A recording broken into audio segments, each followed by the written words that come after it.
All right, we're live. Yeah. All right. Okay, guys. So, thank you guys for listening. I'm actually really excited for this episode because people don't know that, like, the history of the West Coast teams are different than East Coast teams. And there's certain personalities and characters that just have, like, a magnetism to them. And so, I'm super excited that we get to have you guys on. Dave Gutierrez, Billy Helmers. And so if you guys are not listening, we'll go through a little bit of the story, but just know that, like, from my perspective as a West Coast team guy, these are two, like, main names that I'm super stoked that we have you guys on. Thanks for coming to this. Thanks. At least Dave Gutierrez. I'm nobody. Right. So we are still waiting for Kevin. Kevin's getting his vagina tightened at the VA right now. We were having fun telling stories anyway.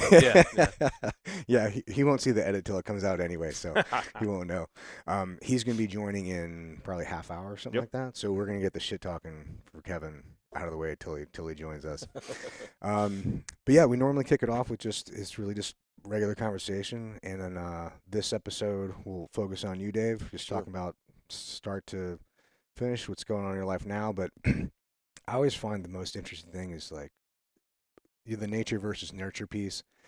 And then I've always just been curious because you and I have known each other for years, but mainly it's like a work capacity. And I never knew too much about you growing up. Right. So, like, let's start at the beginning. Like, what was young Dave like? Well, I was like every other kid. I played sports, and I grew up with a stepdad who was a Catholic, which was a trip because I went to Catholic school my entire life, which people kind of find as a shocker, I guess. But I had a regular childhood. I had a large family, 13 of us all together. Oh, dang! Right, it was the Brady Bunch, and I had the coolest brothers. Gutierrez is not white. Right, Very fertile. I had good brothers that were awesome and sisters that were even awesomer. We had like our own little gang, so it was kind of cool. But, I was the youngest of the 6 boys, and so I was always trying to shine or, do something better because I was the youngest kid, and I was the smallest pretty much. I was the smallest out of all my brothers. And so I hung out with these guys. We surfed, and the guys that played football with, we surfed and smoked a lot of pot, and drank a lot. And we were like a little gang. That's when gangs were kind of hip, in the 80s, right? Mm-hmm. So we thought we were like a little gang. We weren't a gang. We were just surf punks. And one night, this is how I found out about the SEAL teams. A buddy of mine named Eric Carlson had joined the reserves or something. He went to do his little duty. And he came back with his haircut and stuff, and we were all surfer dudes with long hair, We're like, what the heck? Can we cuss on here? Do you give a shit? No, absolutely not. Okay. Yeah. So anyway, call people faggots and shit. We're so, good. So anyway, this hard art sometimes. We're uncancelable. This dude Eric came back, and he was, like I said, he was a Navy guy, and I just thought that was smart for some reason. I was like, man, that's smart. And I was going to college at the time, and I shouldn't say I was going to college. I was pretending like I was going to college, and I was going surfing every day, So you're like 20 at the time? Is this after high school or? No, I was just turning 18. I was 17. Where was this at? Oxnard, California. Oh, okay, yeah. Ventura. Yeah. Yeah, and I didn't have a rough life. I fought a lot, but my parents were good to me. Even with all those kids, we never wanted anything. Anyway, this guy's brother had gone and joined the Navy and joined the SEAL teams. He said he's joined the SEAL teams, and he came back and he had all these stories, man. And they were ripe, They were like, jumping out of planes and blowing stuff up and shooting, and I was like, man, that sounds like a lot of fun. And I listened, but I pretended like I wasn't. And then like a week later, me and these guys, I was in the back of this truck, half naked, and these guys, my buddies, 2 buddies, they're in the front of the truck. They go into the 7-Eleven, and they got into a fight. And I jump out of the back of the truck like Superman. I'm gonna help them win this fight, And gangs, like I said, gangs were a thing, and it was a gang, and I didn't realize it. And so I jump out Surprise. of the back. Yeah. Yeah, sucks. this is really bad. I mean, I got my ass kicked. But Can't fight gang fu, man. it's even better because I was in the back truck, getting late, right? So I throw some shorts. You're only on. half naked. It's like Porky Pig. I throw on some board shorts, and I jumped out of the back because I only saw the fight start. I jump out, and I got like a bat or something. I don't know, I had something in my hand. It was my dick. And I jump out like I'm gonna hit these dudes, and I'm like, holy shit! There's a bunch of dudes, and some guy hit me, and so I hit him back, and next thing I know, I got hit with a crowbar, and I'm like kind of knocked out, and this girl Jackie jumps on me, but I could see what was going on. I could see my buddies running away, and I was like, what the fuck? And this girl Jackie's like, she's getting hit to keep me from getting hit. But I'm still getting tooled, and I got the shit kicked out of me, bad, like stars. And her helped me walk, and I really needed help walking. And so we go to this party, and the dudes are there. And their car is still at 7-Eleven. They're at the party, and I'm like, what the fuck, man? And I was so mad that I didn't ever want to see these dudes again. I was done. I was fuck you guys. And so I went that next day and joined the Navy. And, No shit. And I said, I want to be a SEAL. And they're like, you don't want to be a SEAL, No, I really don't. You want to be a boatswain mate. Right? I just heard about it. I still don't know shit about it, but, this guy told me. What year was this? It was 89. No shit. Okay. Yeah. And what kind of gang are we talking about? Are we talking a cultural gang here? Or is it like an MC or no, it was just a ragtag bunch black, of fuckers? a black gang in Oxnard, Karate Kid gang. Yeah.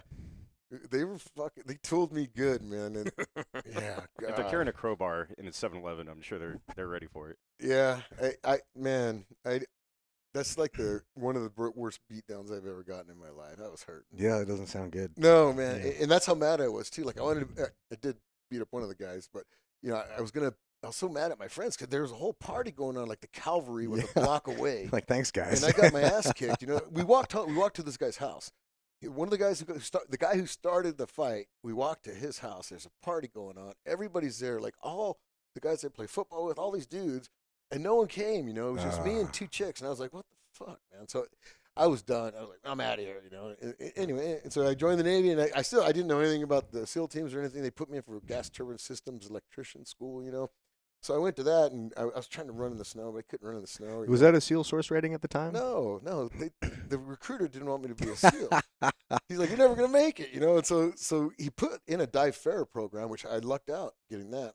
And then he sent me to GSE school. And then when I get there, I go through the school, and they're gonna send me to a ship. And I'm like, "Well, I'm going to SEAL training. I ain't going to the USS Never." And he goes, "No, we paid all this money for you to go to the school. You're going to the ship, And so I had to fail all my last tests, right? And so then I got to go and talk to whoever the guy was, the commander or whatever. And he's like, "What's going on?" And I go, "I'm supposed to go to SEAL training, Yeah. So then he looked at my paperwork, and hey, he's dive fair. He's guaranteed to go, So then they switched everything. So I passed the test, and then I went to Buds, and Great Lakes, it snows, man. I was there in the winter, and it was fucking miserable. I couldn't train. I felt like Rocky trying to run in the snow. Was it your A school was up there too? It was an A. Oh, so you did boot camp and then A school right up there. Ooh. Yeah. And so I got to Buds. I was a fat slob. I wasn't in shape. I was heavy. I lifted a lot of weight, so I wasn't really in shape. And back then, you didn't have to check in. It's probably like this with Billy too. You didn't have to start class. Like you could go and check in and then just go fuck off for like What? You could hang out for a while Hang before out they for as fucking long really as you figured wanted. out that you're there, man. Holy It took them shit. a while because admin was a lot different, Yeah. man. So you might show up and you had fucking the check-in shit, Right. man, and it's like, well, I'll So get they, that they tomorrow. made you a warrant officer for a little while. Dude, there was guys who, like a bunch of corpsmen who knew the scam, so they would come down here and they just wouldn't go to Buds. There was guys here for like 2-3 years. Like, No I shit. check in every day. I'm Just waiting to class up. waiting to class up, man. You need and a whole so- enlistment through there, man. Yeah. but it was in the barracks across from the Gator Gardens, And so I was living with all these derelicts. They were a mess, Like, fuck, I want to go to Bud. I want to do this thing. So I went in on Monday, and they go, "Hey, who's classing up next Monday?" And all these dudes raised their hand, like, "Fuck, I'll do it," And so I classed up the next Monday. I wasn't in shape. There was no fucking training or anything. I wouldn't recommend that to go to Buds, especially back then. I mean, they were. Well, no training, yeah. Yeah, I was. Man, But did you it know fucking you're like? Did you know what a SEAL was? Had you heard like what info was there at the time? You're when just I, like when I was "Oh, in boot camp, I kind of read a couple things. The guys at boot camp told me a couple things, but I just showed up. Like everybody knew the schedule and shit, and I was like, "What the fuck," But 9 did to you 5. know it was going to be that tough, or you're just like? I knew it was gonna. "Ah, I knew it was okay." gonna be tough. I knew it was for sure. Knew it was gonna be tough. But I just never thought of quitting. I didn't know. I really didn't think quitting was a possibility, even though that bell was there. I just didn't like my brothers beat me up harder than the instructors. You know, I mean, there was some psychological shit that the instructors did. I was like, well, that's pretty fucked up. But my brothers were good to me. They prepared you well. Right, Huh? yeah. Especially with the kid. You're the baby. I was the baby. I'm the baby. Yeah, but you know, and I didn't have any incidents in buds. I went, straight through. I had shin splints at the end, but I just kind of running through it. Dude, funny little tangential side note here. When I was Wait, going what was through that word? Tangential. That's a good word. I can't spell it, but I can say it. I like it. That's a great word.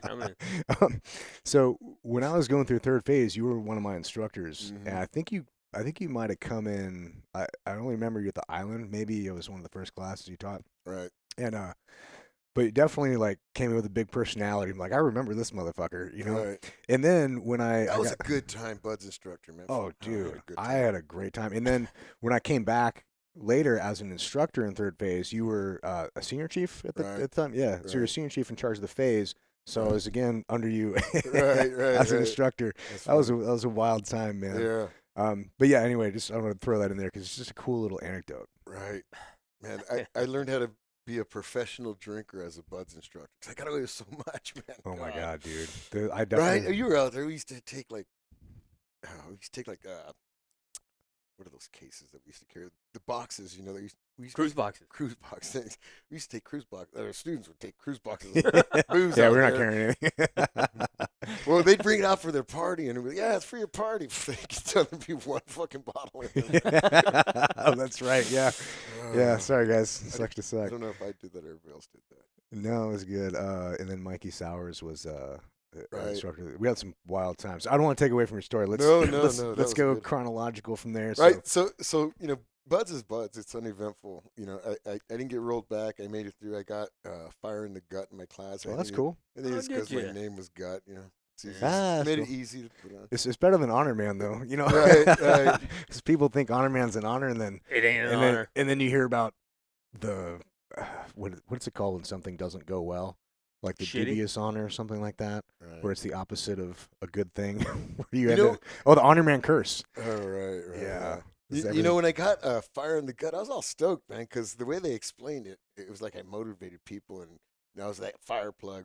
And then they read the fucking thing. It sounds like this dude really sucked a dick, man. But he made it. I mean, if he can make it, everybody made it. I'm like, what the fuck is that? I'm not giving this to my mom, man. It's like the Rudy Award. Right?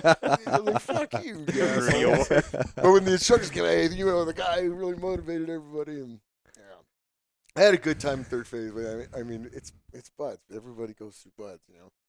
But you know, you guys wanted to talk about the teams, and I tell you what, it was a rude awakening getting to the teams, because that's where really I realized what I was into. You know, Nyland was completely different back then. 100%. Right, and one of the first things they did, which caused my first captain's mass, was send me out to Nyland to be a guard out there. Is this while you were in Buds? No, No, after after Buds. So you get to the team, and they'll Oh, send you out you to got to the Island to be. team. Yeah, there was a no Nyland. SQT. Like you Oh, got straight that's no right, platoon. yeah. And so I didn't have a platoon yet. It's funny, like you'd go out to quarters, you know, as a new guy, and they'd go, "Who wants to go to?" You know, Ryan got a DUI. We need somebody to go to the Philippines, and everybody's like, dudes are hitting each other. Fuck you, I'm going. You know, like there's fighting to go. And Not it's the same for Nyland. right. Well, right. especially back then, man, it was a shithole. Yeah, and Guys can't appreciate how nice it is today. no, and Oh yeah, I heard. and then about they the would bring Quonset that up. huts Like there. first they'd bring up the Philippines, and everybody's fuck yeah, all right, I'll go. And then they'd bring up Nyland camp guard right after that, and they go, oh fuck, and the new guy gets pushed up. So that was me. I was a new guy, so they sent me out there, and Wasn't it literally just tin huts at the time? Hey, bro, they're fucking orders, not invitations. Man. Right. As a new guy, you go out there to be a target. what a cool Yeah. fucking thing to do though. And I don't know why they Yeah. let me do it, because I didn't know shit about That's funny, anything. dude. But Yeah. but they send you out there, and there was the tin huts, man. Those ones. Yeah. That were out there. And there's like one swamp cooler, two. Black those are widows ones, and Those are scorpions, ones were like brother. a half barrel, like, No, rounded no, at the no. top. I know, They're they're earlier than those, man. Those are shit. Yeah. those are new. These are the fucking. You It's know. like SWA huts, man. Right. Just like Southwest Asia huts. But- I mean, but- just, yeah. But they had no insulation. It was a fucking tin building with a Oh, God. swamp cooler in it, man. It was fucking And there was horrible. fucking nothing out there. Yeah, and 115. Right, too. right. Oh, There yeah. was nothing out there, but you had like RSLs and guns. And that's all you explosive. did. Like you had, and you could just go and do whatever the fuck you wanted. Like I show up and there's a guy named George Anger out there. Remember George? Mhm. Who's a good dude, man. He told me I should buy a house. But anyway, Smart. and I bought and I bought a house. He talked me into it, man. And I bought a house, and the rest is history because that set me up for later on. Even back then, imagine, yeah. Now that house my is God. Right? a savage investment. Right? Probably buy a house I here lived for 80 off of grand back top then. ramen and like macaroni and cheese for like 2 years, and I volunteered for every trip. And Camp Guard was one of them. But anyway, but I bought a house, and then I owned a house, by myself. So Yeah, it was kinda smart. cool. Yeah, but I go out to Nyland, and so I'm a brand new guy, and there's a couple guys out there, but they weren't there for very long. But they told me, hey, you can go shoot and whatever you want to do, and so I had to go get bullets to go shoot, and I had every gun you could imagine. But I liked the M14, so I take the M14 out, and basically I was gonna go out and see what I could hunt, And I did. I poached everything. I shot a big. I don't know if I should say that, but Maybe not. I might have shot a few things out there in the desert that are out there, and then I was having a blast. And then there's explosives out there, and I'm like, fuck, I'm gonna go do some explosives. So I blew some shit up all by myself, man. Without demo training? Was No, that- no, with training. Oh, okay. Yeah, Yeah. you already had. You already it's had. after buds. You already which had is training. basic. Yeah. But I like Buds the are- basic. But now, there was caps and shit, and I was like, fuck, I'm gonna do this. So anyway, which was cool. And you can't, you wouldn't do that now. You'd be fucking. Oh, there ain't no, no yeah. way, Oh, right? hell no. Somebody watching over Especially your shoulder demo. for sure. Bullets are one thing, demo's another. So I got so like first week goes by and I'm getting used to the thing and doing my thing, having a good time. No, nobody's out there. Nobody's coming out, and so I'm like, fuck, I'm kind of bored, And there's a CB out there who's he's a fat dude and he's a mess. He's a drunk and everything else, right? And so I'm drinking with him and I'm kind of shit faced, and I was like, hey man, this is a good story. You guys would like this. I'm like, hey man, I'm gonna go out shooting in the mountains. I'm gonna go hunt something, right? So I go out to the mountains to go shoot, and I'm just kind of plinking away. I've been out there for like an hour, or I should say, I've been out there for a 6-pack and a couple shots of vodka, right? Let's go ahead and measure time. Yeah, That's about an hour. Literally, that's about an hour. I don't know exactly how long, but it was definitely. It wasn't vodka. It was tequila. It was tequila. I had a bottle of tequila and a 6-pack, and I remember because I finished the 6-pack, and I was like, I gotta get out of here, and then I had a bottle of tequila. Anyway, I'm out there shooting, and this car pulls up. It's that CB, and he's got these 2 girls in there, right? 2 sea cows, we call them, and it was Carla and Darla. You ever heard Carla about and Carla Darla? No, Oh, That's yeah. why, that's why we need Kevin here, right? Are they legendary? Right. Legendary. in They the may have teams. met a team guy or two. Oh, wow. I mean, there's Master Chiefs that have done weird shit with them too, and Thankfully, I Well, missed you're- the miss. you're you a don't want to Master see Chief it now. though. It's not like good porn. It's like 2 girls, 1 cup. Yeah, yeah. It's Nyland. Do you think they're alive now? Oh God. I don't know. You'd have to ask Jeff Reynolds because Right? He would fucking suck on them fucking intoxicated barflies every chance he got, man. good looking dude. You guys, Oh. did you know Jeff Reynolds? He's dead I now, don't but think so. yeah, Oh man. good looking dude, man. Looked like Superman. Yeah. Super He was handsome fucking dude. Clark Kent, man. But I remember at Could get Nyland, laid anywhere. he lowered his standards, No, and I think he's with hey, Carla. bro, or but he did Darla. that all the time. I know he Like did. he always I know. fucked ugly I chicks. know. You're like, I dude, know. what are you doing, man? I know. But what happened? He'd have too many chicks. They'd all want to fuck him because he was so good looking, and then he'd fuck with all of them and fuck it up, and he'd end up with a fat chick at the end. Yeah. That sounds like a team guy. Yeah, right. We had So anyway, so let me finish the story. Yeah, This is yeah. a fucking funny one. I haven't told it to hardly anybody, and it's fucking good, man. It's a story about honesty. That's the wrong podcast for that. Let's get on it. Just Okay. kidding. Let's go. So I'm a new guy, don't know anything. I'm out at Nyland. I'm plinking rounds out of the Chocolate Mountains, and the CB comes up with these 2 girls, Carla and Darla, and these girls are really heavy, ugly, grotesque, and this guy's like, hey man, I need you to fucking jump on this grenade for me, and I'm like, fuck you, bro. Which There ain't one? no- I don't even. They're both. Yeah, They which wouldn't one? fit through that door, dude. Yeah, And big- I'm like, it's a I'm big like, blast radius on I'm like, no, dude, are you high? I'm fucking half a tequila bottle in a 6-pack, and I wouldn't touch that fucking thing, right? And he keeps pressuring me, and he's like, I'm a E3, right? I'm E3 at the time, and he's like a E6, So I'm listening to him, but I'm like, fuck you. And so I go back to shooting, thinking he's gonna leave, but he leaves. I thought he heard him leave, but he left one of the chicks there, right? Because he went to go do one. Why he didn't do both of them like everybody else did? Apparently, I don't know. Yeah, if you're going to commit to one, might as well. Maybe you can handle the raw Right. tonnage. So anyway, I turn around and this fat chick sitting in this Jeep. It's old Willie's Jeep. If I start giggling like a little bitch, it's only because I know this story. He's my best friend. I tell him everything. But anyway, so she's behind me, and I'm like, what the fuck? And I'm hammered, and tequila hammered, right? So I've been, when I see her back there, I'm drinking more tequila because I thought he's coming back. I didn't think I was gonna give her right back. Anyway, so I'm out of bullets now, and I'm out of tequila, and I'm out of fucking everything. So I'm like, there ain't no reason for me to be here. So I'm fucking getting ready to drive back. And she starts crying, and you can't leave me out here. I'm like, fuck you, you can't fucking leave me. And I'm pissed, So I go, fuck you, get in the fucking car, So she gets in, and it's a Willie's Jeep, right? And I'm driving back. Those fucking Willies, they roll easy. Especially when you had a six-pack and a 600 pissed pounder off. on one side. Right? It was her fault, bro. I fucking knew it. I came around this corner, and her side dug in fucking in the sand. Like ice skates. Right? And the fucking Jeep, it went over in slow motion, and she put her foot out. Like she was going to hold it up or something. Which We do that on She motorcycles all the time. she didn't have a fucking calf. She had steers, so she probably could have fucking held it up. But, I mean, her leg just, right? Ooh. And, well, I didn't hear it crack or anything, but the Jeep landed on her. She started screaming bloody murder. I put two and two together.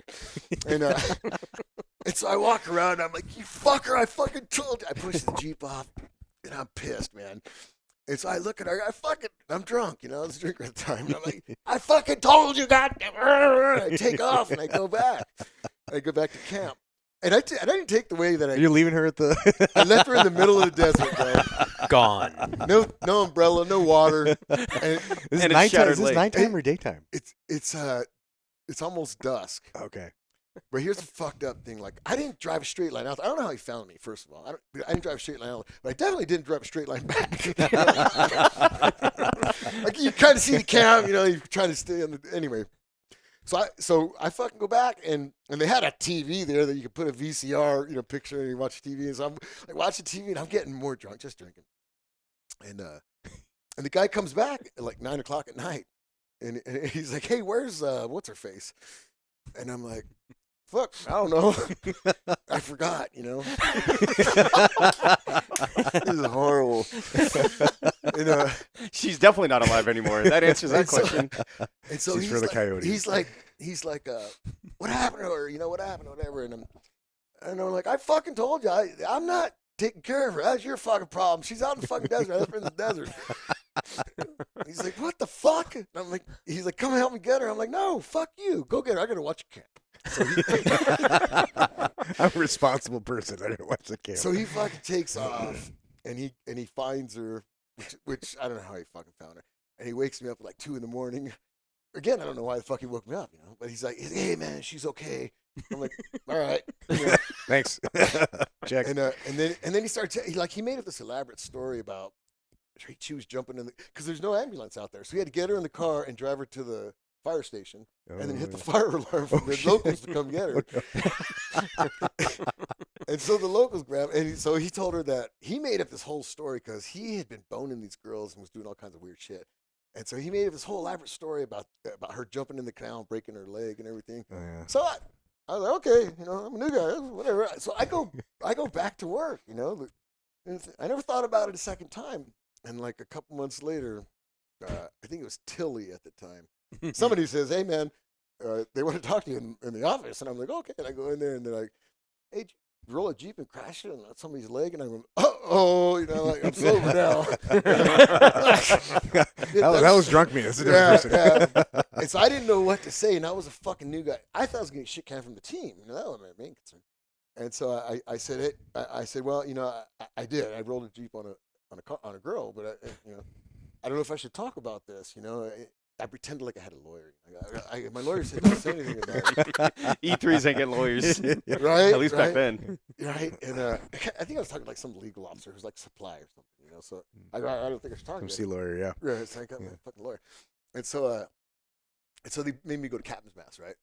And so this is my first captain's mast, and so I'll never forget, man. We're standing up there, and we're in their whites, and it was me. I think it was Pat Hubbard. I can't remember. Some derelict was with me, And so I left a chick for dead in the desert after rolling a Jeep on her. He scratched a truck. Like there's a scratch, right? So we're sitting there, and I'm like, hey, bro, I'm going first. So, he'll fuck take it out of me, whatever. So I go in there until he's pissed, and his ears are kind of red, and he's yelling. But he goes, so tell me what happened. So I told him the fucking story. I go, fuck, man, I was out there. Until I was blowing shit up, I was out there shooting. The guy fucking dropped a chick off. She wasn't, I didn't say it like that. I was like, well, the guy brought a chick out, and I was very respectful, and, and I didn't want her in a government vehicle, of course. So saying all the right things. So I told the truth, but I lied a little bit. I didn't say I was drinking. He didn't ask me though. You just left out other truths. I left out that it was that. You just left out other truths. Right. I didn't say I was drinking. I said that he polygraphs. brought her out there, and I said that I was mad that he brought her out there, and that's how it rolled on her. Anyway, and then the only part that I flat out lied was he says, well, I heard you got a lawyer. I go, yeah, and that caught me off guard, And he's like, how much have you spent so far? And I was like, $5,000. First number that came to my mind. $5,000. Yeah, fucking David Cochran. No shit, right? Or Johnny Cochran. Whatever the fuck that guy. It's been a minute. And he looked at me and he's like, dismissed, right? And set me out. Like it was gone. Nothing. Nothing happened. I walked away, suspended bus or wherever it is, right? So then fucking Pat, dude, who scratched the car, he comes in, and I'm sitting there, I'm drinking a beer, all happy. Fuck, man, I got suspended bus. And he comes in, and he's all fucking sad, and he's like, I'm like, what happened, bro? He's like, dude, I got 30 days restriction, 30 days extra duty, and half the pay for fucking forever. And I looked at him, I go, what? And he's like, yeah. And I'm like, what the fuck? He goes, well, he asked me what happened. I told him I fucking didn't do it, man. And I go, but you did it. And he goes, yeah, but I wasn't going to tell him how the fuck would he know. So I'm like, he goes, what? Because he didn't know what happened to me, And he goes, he sees me drinking a beer. He goes, what the fuck happened to you? And I go, nothing. Suspended bus. He's like, what the fuck? So I learned a good lesson in the SEAL teams. My first captain's best. Tell the truth. At least tell partial truths. Have a good story. Well, that was back whenever you could get away with And I shit think it's like a sign of a good leader to not ask questions to. Yeah, Oh, you're 100%. Right. I was like that. Yeah. You're a fantastic leader. But also too, I don't think that you could get away with that now because, dude, I feel like I came in because I came in '98. Right. I feel like I came in I caught the tail end of when it was cool to be like a pirate team guy. Right. And it just got gayer and gayer every platoon I did. And now it's like the guys are, they're all worried about you should be worried about career, but it shouldn't be your primary motivation. You know what I mean? Like you do your life, you do your job, you do your things you're supposed to do. And then there are moments where you have to be like, okay, well, fuck, I've got this situation that happened. How do I navigate this according to my career? But some of these guys, their whole lives are about like, well, what are the optics on this? Mm-hmm. What is this? How does this affect my career? And like, it's just fucking lame, man. When we used to go. So my point is that that used to work because I remember the first time I got in a fight. I came in, I forget the Master Chief's name. It was a Team 1, and he asked me. He's like, I told him the truth. It's like, did you win? I was like, yeah. Like, all right. Good. Right. And nothing. That was it. Now I don't think you'd have the same results. Bro, I would be afraid to come to my leadership. When I was a platoon chief, bro, I told the dudes straight up. I said, look, man, here's the deal. Like, I don't want to bust you. I said, so if you come to me with a story about, your legal problems, I said, I want you to know that I'm obligated to like share that shit. Mm-hmm. And I don't want to fucking burn you. So what I recommended to him is if you get in trouble, man, out in town, you fix that shit yourself. Right. Yeah, don't put me yourself. in a bad spot. Yeah. I mean, but I was being straight up with them. Right. Whereas the worst fucking leaders are the ones that are like, you can tell me anything, man. Oh. Hey, you come let me know and I'll take care of it. I told him straight up, I can't fucking take care of it, man. That happened to me out at Bull Hill, dude, and Sniper, when I was going through a divorce. It's a bullshit statement. And my wife at the time was like a fucking complete psycho person. Yeah. Well, she was a stripper, so imagine that. But anyway, didn't go happens. well.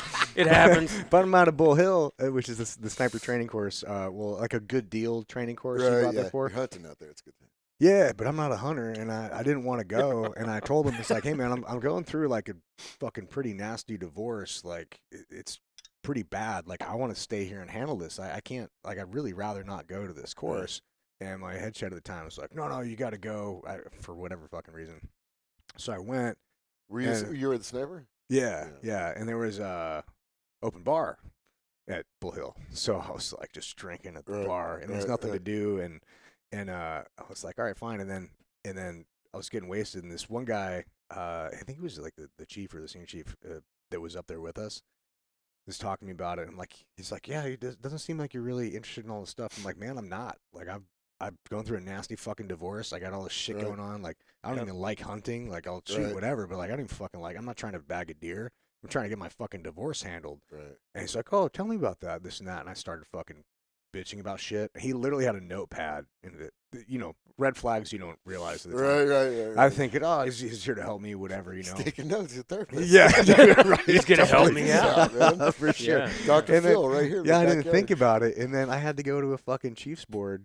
Oh, it's your big sorry. Oh, sorry. yeah. You're good. I had to go to a fucking Chiefs board when I got back. Because this motherfucker had brought all his notes, like, this guy's this guy's that. And I'm You're like, fucking kidding me. dude, swear to God. I wish I could remember his name because I'd fucking call him out right now. Yeah.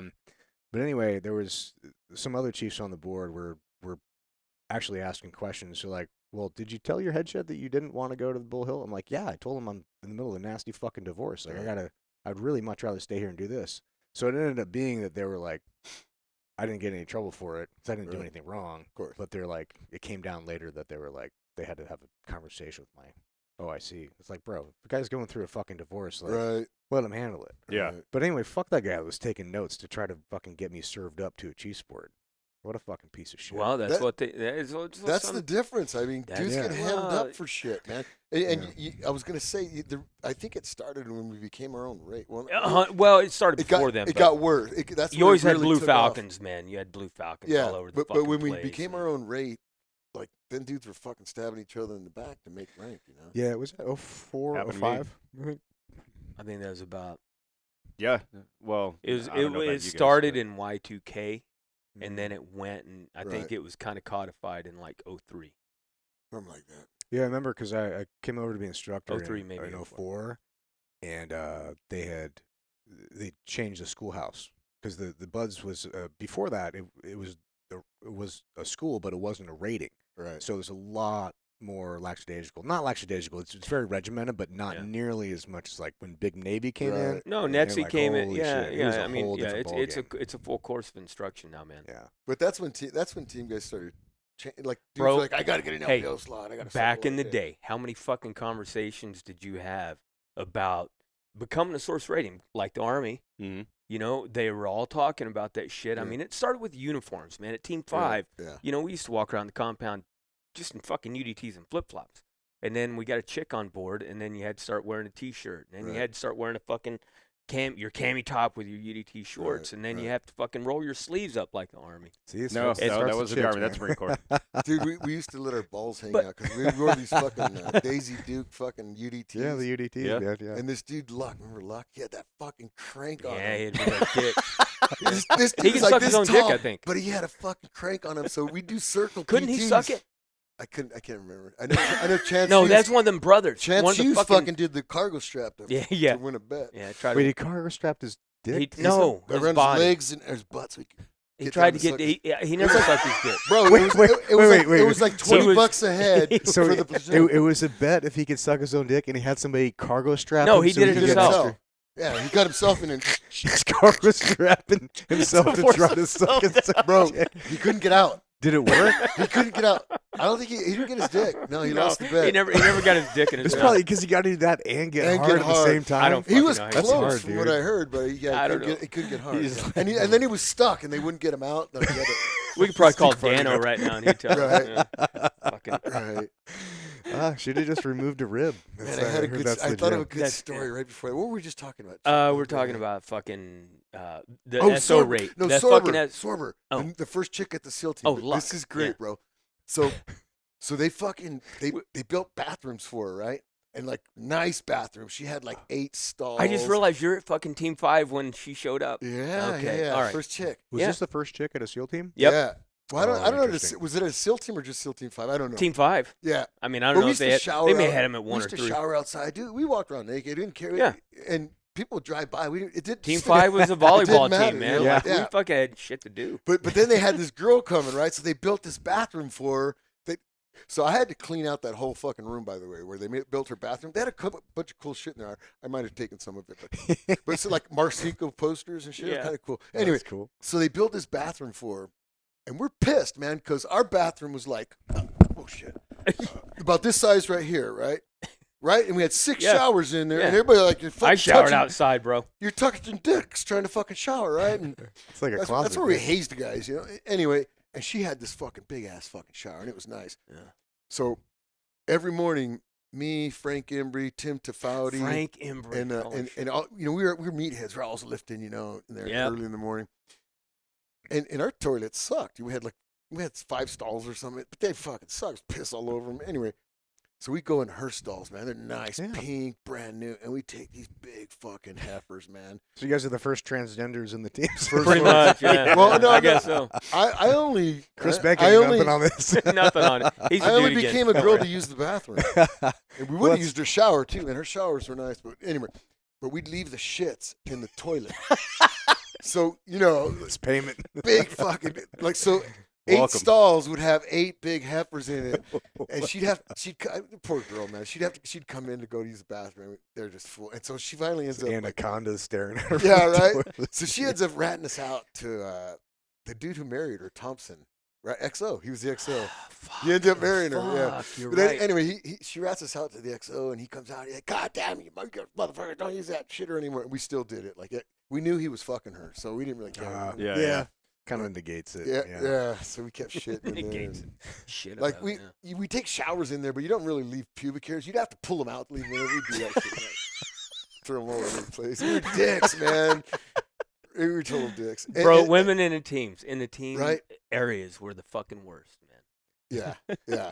It changed the teams. It changed everything. man. It changed everything. It That did. was the first big change, man, that we saw. But I went I on bet. ops with chicks out in Afghanistan. I mean, they're value added. Don't get me wrong, but that was a complete change in the teams too, having chicks come by. I remember she did jazzercise with us one time. Like, Wait, hold No, on. I it was want to know. yoga. You guys did It was- exercise with her. It was Yeah, yoga, right? But With the UDTs Yoga? on. no, it was jazzercise. And a 'cause- hog. Because I remember we were all laughing. Yep. And everybody who had Yep. a fucking big schlong was fucking no Yeah. underwears, man. So Well, no, after that's when they fucking came out and they said no more fucking UDTs. 'Cause Yeah. dudes' dicks Yeah. hang because out. dicks are hanging out, It's yeah, doing and no-handed balls, They got push-ups, offended. yeah. right? Just But, say thank but, you. but They dude, got so thirsty. she's Just say doing thank you. jazzercise, and we're like all in a big circle, and we're laughing, and Chad's dick's hanging out, Jason Gardner's dick's hanging out, you know, everybody fucking laughing. The next fucking day, we all come into work, and we're all like sitting down, and I'm like, fuck, man, your taint hurt. She fucked us up, man. Like, my taint hurt. Like, weird spots, and it didn't hurt. Fucking Yeah. hurt, man. Well, that's like So- getting to go. Like, imagine doing PT with the Swedish bikini team and they're Right. complaining, but they're topless and complaining about it. Like, no, Right, dude, this is a right, good right. thing. No You- shit. Just thank don't you. complain. Yeah, You're just fine. say thank you and move Yeah. on. Yeah. That's what I think would happen. Right.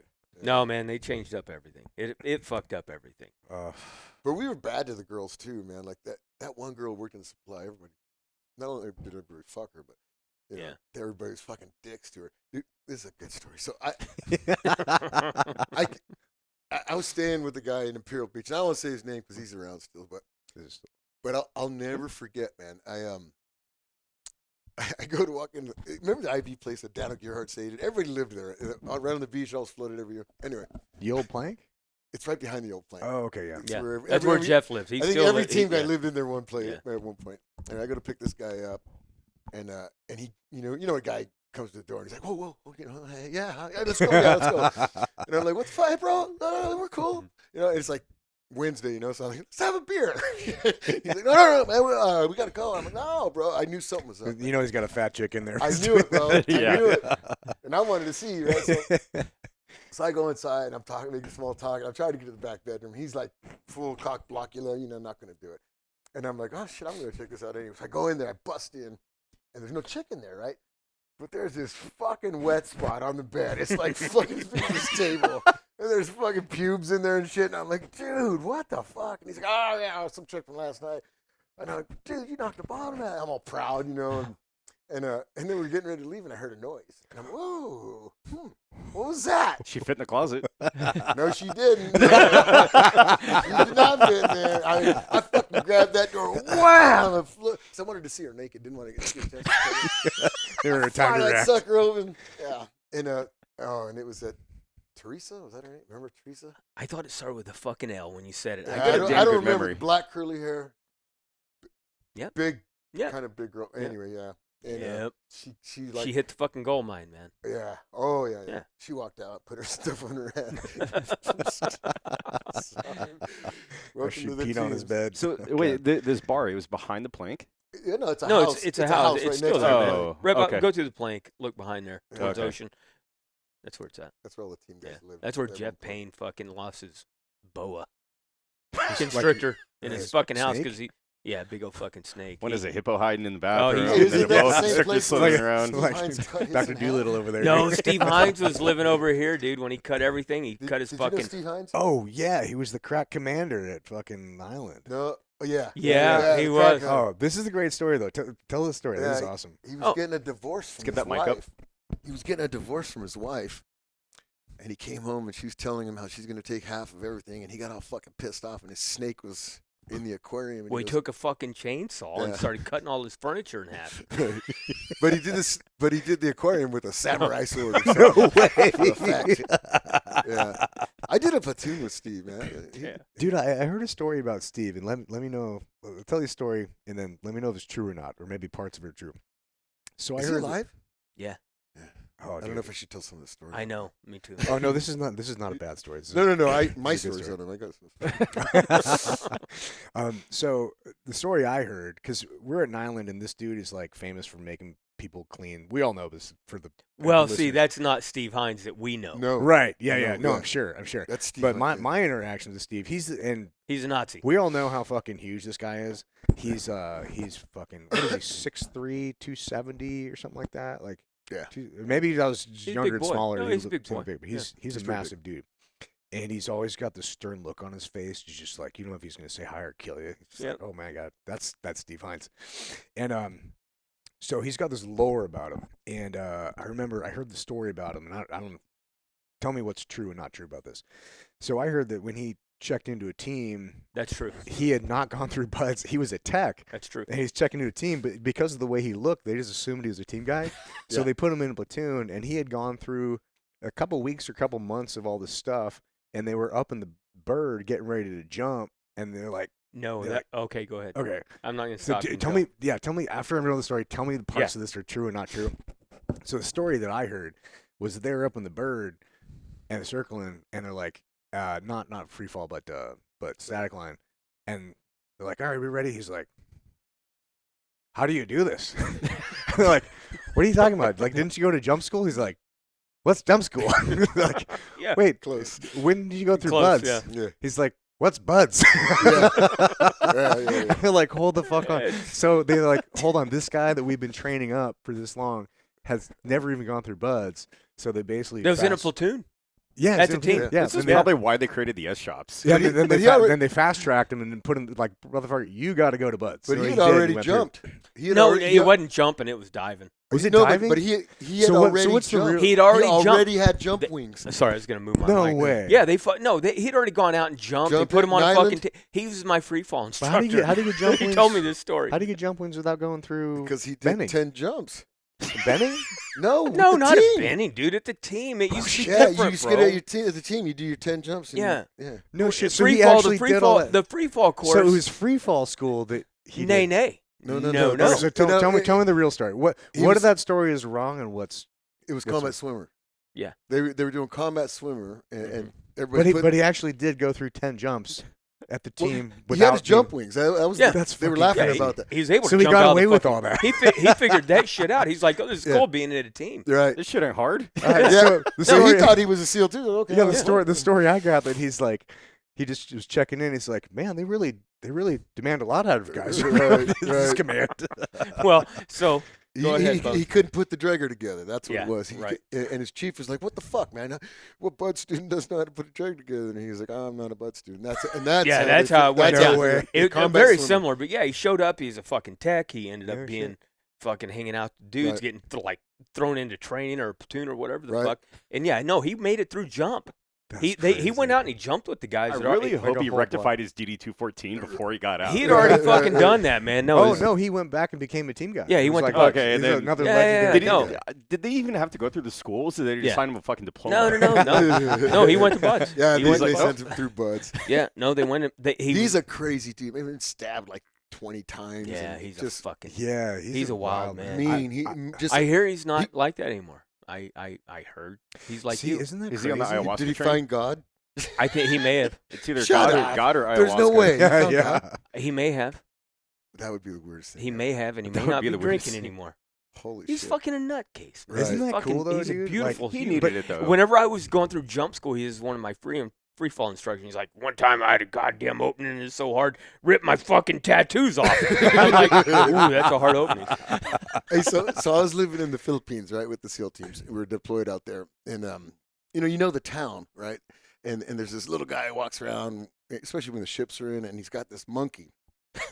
And the monkey, you can hold the monkey, and then the guy ends up selling you the monkey, talks you into buying the monkey, and you buy the monkey for a couple pesos. I owned a monkey before. Ends up being like $2 or $3. You play with him for a little while, and then the dude takes off. And you think you bought a monkey, but then he blows a whistle and it comes, right? That's the shit.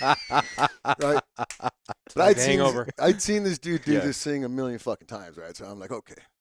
He comes up to me and he starts talking to me, and I'm like, oh, he don't know I'm a local, you know? So he's doing the gig on me. And I'm like, oh, man, what a beautiful monkey. Oh, yeah, yeah. And back then, we had little fanny packs where we kept all our guns and shit. Yeah, yeah. And so he takes off. He's getting ready to take off. And I'm like, yeah, fuck, I'll give you $2 for the motherfucker. You know, I give him $2. And he goes to take off. He's all happy, you know. They don't get $2. They only get 50 cents or whatever. So as soon as he fucking turns around, I unzip my fanny pack, and I stuff that fucker in there and zip it up. Right? The monkey. Right? Yeah, man. So he's blowing that fucking whistle, and my fucking fanny pack's going nuts, right? And I was on the second story.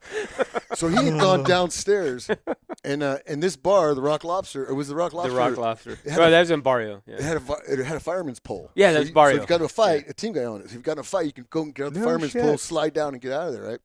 No fucking way. Yeah. Oh yeah, dude. That needs to make I, a shirt. I gotta put that on the shirt, Yeah, and I that- can put that on a list of things to have mandatory when we have a. The Rock It was Lobster. the Rock Lobster in the Yeah. Philippines, man. All right, that's That going thing on the was shirt. bad. That's awesome. Dude, I woke And- up there and I woke up there one morning and I go out to the fucking bar. It's all empty and shit. And he's sleeping and he's got his little brown girl on one side and he's got his fucking Who, Jared? dog on the other. And he's sleeping with both of them. The guy owned it. Yeah. That's yeah, good yeah. life, man. I was like on a fucking bar top like this, man. Like no Yeah. fucking blankets or nothing. yeah, it's hard, man, dude. Philippines were Where, good places. was that Manila or where was it? Alongapo. Along Okay. okay. Well, it was outside. Barrio Barreto. Well, Yeah. I just know because But- I'm going to put this on the shirt because Oh. that story It's it's Barrio got to make Barreto. it on the shirt. That's awesome. And is Okay. it- So, This is a so team let me guy. finish the monkey story. Oh, Oh, yes, yeah. please. It's not done. No. There's a lot more to the monkey story. This might be my favorite one yet. So the fucking monkey's in my bag. It's fucking going crazy, and I go get the fireman's pole. Shoot. And the guy's coming up as I'm going down, so I go down, and I jump in a trike shaw, and I take off, right? So I go to Subic, where I was going. And I got the monkey.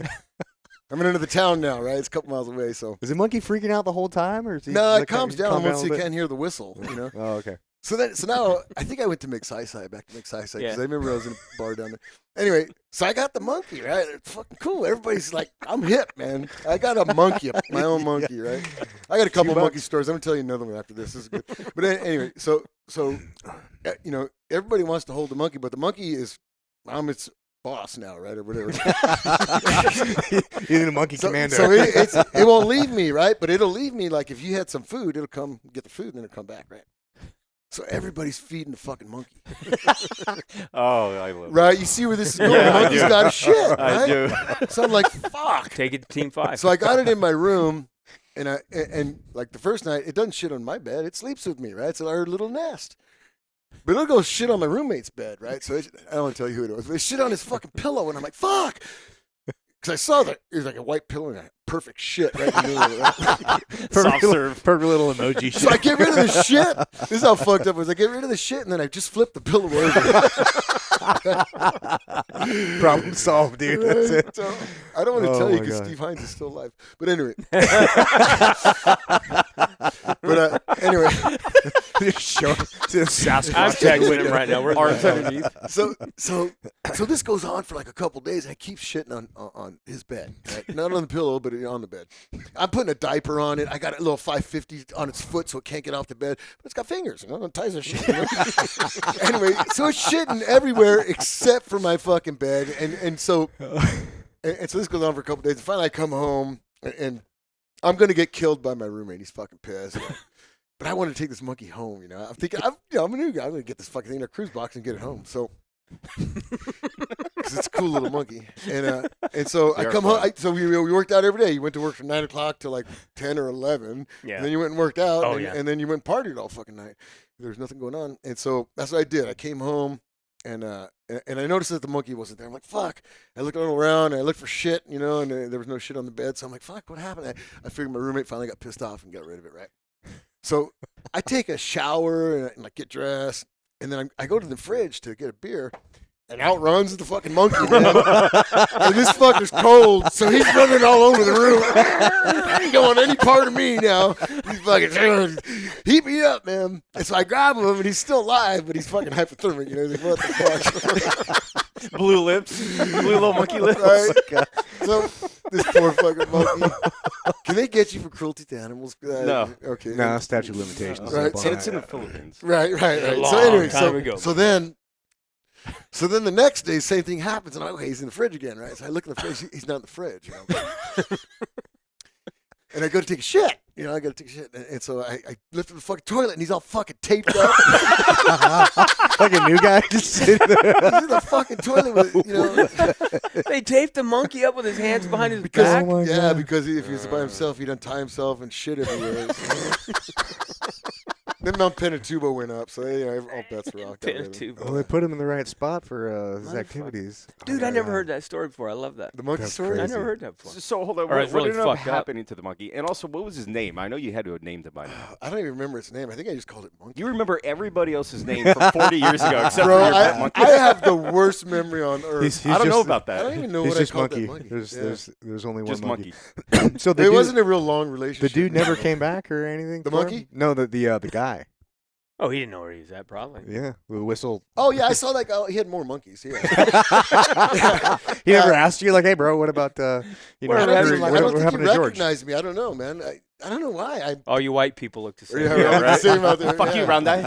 I seen him. I seen him a handful of times after No that. shit. I wanted to do it again, but I already had a monkey. Well, you already paid for it too. Right. Yeah. Right.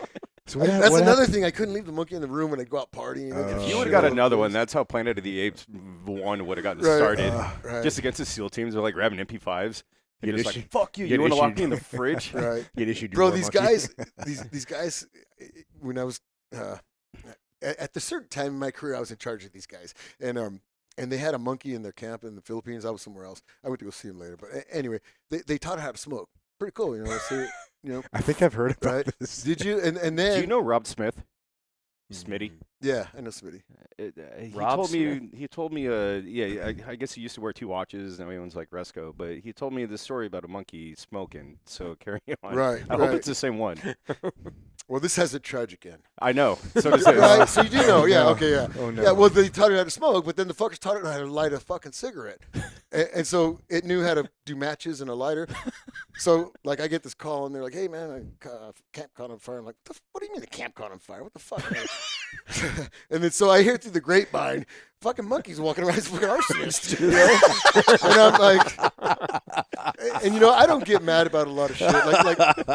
Like if guys did drugs or I was a really good command master. I tried not to get anybody in trouble. I had a rule, if you get caught drinking, you're fucked, man. You're gonna get a DUI and lose rank and whatever. But I tried to take care of the guys. So when I said something, they were pretty good about following through stuff. But I didn't think they were gonna be this good. I was like, hey, get rid of that fucking monkey. I don't care what you got to do, get rid of it. And then the whole execution, right, where they tied it to the fucking gave it a cigarette. They fucking shot the fucker, So I've heard this story before, but I think can you tell the story from your perspective? You heard it from Rob. right? Yeah, I heard it from Rob. I heard that they wanted to give it a proper Viking kind of like outgoing. So they did tie it up, and they did give it a last cigarette, and like it's tied up, and his lips were like coming out.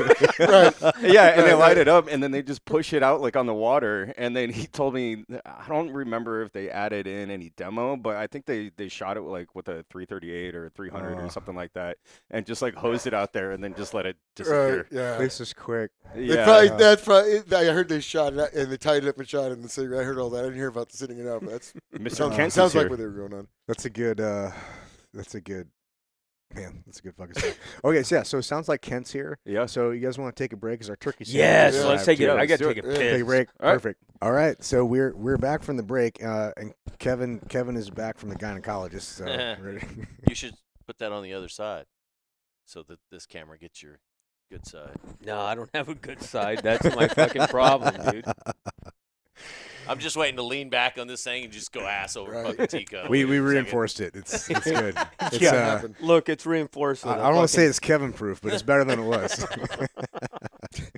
Well, welcome. Thank you. Yeah. Thanks. You, Welcome you, to you you. missed all the awesome monkey stories. And What were the monkey stories? Well, that ship sailed. Do I have to listen to the fucking? You got to listen to the podcast, man. Fuck, It's secret. that sucks. I don't want to do that. Hey, we were talking about pranks that we played on each other, and you were in Yeah. the platoon next to me. You guys painted our platoon space. I can't remember. I thought it was yellow, but could have been pink. It was fucking pink pink, but it was something. Indy. Indy, somebody fucked with Fucking Indy, and Indy. he went fucking high order, Right, dude. right. So we didn't know who did it, but he had Tage and Kevin Yep. in there, and they were like, you guys were always one up on everybody. Like, you shoot them with a slingshot, they're gonna hit you with a rocket type thing. You know? So we thought it was you and Tage. And so I went on a mission, and I shit in Tage's wetsuit, and I think I shit in your wetsuit. And I rolled it back up and put it back in the locker, all nice and Yeah, we're at. squished it. Like, squishy. Do you remember getting any shitty wetsuit? No, I Just didn't really didn't- wear wetsuits though. You have your own. And You're that- wearing it all the Got time. that combat swimmer muscle. I know I got Tage for sure. I got 2 lockers. It's hard to shit on command. You know, like I was putting Copenhagen in, trying to drink coffee because I was taking a shit. You know, I couldn't take another shit. Yeah. And should we were do worried some about getting fiber. caught. It was like midnight. You know, we were playing poker. Like, fuck those guys. Let's go get them. I'm like, yeah, I got to take a shit. So I was like, I'll go take a shit in Tage's locker. And his wetsuit was in there because they were getting ready to start combat swimming. We tried to do that shit with. You ever see that movie Men at Work? It's Emilio Estevez and Yeah, Charlie Sheen. yeah. So they do this prank where they had this balloon. Like, you open a locker and this balloon blows up and it like blows shit all over one of them. So we tried to do that with a fucking UDT vest. So we. Oh, bring your mic closer. Oh. A little closer. Pretend it's a dick. Put it in Can your I There hear you mouth. go. Pretend, Put it in your pretend it's mouth. black. Put it in your mouth. It is black. So I don't have to pretend. Yeah, so we took a fucking UDT vest, bunch of dudes shit in it, and we RTV'd it, like sealed it back. Wait, how do you shit in the UDT Oh, we vest? cut it open, sliced the thing open, you took a big shit in it, and then we took RTV and sealed the thing back up. But it's pressurized. How do you? No, the no, UDT no. vest. Now when it's sucked down. Yeah. It's, Yeah, but when you. Oh. it's that's not what makes it blow shit everywhere. Sorry, newbie. So, Ah. dude, it was filled with fucking shit. Oh my god. And then the good part was trying to fucking blow air into it, not fucking. So you blew air into it, and it's all sealed up. And we had it on a hanger, hanging in the fucking locker, and then you put a CO2 cartridge in it, and then you have a fucking So it's like a booby line. trap. Yeah, you have a Right, right. line attached to the fucking door when you open it, Right. and it would fucking Blast overpressurize you it, with and E. just coli. blow it out in Oh. that weak spot.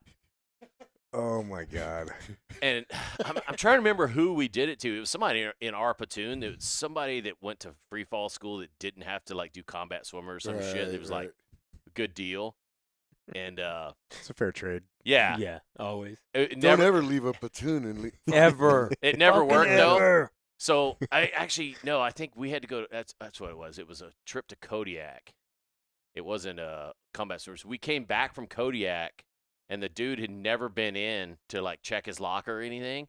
So we're like, open it up, and dude, it was like on the vert. So all the fucking steam and all the methane, it was like blowing up. Like this thing was like, oh my god, if you touch that fucking thing, it's gonna fucking explode. Oh my God. And so I was a new guy in that platoon. They're like, go in there and grab that thing. You gotta I'm go like, defuse the bomb. Motherfucker, dude. No, EOD up. I just remember I put like a dive mask on because I didn't want the shit to like get in my eyes if it exploded.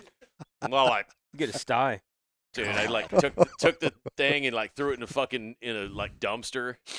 It never blew up, so we were like, oh, that was. So you earned your EOD tattoo. Right. Yeah, render safe. But Man, yeah. you guys used to haze guys really bad too. You and Tage. Not me. Oh shit. I remember actually. I never really got hazed that bad. I mean, I got my head shaved, Right. and we Me got like either. the gratuitous, yeah. you know. Tabasco We in the actually butt. in Nyland in my first platoon, I was taped to a fucking spine board, and I had a C collar on, and then I had a happy hat, and they fucking Drug you. attached drug us around the fucking Nyland, dude. And I look at that shit now, I'm like, dude, I could have just broke my Died. fucking Yeah, neck, you'd been dude, dead, and like yeah. been dead. Right. Yeah. Like they're literally dragging me around on this fucking spine board. When they buy turn, a you fucking, flip a couple times. Yeah, buy a fucking happy hat, like attached Right. to the back of a fucking Humvee. So, Like, but- going over like jumps and shit. I'm like, he's got a C collar on. He's fine. He's not gonna die. I was Like back then, there was like hazings that were good. Like we're welcoming them into Yeah, your club, yeah. and then there was you fucked up, There's man. you We're gonna fucked up haze you, hazing. right? His were always you fucked up. We're gonna haze you. Wait, so most people listening don't know what a happy hat is. Oh, it's happy. it Yeah. makes you Full of really happy happy. You feelings. take a fucking like A roller rigger's tape, and you basically make a handle. Duct whether tape. it's typically, I think it's like north to south, right? It I guess doesn't it really matter, matters, Bro, but I yeah. got But we would put their hands. I always to- said on horizontal. The Yeah. things, Oh, right? yeah. put the interesting. hands on the head. Yeah, Yeah. we did Oh, that mine too. was never like that. Mine was just regular ass happy hat, and then you tape the fuck out of it, and so then you have a handle, and then people would be like, Carrying "Do you it. understand what we're fucking saying?" And they Yeah. grab your hand like, "Yes." Right. But Right. Happy hats. yeah, I remember this one dude that we had in our platoon. He wound up, well, he's dead now, but not because of us. He was the new guy that he wound up getting canned out of the teams, but Name. nah, Is I that don't wanna- disrespectful? He got shit canned. Who cares? Nah, not if it's not if it's No, a I'm kidding. bad story. I'll say his nickname later. Anyways, he was in our platoon, and he was supposed to be my air assistant, and me and Tony Friday were the only ones in the platoon that were parachute riggers. So we're in there like, repacking our static line chutes, and like lay them out, like, they're good, fucking stuff back in there. 4 lines, probably good. It's pretty. Yeah, Not I'm important. like, and then and so this dude was supposed to be learning, and so he would, we'd get one tied up, he's supposed to be laying the other one out, and back and forth. Right. All of a sudden, we're like, where the fuck did he go? We're looking around, and the dude just disappeared. I'm like, what the fuck? Like, Tony's like, I'm gonna go find him. So he goes, he looks in the gym, and the dude is in the gym working out. He's like, what the fuck are you doing? He goes, it's lunchtime. Like, what the fuck are you talking about? It's fucking lunchtime, motherfucker. It ain't 8 to 5 in Right. fucking SEAL Team 5. They you call know? it HR on this shit. Oh, dude. So we were like, get your fucking ass in. So he gets back in there. He's like, sorry. And the kid didn't take criticism well. Like, he would make it like as a joke. He'd be Right. like, ooh, hoo, hoo, hoo. We're like, dude, what? You're an idiot. First of all, you're like, learn something from Right. this type of shit. Can't imagine why he didn't make it in the teams. Yeah. Well, I think he got on Meth. HGH. GHB. He was Mm. taking that shit, and dude, he was like getting a divorce, and he wanted Well, like regular, like one crazy episode. several Oh, episodes. He yeah. actually wound up. He went fucking paranoid. He called the XO. So I'll just tell you who it is. It's He fucking was doing Beaker. GHB. Yeah. I know you're It's talking Beaker. about. Yeah. He fell asleep in that classroom one time. He's all fucked up. Yeah, We were like, yeah. hey, what the fuck's up with him? Yeah. He was a mess, dude. Actually, Fernbaugh found him. He had driven his fucking truck down by the demo pits. He got it stuck, like Right. out on the beach, and Fernball was like, pulls his vehicle over and goes out and like sees the dude's like passed out at the wheel. Ooh. Like, and the dude was, I don't know, he was having some issues, I guess, at home or something. Can you give us his initials? No, Beaker. Oh, Beaker. Yeah. That was his nickname. That was right? his nickname. Yeah, that's Yeah. I don't know. He's one of the, just like all the other dudes, like who are good fucking operators, but then they get off, they do drugs and they're fucking completely different. You're like, who the fuck are you? Yeah. Like Alan, you know Alan, that dude who shot that dude in IB. Yes, I do. He was a good operator, man. We got out to dialing. I'm like, fuck, Was he? Guy's the best operator in the world. Can fucking run radio. Nobody Already can got a kill. right? And right. But then we get back to San Diego, and he couldn't do shit. He wouldn't show up to work. I caught him one time. He was riding his skateboard down the Strand. Had a fucking rifle in hand. Yeah. And so I pull over. I'm like, bro, what are you doing? He's like, I'm going to work. I'm like, you can't just go down the street like this on a skateboard with a rifle, bro. They made me his LPO, even though I was an E5, he was an E6. Yeah. So I would pick him up from work, pick him from home, take him to work. He was all fucked up. And then one day his wife comes across the quarterdeck. I don't know if you remember his wife. She's a big fat girl. And she said, I'm going to tell them that you're shooting up crank under your toenail. And right on the fucking quarterdeck, man. I'm standing there. He's in my platoon, and I'm like, oh, this is going to be fucking hard to explain. Weird. But then a week later is when he shot that dude. So he was, God damn. he was done, yeah. Wait, who do you? I didn't hear about this. Did he Oh, shoot- this is back in '94. Yeah, Graham Allen. Graham Allen. Yeah. Whenever we went to Somalia, man, Jason Gardner came to our platoon, Right. and we had all these stupid newspaper articles because that's what people sent then. Right. And Graham Allen and Jason Gardner look a lot alike when they have a Right, right. shaved head. Right, right. And so right. we had the whole ship's crew convinced that we had a murderer, Right, on our right, ship, right. and they were scared to come down to our space, man. Oh, because they thought Jason was the other guy. Yeah. yeah. Yeah, I got so many Jasons. That- I do man. too. Well, they both kill people. Just one's legal, one's not. Yeah. Technicality. Yeah, I remember we were doing PT, and Pete Foster was our LPO during this platoon. Pete Foster walks by, he's in his camis. We're like, "Hey, Pete, where are you going?" He goes, "I gotta go see Beaker. They admitted him to the fucking loony ward Right. at Balboa. I guess he called.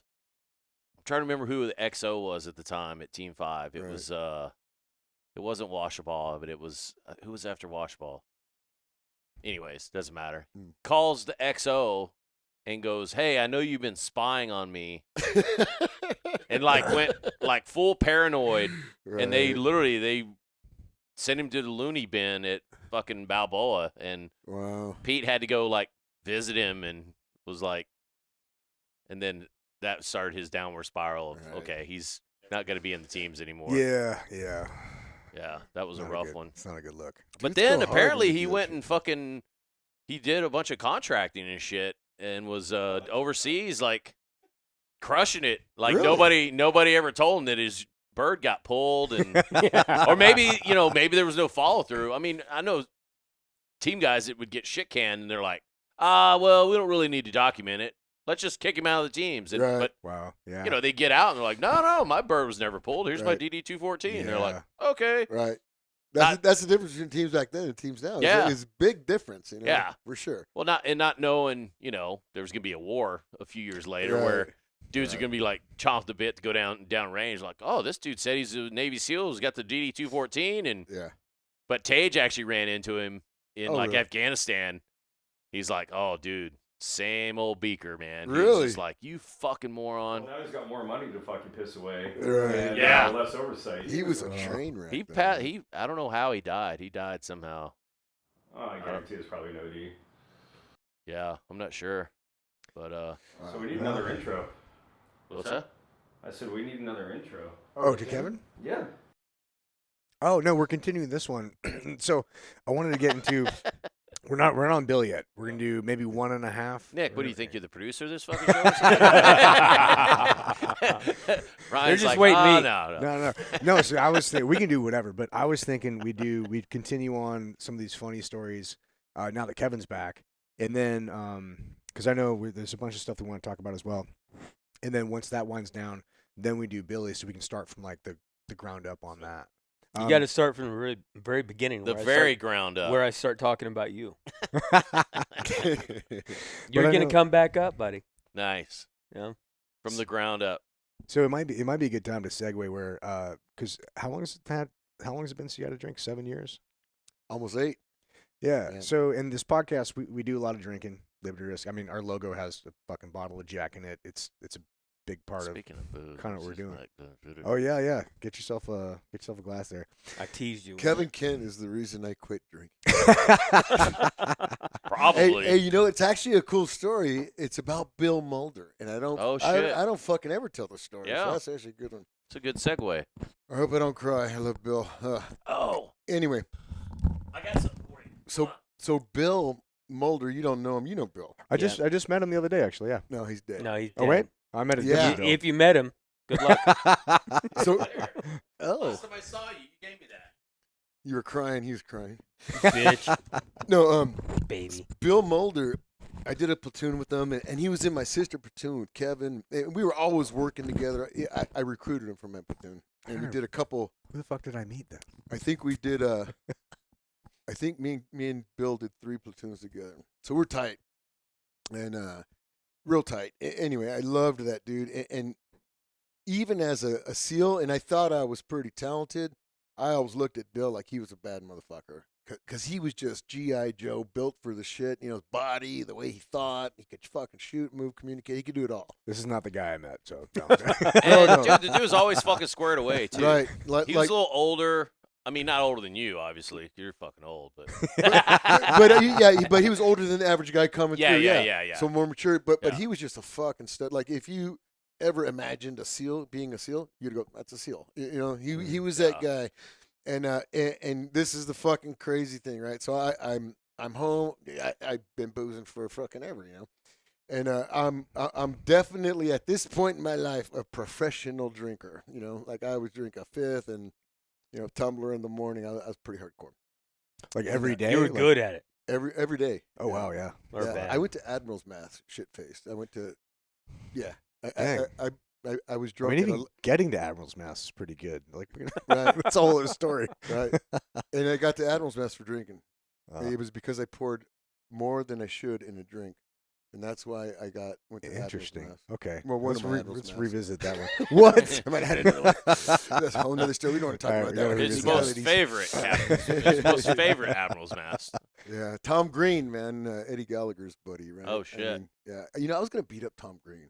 Like, I was pissed off for him making me go through. And really, I got a vacation. Is it you know? Tom Green? What's his name? Jeff Green? I don't know. Fuck No, Green. not Jeff Green. He became fucking The Admiral? the Grand Poobah. Yeah. Yeah. Yeah. I Is was it gonna Tom? beat him up, dude. I was all Tom fucking- Green's a comedian, right? Yeah. I was still mad. It's not Tom Green. It's Admiral Green. fuck me. What's his Colin. Colin Green. Yeah. Yeah. I was like, Tom Green. Dude, I was so bro, I was so See? 3 heads. we I figured was out so- one idea. I was so drunk in this Admiral's Mass that I walk in there. First of all, they're all like in uniform, right? Nice uniforms, and I wasn't. I was just looking at my camis like, oh fuck, they're gonna fire me. They're gonna fire me. So I just wore my little camis, right? And I walk in there and fucking, I don't remember who was in there. I remember Dunbar was in there because I felt like a fucking idiot. I started crying. Fucking. Anyway, it's Colin, Dunbar, the chaplain, all these people, and they're talking to me, and so I had done like, I don't know, 4 or 5 shots, about a pint, right before I walked in, right? Like God damn, 30 dude. minutes before I walked in. And before I drank that, I was at home drinking a fifth, right? So I was fucking hammered, but Yeah. I was professional, so I could walk and talk and everything. I walked in there and I sat down, and Colin's like, "So, you want to tell us what happened?" And literally, I was at the Cree. Not really. I was at the Cree, and you could only have, it was 2 drink minimum or 2 drink maximum. Mm-hmm. Be cooler if it was And when they were minimum, asking yeah. because Van Landingham got in trouble, you know, and so they were, during my interview, they were like, "Well, did you measure your drinks?" And I go, "Fuck, no, I didn't measure my fucking drinks. No, whatever." I mean, that's why you never talk to NCIS or anybody. you know? No, yeah. But I was like, I didn't do anything wrong. What the fuck? And then, "Did you measure your drinks?" I'm like, "No, I didn't measure my drinks." You know, whatever. And I kept talking. That's what they got me on. I didn't measure my drinks. Wow. You know, so you only have 2. So I was drinking too much. So anyway, I go into this Admiral's Mass, and he asked me like, As a Master Chief? yeah, Damn. this is very formal, That's some fucking hard up shit. right? You get a Master Chief. You Hey. you have to fucking attack a team guy Master Chief for not measuring your drinks. That's the measure of. That's some gay You're shit, like, dude. wow, dude. Well, it's probably a good thing that it happened. Yeah. Yeah. Well, of that course. isn't why I quit drinking. Bill was why I quit drinking. But Can't stop me. the reason I'm telling you is because He gets no credit. when I walked in there, I was probably close to a fifth in me. And he asked me what happened, and I go, well, kind of like a bad dive. You don't learn anything from a good dive. And I started getting all fucking teary-eyed. And he's like, whoa. And he didn't know what the fuck to do. He's like, get out of here. So I walked out, and they're like, yeah, whatever happened, it's gone. Just go away. So I don't even remember half the fuck conversation. I was fucking shit-faced. But I remember being out there, and Alan Wing, God bless him, he's a great guy. I man. love him. Best guy on earth. Yep. He comes out and he looks at me and goes, right, yeah, I think everything's okay. I don't remember the whole conversation, but I remember him saying, okay, everything's done. We're good. We're just get out of here. And I'm like, am I going to be a command master chief now? He's like, yeah. And I'm like, ha! You fuckers! I'm shipping! Idiots! Right? I Right. just see guy going, so, Danny's? Right. But let me get back to the Bill story, right? So I'm fucking shit-faced, and I'm at home, and it's drunk, and I'm talking to my dog about how we're going to save the world. You have shit-faced. and my thing was I couldn't sleep, man. That's why, well, amongst other things, like knee problem, Yeah. everything was a reason to drink. And I didn't really, they say, hey, man, we stop drinking, you're going to feel, you're going to feel different. They didn't tell you how much pain you feel, but I was masking a lot of pain with drinking too, back pain, whatever. Yeah. My heartache. But so this was one of those nights that I fucking fell asleep, and I didn't sleep upstairs because I'd have these dreams I'd fuck up my wife, and so I'd sleep downstairs. So if I slept, I would sleep. I could hit whatever the fuck I wanted. Wake up naked in the corner, which happened all the time. But anyway, I fucking had this dream, bro, and it's fucking Bill, and I can't remember the whole fucking dream, but it was Bill Moulder, right? He's fucking talking to me, whatever, hanging out. Like I said, I don't remember the dream. Who thinks about their dreams? But I remember that. I remember having the fucking dream. This is before he died or after he died? This is the night he died. No fucking way. Yeah, man, that's Holy what's fucking me fuck. up, right? Wow. And so I'm a drunk at the time. So I had this fucking dream. I wake up. My first text is from Scotty Wirtz. Yep. Bill's dead, committed suicide on FaceTime with his wife and shit. And I'm like, fuck, I had that dream because I got to kill his wife. That's what I said. I'm like, she fucking made him do this. I'm a drunk. I didn't Yeah. know any better. Yeah. I had to kill his wife. And I got this whole fucking thing in my head. Bill's dead. I'm pissed. And so I started drinking even more. Sighting in my gun. Getting drunk, and then I wanted to get sober up. I wanted to sober up so I kill her. Yeah. And when I tried to get sober, I was in my house and I quit cold turkey. And you can't quit cold turkey if you drink like I was drinking. Yeah. And so the next morning, I had a shot of one of those 99ers, the real stiff ones. That was I would drink 10 of those. Got to get that toothpaste taste out of my mouth, brother. So I downed that, and then I went and I sat down. I'm sitting in the front room, and then I just didn't, I would get like the jitters and shit, real bad shakes and tremors, and so I didn't want to be around my kid when I was doing that. So I was sitting there watching, TV with both my sons, and I started shaking a little bit, like, all right, guys, I'll be right back. I'll go to the bathroom, So I was just gonna go in the back room and try to get my nerves back because I was very anxious, and I fucking had a seizure. I passed out in my hallway, and I wake up to my son going, my dad's a SEAL, he's gonna kill all you guys. My son said that, and there's all these dudes on me. I remember just going, what the fuck? And I tried to hit the first guy, and I kind of clipped him a little on the chin because I thought it was in a fight. I didn't know what the fuck was going on. I just woke up. They put with smelling salt, and fuck, and when I hit the guy, they all fell on me, and it was a lot of weight. And that's when I heard my son say, hey, my dad's a SEAL, he's gonna kill all you guys, And I was like, oh shit, my son in the bar, and and so then I realized where I was at, and then I don't even remember like that whole week after that. Holy Getting fuck. sober, like Wow. I remember this doctor coming in, and she But goes, how, hey, how did you do it though? Because I think this is an important step. Like, did they take you somewhere? Or they did you sit took at me home? to the hospital to Balboa, and this I'll doctor drink to comes that. in, and he's like, whatever. They gave me a bunch of meds and shit, and then this female doctor came in. I know her name, but I can't think right now. But she goes, hey, you think you got a drinking problem? And I looked at her and I go, maybe. She goes, you want to get help? And I go, yeah, okay, we'll try it, and She's like, this is called milking the prostate. yeah, right. But I wasn't convinced, and so, but the way she said Goodfellow was her name. The way she asked me a second time. She goes, hey, you really think you need help or not? And I go, yeah. And then it hit me when I said, yeah, like, oh, fuck, I finally told somebody I'm an alcoholic. I've been telling people, I'm an alcoholic. I joke about it all the time, but I Yeah. never really told somebody I was an alcoholic. And she looked at me. She goes, "Okay, we'll get you some help." And then You weren't still in though, right? I was. Really? Yeah. Okay. Yeah. And then she left the room. And I was Oh like, fuck, dude! I thought you were already out by then. no. And she left the room, and I was like, oh fuck, what'd I just do? Now the cat's out of the bag. So I was like worried. Yeah. Of course, everybody wants to brush it under, but I'd sent guys like Steve Michaud, right? I sent him to SARP. Mish. All these guys, not just Mish, but other guys. I sent him to SARP. Like, hey man, go get fucking sober, get the fuck out, because I couldn't handle the booze, right? So I'm like, fuck, I gotta go to SARP because I sent all them fuckers. So I sent myself to SARP, and that was What's SARP stand for? Substance abuse. Has it always been Yeah. that? What did it used to be called? DAPA. DAPA. Yeah. Okay. Yeah. But I went there and I did their 30-day stint, and I did everything they wanted, meditation, yoga, all that shit.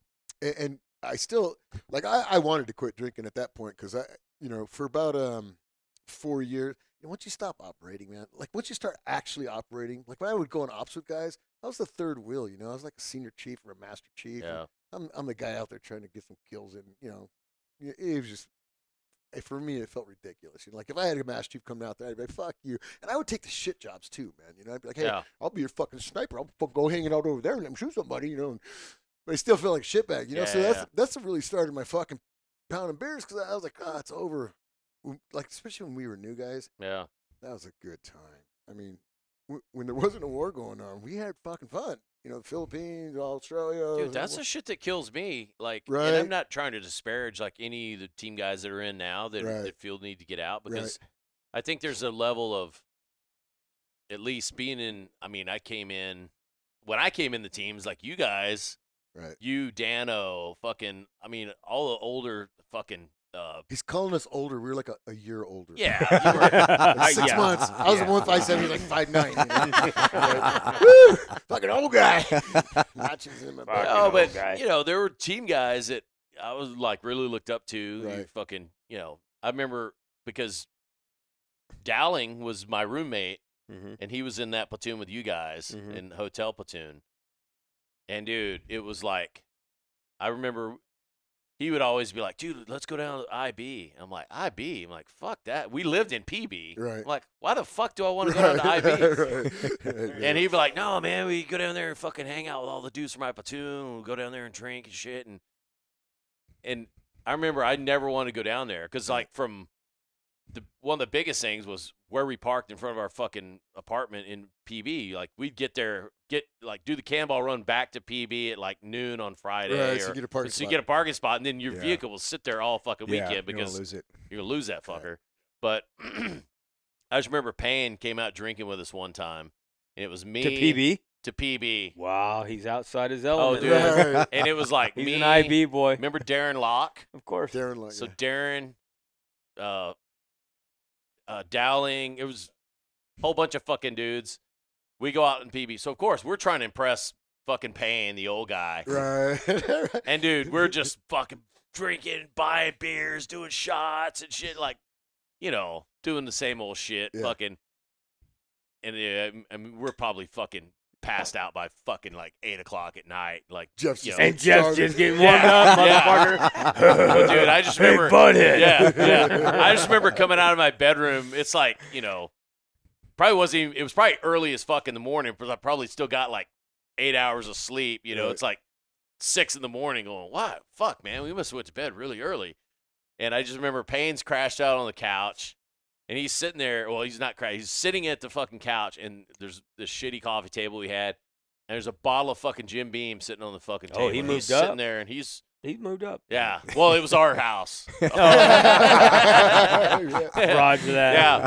And I go in there, and he was already, like, fucking drinking out of the bottle. There was a fucking beer on the Right. counter or on Right. the table. And I was just like, God damn. Like, oh, shit. And it was a Saturday. Like, Yeah. hey, you already started? Like, I just remember, yeah, bro, they got to get that toothpaste taste out of my mouth. I was just like, oh, my. I still hear it to this day, man. It's just like and he was like, oh, what's up? Yeah. I'm like, Gotta get that toothpaste. yeah, they like take a sip and kick you it's like take a little pull off of you, and then you hand it back to Payne. He's like, Go. it's like half the bottle's like, Dude, I got all his guns before he moved to the Philippines. He lived on my way home, and I was a drunk, so I'd stop by his house and drink, right? no way. Yeah, and he's a perfect guy to drink with. And his house was like 4 or 5 miles from my house, so it was easy. I get drunk and go to my house, and straight shot. Anyway, he's leaving, right? He's going to the Philippines. He calls me up, and he always knew I wanted this 45 Kimber that he had. And so he's like, I'm going to the Philippines. And I'm like, okay. And he's like, you want that fucking Kimber? Come get it. And I'm like, okay, man, I'll be over tomorrow. So I go to Costco, and I bought a Magnum of Grey Goose, right? Because I'm kind of trying to chew him down for this gun. And I brought $1,300 with me, right? And I wasn't going to pay $1,300, but I figured if you went to $1,300, that would be the top dollar I'd pay for it, right? So I go over there. For just a Kimber.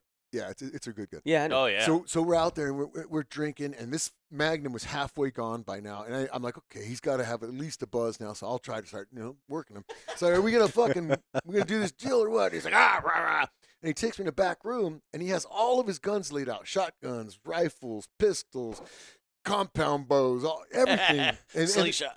everything. It's all fucking laid out on the floor, and I look at it, and I walk up to the Kimber, and I go, okay, how much you want for this one? He's like, nah, not the whole fucking thing. And I'm like, dude, I don't need all these fucking guns, man. That's a lot of fucking guns. And he's like, no, it's all or nothing. And I'm like, you know this, man. So I go, well, let me think about this. Get that fucking Grey Goose going, right? So we go back in the other. I have the Kimber. I'm taking this Kimber home no matter if I have to steal it. I'm taking it home, right? So I got it. I'm playing with it, put it in my bag, and anyway. Oh, I forgot I had it in my. So now we're down to waistband. like this level, right? And I can't fucking see very good. Like, I should eat something, I'm fucked up. He's fucked up, and he always wants to fight, and he can't fight out of a fucking paper bag. I mean. At all, and at this time he had pterodactyl arm. Remember, he got shoulder surgery, so he couldn't use his arm because he never did the fucking rehab. Yeah. So he had pterodactyl arm. So I'm like, hey, bro, here's the deal. I'll give you fucking $1,000 for everything. I knew I had $300, so I figured that'd be a big jump, right? So I'm like, I'll give you $1,000 for everything. He's like, what the fuck? And he's all pissed off. And he's screaming at me. He's hitting me with his one arm. Fucking pterodactyl, push him down. We got a fucking fist fight. My fist fight, his fucking pterodactyl arm, and I fucking clocked him like twice. Anyway, so anyway, we're not done with the bottle yet, and so he's calling me every name in the book, and I go, that's it, fuck man, here's $1,300, and I throw it down on the table for dramatic effect, and it kind of spreads out, and I'm like, that's it, and I just started walking over, I started picking up the guns, he's cussing at me. But I'm grabbing the guns and putting them in my car. So I keep doing it, man. And I get them all in the back of my truck, right? And I had this snug top. He's got the bottle. Right? Oh, yeah. No shit. Yes. He was still drinking, cursing. He couldn't walk very good because he fucked up. So then I'm like, and he had this fucking crate, man, and parabags of like slings and magazines, like, because he was contracted for a while. Yeah, he had some good shit, really good shit, Blackwater. Anyway, so I'm like, hey man, you can't take these fucking magazines or those bullets. Fuck, might as well throw those in on this, And he's like, "You're a fucking asshole." Dude, I got so much ammo. I mean, every sling, holster. So this deal worked. Yeah. Oh yeah. Oh, $1,300, bro. I got 27 guns. 27. Jesus Christ. It's fucking robbery. 3 compound Tell us your bows, address. and enough ammo. What is your address? Enough ammo to fill up your fucking bathroom down there, right? So, but here, he had like grenades in there and shit. I had to get rid of some of the shit. No, he didn't. I didn't know. So you have to imagine this, right? I have this Chevy truck that has a top on it, and I got all this shit stuffed in my truck, right? And I'm backing out of he lives in the ghetto, man. I kept one of them on me. And I back out, I'm driving home, and this is a good fuck up where I'm drunk as fuck, right? I'm driving home, and like driving down his street, I'm good. But then I got on the freeway, and I'm like, whew. I'm like, fuck, man, I don't want to get pulled over. Driving by Braille. Yeah. 27 guns in my fucking topper. Dude, there was so much. And there was grenades in there. I didn't even know about the grenades. Fuck, I had to get rid of I had to turn the grenades back in. Anyway, so I'm driving home. And I'm like, fuck, man, I got the windows down, the radio blaring, AC on. And I'm like, fuck, just get home. And I get home, and when you get home, you're happy. Yeah. Fuck. Whew, made it, man. So I was fucking stoked. Gamble paid off. Yeah. Pull up my driveway. Woo! Dude, my ex-wife comes out. Oh boy. Here she And I'm comes. like, oh, Christy on a shit. rampage. Because we had a rule. I mean, she was, we were both drinkers, so we had a rule. No matter how fucked up you are, if you can go to be at a strip club, be naked, and I'll come pick you up. That was the rule. And I never really, well, I had her pick me up at a strip club one time. It didn't work out too well, so I decided it wasn't a good rule for me. So anyway, she's knocking on my window, and when you fucking start laughing, you can't fucking stop. And I look at her, I go, hey, I'll try to be serious. I go, hey, I'm thinking about something from work. I'll be in a minute, And she knocks on the door. She goes, you been drinking? And as soon as she said, I'm like, all right, the gig's up. And I started laughing, man. And I couldn't fucking stop. And the madder she got, the harder she hit, the more I started laughing, right? And it's funny. And Billy knows that. I would say stuff to her sometimes. Like one time she was yelling at me. She's like, where are you going? Why the fuck are you going? I'm like, I'm a fucking biker, man. Shut the fuck up. I would always say shit like that to her, So I looked at her. I go, just get the fuck in the house. I'll take care of this, So I got mad finally. So she knew to get leave when I get mad. So she starts taking off. She's like walking up the steps. I'm too drunk to get this shit in the garage. Like I should have backed my truck in. It was facing the wrong way. So hold on. Can you help me get some of this shit in the garage? Can you give me a hand with some of this shit? You asked Christy if she would fucking help you. Shotguns, pistols, ammo. I'm dumping the ammo. God, I she couldn't even loved carry you. the ammo, so I just ended up dumping half of it. Yeah. Yeah. And then, Match made in hell. yeah. The next morning I wake up and I forgot I bought the guns. I forgot about the whole fucking thing. I was really drunk, And so I wake up the next morning, I go out to get on my Harley, and I look at my garage, I'm like, oh! I'm like, fuck! And I check my pockets because I forgot I left the money. Where all these fucking bullets come from? I'm like, did I pay him? I go, oh, I paid him. That's fair and square, man. That's fair and square. We exchanged money. He's got the money, I got the guns. We're good. Yep. You know what, man? Hey, What's that? I'm wondering though, because then there's seller's remorse, and I'm wondering if Oh, he had no trade backs. he had I kind of looked around and then noticed bottle empty of Grey Goose, $300 in cash. That looked like a lot more money because it was on the coffee table. Because I planned for this. I'm sure Payne. Payne. I knew that was going to happen. Right? So I sent him a text the next morning, and the text was, hey, bro, here's the deal. I know you're in a hurry. You had to get rid of these guns, and I feel bad. So if you make it in the Philippines, first year there, then I'll send you another $1,000 for the guns. And I was really going to do it. I mean, it really was. Sure you were. No, I was, man. Yeah, I know. Because I got a really good deal on this shit. I mean, the Matthews bow by itself was like almost $7,000. If he survives a year in the Philippines, yeah, because I told him when he said he was He's a going to go, drunk. I'm like, you ain't going to live, man. You're going to drink yourself to fucking yeah. death. And so at example. 1 year mark, he went to go get his passport stamped in Malaysia and died. Damn. Yeah. He called me up. He called me up from the night before he died. He called God, me dude. up. No He's shit. I Yeah. didn't know that, dude. Oh yeah, we talked. I didn't know- We talked at least once every probably 2 weeks, maybe Yeah, sometimes longer. yeah. But he'd call me up from the Philippines all the time because I was the only dude who kept contact with him. Nobody kept. I thought he got. I think I ran over on the Strand. No, That was Mongo. That That was That was Mongo. no, it wasn't Mongo. Who was dude. that Corman? No, Yeah, it was a corpsman. no, it was Hawaiian fucking. dude. It was Indian Bob. It was Bob Bob. Hussell. Bob Hassel. Bob Yeah. Hussell. He was Dude, with Jeff. Why the fuck did yeah, I think- he was Bobby Alcel. Bob Oh, he was Hussell. with Jeff. He was with Jeff. Oh, Jeff had Running both. across and boom. From fucking Fiddler's Cove. Yeah. Yeah. Dude, that was the day the dude retired. fuck. Or like the day Yeah. after. They were on. I know the whole story because Yeah, they're on the boat Yeah, drinking. they're on the boat drinking. Sunset came and fucking. They're like the sunset. They can see it from the fucking Yeah. boat. Can't You're see at it from Fiddler's fucking Cove, dude. Yeah. It's like right across the Strand, and they fucking decided to run across the Strand. drunk. And Frogger. fucking Frogger, Bob, yeah. they got to the middle. They got to the middle of it, and then Bob decided because Bob's. I knew Bob. I did a platoon with him. I was in hall. I tell you stories about him. He fucking went for it. He ran for it. Fucking wacko. Right. Jeff saw the Dang. whole fucking thing. Right, Dude. right, He right. said he fucking flew up like 30 feet, man. And he goes, as soon as he fucking hit him, as soon as he hit that car hit him, like I Right. knew he was gone. Yeah. And it fucked Jeff up, dude, which I was fascinated by because I didn't know Jeff could get fucked up. Yeah. Yeah. Like, but it fucked him up. Hey, that last year that he was here in San Diego, Yeah. he was fucked up. Like he was living with that big Mexican girl. and- I was a I mess. had my gym at the time. I Was know. this after he did that whole thing in Guam with the boxer chick and? Yeah, this is way after that. Okay. Way after that. way after that? Yeah, Okay. this is in. I'm trying to remember. I can't keep my timeline. I'm not together. good. Yeah. What was the thing in Guam with the boxer chick? He dated this chick. He was, and when he went to Guam, he was in great shape, Yeah. right? Yeah, he Did got in good shape. Yeah. He got like I don't know if he got Steroids, sober hell of and a shit. drug. Yeah, Hey, it worked. I don't know if he got sober, but dude, he wasn't was, he wasn't doing steroids. He just got in shape. Yeah. yeah, he was like working out in Guam, I guess. But And he could almost like give a jump brief and shit. And Almost. My wife loved him. every girl loved that dude, man. He was God, a I little never fucking- understood it. He was a true Right. pirate, dude, man. somebody showed me a picture of that motherfucker when he was like, so, I don't know where it was. Maybe it was on Facebook or some shit. It was a picture of Jeff Payne like in boot camp with a fucking hat and Right. shit, and people were like, Well, "He's a dude, good-looking okay. fucking dude." Hey, It's a handsome bro, dude, yeah. Before he when Jeff- I got that team, he was in shape. He was Stuck he a was a fucking- stud, man. Jeff was stuck a adopted. ski He- pole he through was- his face. He was Right. adopted.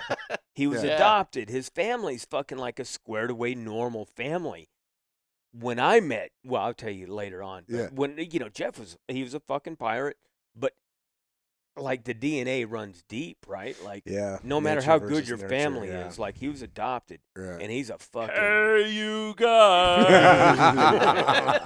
No, man, I know. Right. Yeah, no, I love Jeff to Yeah. death, man. Had to see him go, but what a better Monty Tree size. He's like, I always suspected that Jeff would die in a pool of his own vomit, and I'm like, well, he kind He of did. did. Yeah, yeah. Yeah, he kind of did. Yeah. Yeah, he went the way. So we it thought he was would. one year. Did I get that story right? 1 year to the day of him making it, and he got his passport stamped, and that's when he died. That's 1 year to the fucking day. I don't know if it was to the That's day, but crazy. he was going there to get it stamped so he could stay. And what another happened? He year. was. Oh, that's wild, he- man. What, how for his did he birthday or some shit? No, you have to get it stamped every year. if No, you're but I gonna- thought he was just going to Malaysia, like, oh, let's go on a trip. And No, it's no, inside that 1 year. he had been in the. It was time for him to get his visa stamped. Oh, okay. Yeah, He's working for B-Dub, right? Like, or he was retired, completely retired. I remember when I had my gym, that fucker came over with that big Mexican gal, Yeah, and he goes, and I'm working in my gym, I'm sanding the fucking floors, and I look over and I see fucking Payne, and I'm like, what the fuck, motherfucker? And he's like, hey, butthead, what you blah blah blah. He goes, let me introduce you to what's her fucking name, whatever her name was. And right in fucking front of her, he goes, I know she's a big fat Mexican and all, but Right. she's a good fuck. every time I'd go over there, he'd do that, man. Yeah, get that big fat Mexican and make it something to eat. I'm like, dude, what She's a the good fuck? fucker. She's a good fucker. Yeah. Surprised she didn't kill him, dude. No, if it was his old lady's fucking. No, if she didn't kill him, no, his old ex lady, Oh, that the- stripper, that fucking hot. She wasn't a stripper. You talking about the Asian chick? Yeah, she was a fucking stripper. She wasn't a stripper. I saw her fucking strip. Exotic dancer. Oh, God, whatever. I thought she was a good Catholic girl. You're kidding me. Oh, you're kidding me, right? She was yeah, going to yeah, medical no, school. Yeah, no, Jeff had a fucking thing for strippers. She was fucking hot. She was way hot, way Way. out of his league, bro. I I always thought he had a big dick or something. I don't know what the fuck. when Jeff was young, dude, all the chicks fucking they're totally into him, Right. man, because like he's like fucking Billy. But even when Billy, he looked like Uncle Billy Fester, fucking they still Idol, were all over him. but Billy Idol, like Yeah. he had fucking Right, his yeah, leather yeah, yeah. jacket with the spikes and shit, Yeah. and we go get in the mosh pits and Right. fucking He's got and all the character, chicks man. and all the chicks dug him, but then he got old. Right. Don't right, get old, man. Don't get old and look like shit. Right. You So can I- be young and look like shit. So Coach Iolo, They're tight. yeah, they're fucking. He brings his ashes out to the island, and we're like sifting through Payne's ashes. 'Cause- Really? Yeah. He goes, yeah. He Looking goes, for his, a gold his- tooth. Well, he goes, I think his mom, his adopted mother was like, hey, because they were going to bring him back from Malaysia, and they're like, dude, it costs a fucking $3,000. arm and a goddamn leg. They're like, if we just have him cremated there, it's cheaper, whatever. I guess that's what they did, but she was like, I want to make sure this is really him. So we're like sifting through his shit and like, oh, here's hardware, here's not a gold tooth, but here's pins. Like I think he'd had multiple shoulder Right. surgeries, and Mhm. Oh, So you guys we're- really did sift we're through like shit. looking through shit. And then when we had a class out there, was why we was out there, but Coach used to put on these just phenomenal fucking demo shows with fucking Right. gas bombs, Right. and somebody has this video. I know Coach has it, but dude, we're sitting out there, and dude, they were singing like Frogmen of the fucking Navy and all this fucking shit, and we fucking crack off clacked Jeff. it off, and Jeff's fucking ashes. Oh no shit. Yeah. Good for Yeah, So that's his, cool. That's his cool. ashes Hey, bro. are on Bud's beach right That's there. a frogman Hey, you know, send-off, one of the dude. things that was one of his pride and joys was being an instructor in third phase. Yeah. And he sucked. Don't get me wrong. He worked for me. He was like really into it. He loved teaching demo. That was his thing, man. Yeah. Was You know, he he out there liked with us teaching at the same dudes, man. time? Earlier, before you got out there, he was out there. Very. Like, I was only worked with him for a couple months, but we would go fishing out there, and fuck, man, I would take him. I wouldn't catch shit. I'd go by myself. I'd catch all kinds of fish, man. I was out there once. I caught a black sea bass. You know, they're like endangered, right? You mean white sea bass? Why does it got to be black? Right. What's the statute of we- limitations on fishing game? We used to go out there and we'd tell the boats, you know, hey, give us some bait so we can go fishing. So they give us bait and we'd go on our little zodiac and fish. And we're getting drunk like we always did. And we're shit faced, not catching anything. And I'm fishing, so I go all the way to the bottom, just kind of playing, you know. And I yank my thing up, and so it looked like I got hooked on the bottom. It was so fucking big, right? I'm like, fuck! I go back the boat up, Jeff. So he backs the boat up, and it's not moving. And then there was just one little kick, and I was like, oh, I got a fish, you know. So I start reeling it in, and he's like, you ain't got no fucking fish. And I'm like, fuck you. And he's drinking, right? And I'm reeling. He's like, you want to drink? I go, fuck you, man. I'm reeling this fucking thing, and I'm all excited, right? And so 15 minutes later, I'm like, dude, give me a fucking drink. What are you waiting for? You know, and he gives me a drink. And then he wanted to put the belt on me. You know, I'm like, I don't need a fucking belt. 15 minutes later, I'm like, give me the fucking belt, man. So about an hour later, we finished a fucking fifth just in that hour. It's a Jap Scully. We get this fish next to the boat, Bunch right? of kelp. Fuck! And it's 6 feet. You know, it's as big. It's bigger than my arm. Like the head came in the boat and went out of the boat, and the tail went out the other side, side to side. Yeah. Right? It was a big fucking fish. And their belly comes out when you pull them up for that low, you know. So I'm like trying to put that belly back in. And then like I get Catch and release. I got my arm. Well, because the boats are watching us, right? So we're thinking we're gonna get fucked if we don't put it back. So I get my arm all in there, and then it starts biting down on me. I'm like, what the fuck? Anyway, Stop it! Trying to help you, bastard. and then we put it back in the Wait, water. Payne was biting you? Yes. Then we Yeah, put it you back in probably the were. water, right? And we let it go because fucking Jeff. I was gonna take it. It's the island. I'm like, it's the island. Do it. Take whatever you want. He's like, no, man. Those dudes might rat us out. We didn't have no camera or nothing. So this is a fish story. Yeah. The next day I go out and I'm telling these guys, hey, can I get some bait? He's like, yeah. He goes, hey, man, somebody caught a black sea bass out here yesterday. And I'm all proud, you know, like, yeah, it was me, man. He goes, why'd you let it go? And I go, because you guys, man, it's fucking illegal. He goes, you're a fucking idiot. I'm like, fucking Jeff, man. Oh, that. He told me I was motherfucker. an idiot for letting it go. That was 200 Dude. pounder, man. That's a juvenile. They taste good. I'm like, Them's good eating. Hey, you know what? Hey, anyone listening to this fucking podcast, if they did not know Jeff Payne, they fucking missed out on a very Yeah. important person in Yeah. their life because, right. you know, he had such a fucking impact on so many people throughout so many years. He was fucking break glass in time of war. And then, Right. by the way, fucking don't count on him because he's going to suck. Right. He's going to fuck shit up. But he was the best fucking guy. Right. You know what? God damn. He had a big great. heart. He'd have been Yeah. great in our club, bro. Yeah, he had a He would have. Yeah. He would have been great. But he'd have wrecked every fucking weekend. I Right. mean, he'd have. Right. Yeah. Yeah, 100%. I'll be a trailer guy. No, Right. man. You guys don't know a lot about the club anyway. We'll talk about the club a little bit. If Yeah. that's Does okay. anybody else have to pee? No, Just only me? you have. Yeah, I'll a take chick a Alright. piss. I'll Alright. take- Yeah, sure. Why not? Your No, you're listeners right now are going, "Fuck, "Fuck, man! They just took Well, a that's piss." that's keep why going. we switched to iPhones. Yeah, Right. dude, like trying to shoot. And So, but now that we're back, Raw and- I do want to get there's a couple things I want to talk about. You guys, the motorcycle club, and also we started talking about your sobriety journey, but I don't Right. think I don't think we got to the second. No, half no. Of that. So, no, did so, you bring it? so, No. yeah. And I want to Who's tell you here? this because there's a lot. Sure. Good.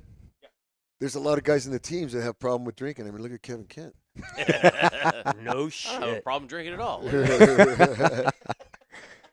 No, but it gets away from guys. It got away from me. And when I was working signature management with Chip Beeman, working at the teams, I'd see these dudes, and then when you stop drinking, you could smell alcohol in people. You kind of you see the same things, characteristics that I had, and I see guys going down the same path. And if you can learn something from me, I'd rather the guys not have to go through the shit I went through. Because it's probably like, I was a good hard drinker for my entire career, but like the last 6 years of my career, probably.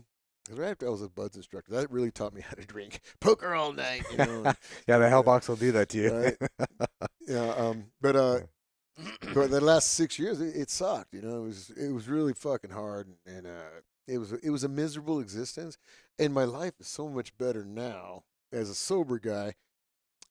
I do miss drinking. You know, I'm not gonna lie. I go to AA meetings every day. And, Really? Every day, except for Saturdays. Saturdays I go all the time.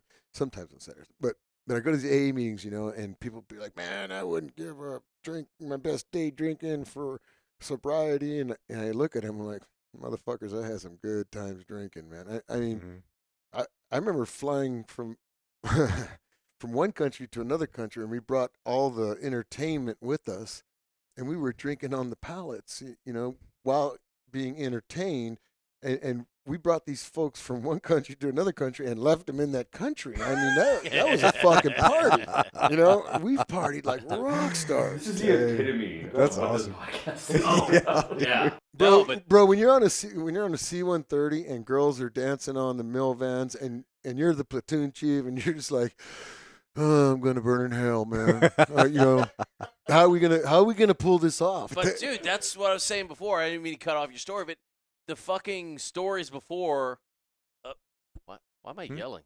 I don't know. Because you Stories always before, Emphasis. like we didn't know any better. When I came in the teams, it was like you have an expectation, like, oh fuck, man, we're gonna go fuck some shit up. And then my first platoon is like, wait, we're going to fucking Guam? We go to Guam and you like go do some J sets and you know maybe go to Thailand. We're like, woohoo! But then you go to Korea and you're like, this sucks. Or you go to like whatever. But then 9/11 happened and everybody's like, dude, okay, fuck, it's time to fucking get it on. And then you strap it on for a number of years, which I think you got team guys that are coming in now who caught maybe the tail end of that shit. They come in, they're like, okay, we're fucking coming in. And they're, granted, I know the dudes that I put through SQT and third phase and shit, they're way better trained than, like, when I came in, it was just like, third phase, like, you know, how do you shoot this fucking pistol? Like, I don't know, just Point it that way, Just, yeah. You'll figure it out. You'll figure it out when you get in the team. Point and shoot, You know, point in and shoot. third phase, yeah, I didn't learn shit. Yeah. I'm glad I learned how to Point it fucking dive this in way, second that's phase, basically because it. if second phase was around like third phase, you'd be like, Yeah. I don't know, breath hold? No, Right. you'll figure it out. Yeah. And, you know, and then when you get to the team, the same kind of shit. It was STT, and it was like, you'll figure it out in your first platoon. We didn't even have STT when I got to the team. You didn't have it either, right? STT? I was one of the first. They didn't have it when I got Yep. there. You jumped No, in the man, you platoon. fucking got to the team when I got there, and you had to fucking hang out, go to an island, be a Right. fucking target Be a bitch. person. But do you guys agree that that's a good additive to the pipeline? Oh yeah, it's very necessary. Yeah. Well, Especially in a war environment. Wait, what's that? You know what? Like adding SQT and the way that everything is now, right? And from the little that I know, being a fucking one army faggot in this room, is you guys. Thanks, It's buddy. okay. Is you guys like? I mean, there has to be Only gay transition, if right? you're And there's gay. pre-war and during war, and I feel like you guys actually got to see the better part of that heyday Right. of the early days of fucking off, back when they were making really lame, awesome movies, about it. The best To the day movies. where like, all right, now it's buckle up. Right. And that transition has to take a transition, and you guys lived through that transition. It was cool when no one knew about us. When that fucking Charlie was Sheen cool. movie came Yeah. out, it changed everything because we were like a volleyball team. Was that really the catalyst? Yeah. Was that movie enough of a Yes. Hollywood Was flick that that it 89 changed that everything came out? about I anesthesia? don't know when it came It out. came but- in early 90s, like 90. But that one, Yeah. I 91, mean, I always 92. remember telling girls in bar, "Oh yeah, we all jump off the Coronado Bridge. It's part of our."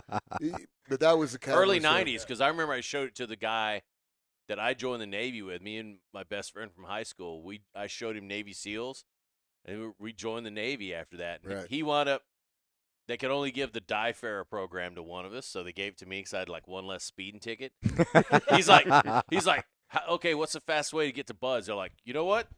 Probably seaman apprenticeship. And he listened, which we all would have. 'cause, Yeah. Dude, Don't fucking know any better, yeah. recruiters would be like, got that quota. Yeah. And that motherfucker rotted on a Spruance class destroyer for fucking 4 years. And he's just like, fuck, this sucks. Right. And then left. And, I talked to him about maybe going SWIC or something, which SWIC was barely a thing back then. Like 4 years after, this would have been in, 92. It's been like 96 when he Yeah. probably got out, 97 maybe. It's a pretty cool program now. I'm trying to get my nephew to Oh, go. Swick? Yeah, they do Yeah. cool Completely shit. different, Yeah. bro. It's Dude. completely different. Dude, I think that's the We didn't best have kept boat guys. secret. That's Yeah. like the best kept secret in Right. It's cool NSW. shit. And those guys work hard, man. I mean, I did And signature management for them. I mean, you don't have to go through the nut No. roll of buds, and you Right. still kind of get treated like a fucking human being. Right. You know? Yeah. And you get paid. You get to drive cool know? shit too, dude. I'm kind of Dude. jealous. Like those Right. boats are badass. Those boats are I wanna badass, drive dude. too. They're No, like, bro, I shit, tell you man. what, that whole community. I mean, you're talking about the SO rating, the SB rating Yeah. came. It wasn't closed loop for many years, and Right. and we fucking hated our boat guys. We called them DBGs, Yeah. dirty boat guys. Oh, you and still and, call and them that. well, not like no. But, Yeah, but now you it's, do. But now it's a But- good. but- now but- it's a but good other scene. Now guys they It's like with- it. it's with Well, reverence now now, though. it's a rite of passage. They It's a call rite of passage. themselves dirty Yeah, boat guys. now they like you know? it, It's yeah. fucking Yeah, good. now they have made rings and shit. DBG. Yeah, but Right. you imagine the shit that you learn because you learn seamanship from like operating a real boat. You get your probably captain's license or something. Yeah, on 100 your ton. way to captain's Yeah, license. you get your 100 ton. and you get to learn how to work on engines and boats, which is a hugely like Oh, yeah. valuable skill when you get Right. out. Dude, Okay, and so all the yeah. butt stuff that they do. No one's gonna get that, but us. Oh, it's funny because it's true. It's not as true as it used to be, man. Now they got EOD waiting at the bell. Hey, but Ooh. who was the guy? I can't remember who said it. You guys all know it though. But some guy was like, they were talking. Hey, man, this boat ain't cool until I get on it or something. I think it's Dan It ain't O'Keefe. it's- That's what it is. Yeah, This, yeah. this boat ain't special until I get on it. Yeah. It ain't special until That's I a get good on line, it. dude. Yeah. So we have to finish your sobriety. Oh yeah, yeah. Oh, sobriety. Well, why did I get sober for? I don't know. So then, I had this vendetta against Bill's wife, and God, I hope she's okay and doesn't want to kill me for this. But then I ended up going to an AA meeting by my house. Back up. I went to SARP, right, and I did everything that they wanted. I told to pay attention. That was a month? It was a Where month. was that at? Point Loma, and Damn. yeah, and when you're a master, Inpatient or outpatient? full blown inpatient, lockdown, the whole 9 yards. or You may not know this, but he used to drink a lot. sleeping on a bunk, Weird. and like the guy who was in my room with me, like the black dude, and he had like a phone. Me and him are still friends, but he like snuck a phone in, so he could call his wife. And I was like, no, I'm not In even his going to butt? call anybody. I'm gonna do this fucking program. And so I did the whole fucking program, and then believe it or not, man, when I got out, the day I got out, I'm like, fuck, man, I'm gonna go drink again. Oh shit! You Did never you? told me. Really? Well, no, I was worried about it. Yeah, not oh. fucking gonna go drink, but I Yeah. was like, fuck, I hope I don't drink it. 'Cause Oh, I think you said I'm gonna go drink. no, Yeah. no, So you no, wanted no, to. no, but like You were worried about it. because I had like a lot of time on my hand, and when you're a professional drinker, your life kind of revolves around it, and that's Right. what it was, man. I mean, if I wasn't drinking, I was thinking about drinking, or I was just getting done drinking. So I had a lot of time on my hands, and I was like, I'm going to drink again. So I ended up going to an AA meeting, and I met these two nice little old ladies that people talk about, and they took me in, and I was like a little kid. Okay, whatever you do. If they'd have told me to suck a dick, I probably would have sucked a dick, But You missed your Really? opportunity. yeah, Yep. but That's nothing to do with sobriety. But they said, come back here for 90 days and you'll get sober. And Steve Michaud, I had him. I asked him to be my sponsor. Steve, I love you, but he was the most horrible sponsor in the world, which is good, man. He knew, Hey, he knew he's what the to dude do. that helped me get out of those orders in Yuma. Hey, man, I got a story about Steve. I won't tell it because it's his story, but man, it's a good one. He called me up one night late, middle of the night. He's upside down in his car, and anyway, Oh, Wait, fuck. upside down in his car? yeah, the- and he's like, hey man, I'm upside down in my car. Thanks. I won't tell the whole thing because a lot of it's his story. You want but- the rest? but I was fucking shit Maybe faced, later. and he's breathing heavy, and I'm like, what's going on, bro? And he's like, I'm upside down in my car, and I'm like, where you at? And he goes, I don't fucking know. I go, did you crash?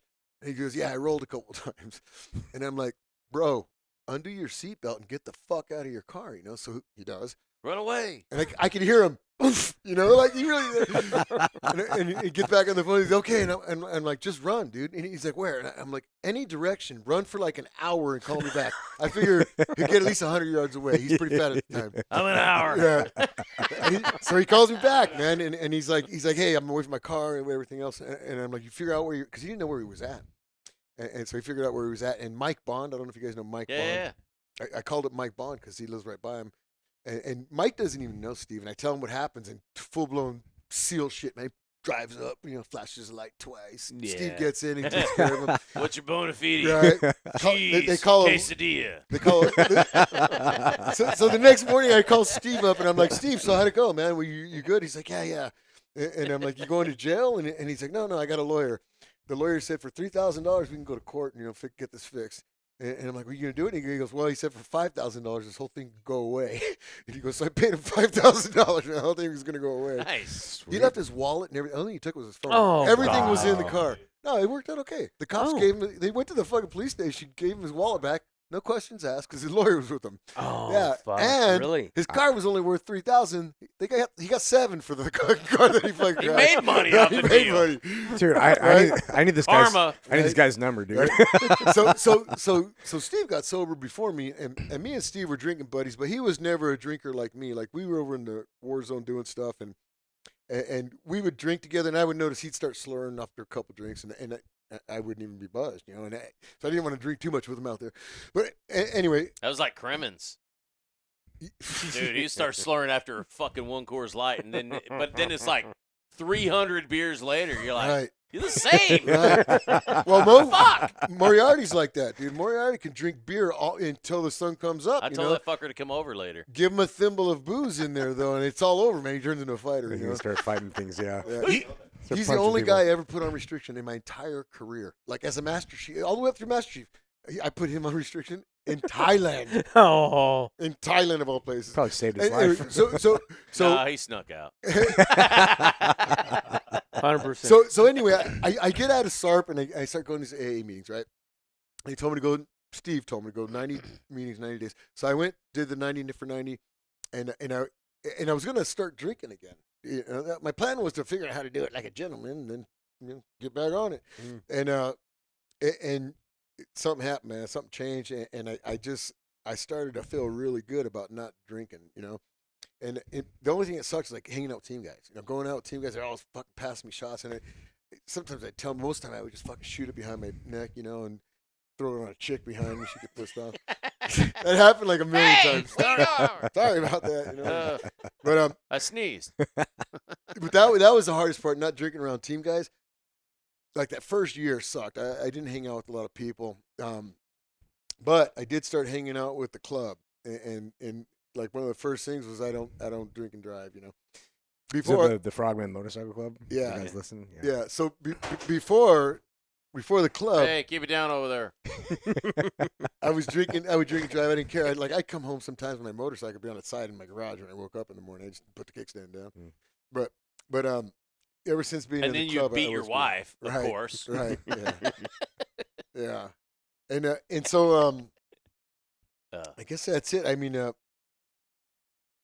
I did go down and I went to Mexico and I did that ayahuasca and Oh, yeah. kiss the toad and all that stuff. I did do that. It wasn't because I was drinking. I had a tragedy happen, so basically guys came and grabbed me. Billy probably told him to do it. And they're like, "Hey man, go take care of it." So I went down to Mexico and I did that whole hallucinogenic fucking trip thing. And Did you go through vets? no, I did the old-fashioned Indian kiss the frog. Hey, type I deal. wanted the peach one. I'm just kidding. Yeah. Like, fuck But that's you, a nerd. trip, bro. That was a life-altering experience. It is. I've Yeah, done but- ayahuasca and I've worked with a lot of guys. Did you go through it? Yeah. Well, I haven't gone through ibogaine yet, but I have kissed fucking toad and 5-MeO Right. and then ayahuasca. Because I was at this catalyst of divorce, losing my job, working for fucking Brandon Webb's faggot ass. With, What? Hold on. Whoa. Hold on. I didn't know this. He's gay? I'm out of here.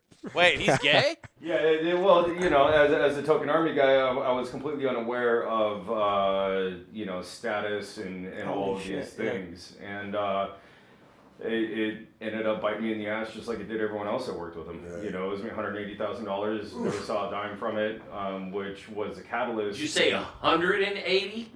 Yeah, 180 grand. Almost Can I have destroyed my 180? relationships I'd say with my business partners and friends and bosses at Oakley and so on and so forth. And I was just kind of lost, man. Right. I moved back to the States. I was living down in Rosarito at the time. That's where I did it, Rosary. Yeah, I was living off of cocaine and Adderall and just boozing my face off, and there's no repercussions at the time. Yeah. You know, I didn't have any, and then that was kind of like right when COVID hit. What's that address for that? Sounds terrible. But dude, I'm with you, man. I'm absolutely with you, and it was. I think every man should go through that as a rite of passage. I do too, and especially guys cut from like the military club, Right. You know, especially guys that kind of been there and done that, because it's the ego death and ego check that you need. Yeah. It is exactly. You know, like all the shit that I've ever done, like shoot people's easy. It's seeing dead people, you know, and there's no dead people when we go through training. You know, you're not giving a fucking Snickers to some kid going, "Hey man, sorry about blasting your dad in the face. Here's a Snickers bar." You know, we'll talk about Mine it was later. all the suicides from Here's my a friend. pork MRE. Right. That'll My last bad. Right. Yeah, mine was all the suicides like post separation. Yeah. You know, because like guys that you were talking about that are fucking Captain America, G.I. Joe. Right. You just don't expect it. One of them, you know, like he was my recce first platoon section leader, and I was sniper section leader. Right. The guy was Captain America. I watched him shoulder fire 240 and just mow down for other people, and active duty E9 and offed himself with 3 kids and a beautiful wife. Yeah. And Bill Moulder, that was Bill Moulder for me. He was Captain America, and I'm like, fuck, if that dude committed suicide, 'cause I thought he had his shit together, you know? I thought I was kind of fucked We all up. do until you don't. Right? Yeah. And then when That's true. And those are the guys that keep it under wraps. They're not the ones that are like crying for help. Right. They're not the ones that are texting you. None at of them night. cry for help. It just I don't know. happens. I don't know any dude that's killed himself that's cried for help. Right. Yeah. But, and I tell you, I mean, it's actually done it. You know. I No, mean, it's cry for they've also attention. they've all surprised the fuck out of us. There's a lot of people that do a lot of stupid shit in order to make people think they will for attention. Right. Yeah, relevancy. Yeah. Yeah, and then how many times are you gonna cry wolf? But I'm glad that you did that, dude, and I'm especially glad that you got sober. I mean, this has been, to be completely honest, this has been a hot topic of conversation between my wife and I, and a discrepancy in our marriage because we're trying to have kids, and studies are now proving that there's, you can essentially transmit fetal alcohol syndrome with a nut. really? Apparently. Makes sense. Right? Well, I And- mean, most alcoholics have alcoholic children, you know? I mean, Yeah. Well, and I come from a long line of it, right? Because in I thought it's the other way caveating around. something- It just like skips a generation because you have. you think of hair, dude. This way. Oh no, yeah. But my dad was a 1%er. My mom was a deadhead. Really? Yeah, growing up in Southern California my whole life. My dad was riding for the Vagos. Right. And, it's kind of born into me. And then also, a lot of my heritage, well, 20% of me comes from Native Americans. So, easy to pump down the firewater. Right. But also, I've always been a very happy and very calm, cool, collected drunk. I'm not the guy that, like, you have to worry about. Like, honestly, most people like being around me when I am drunk as opposed to when I'm sober. Right. Because it's just more personable. I can see people not being around you when you're sober.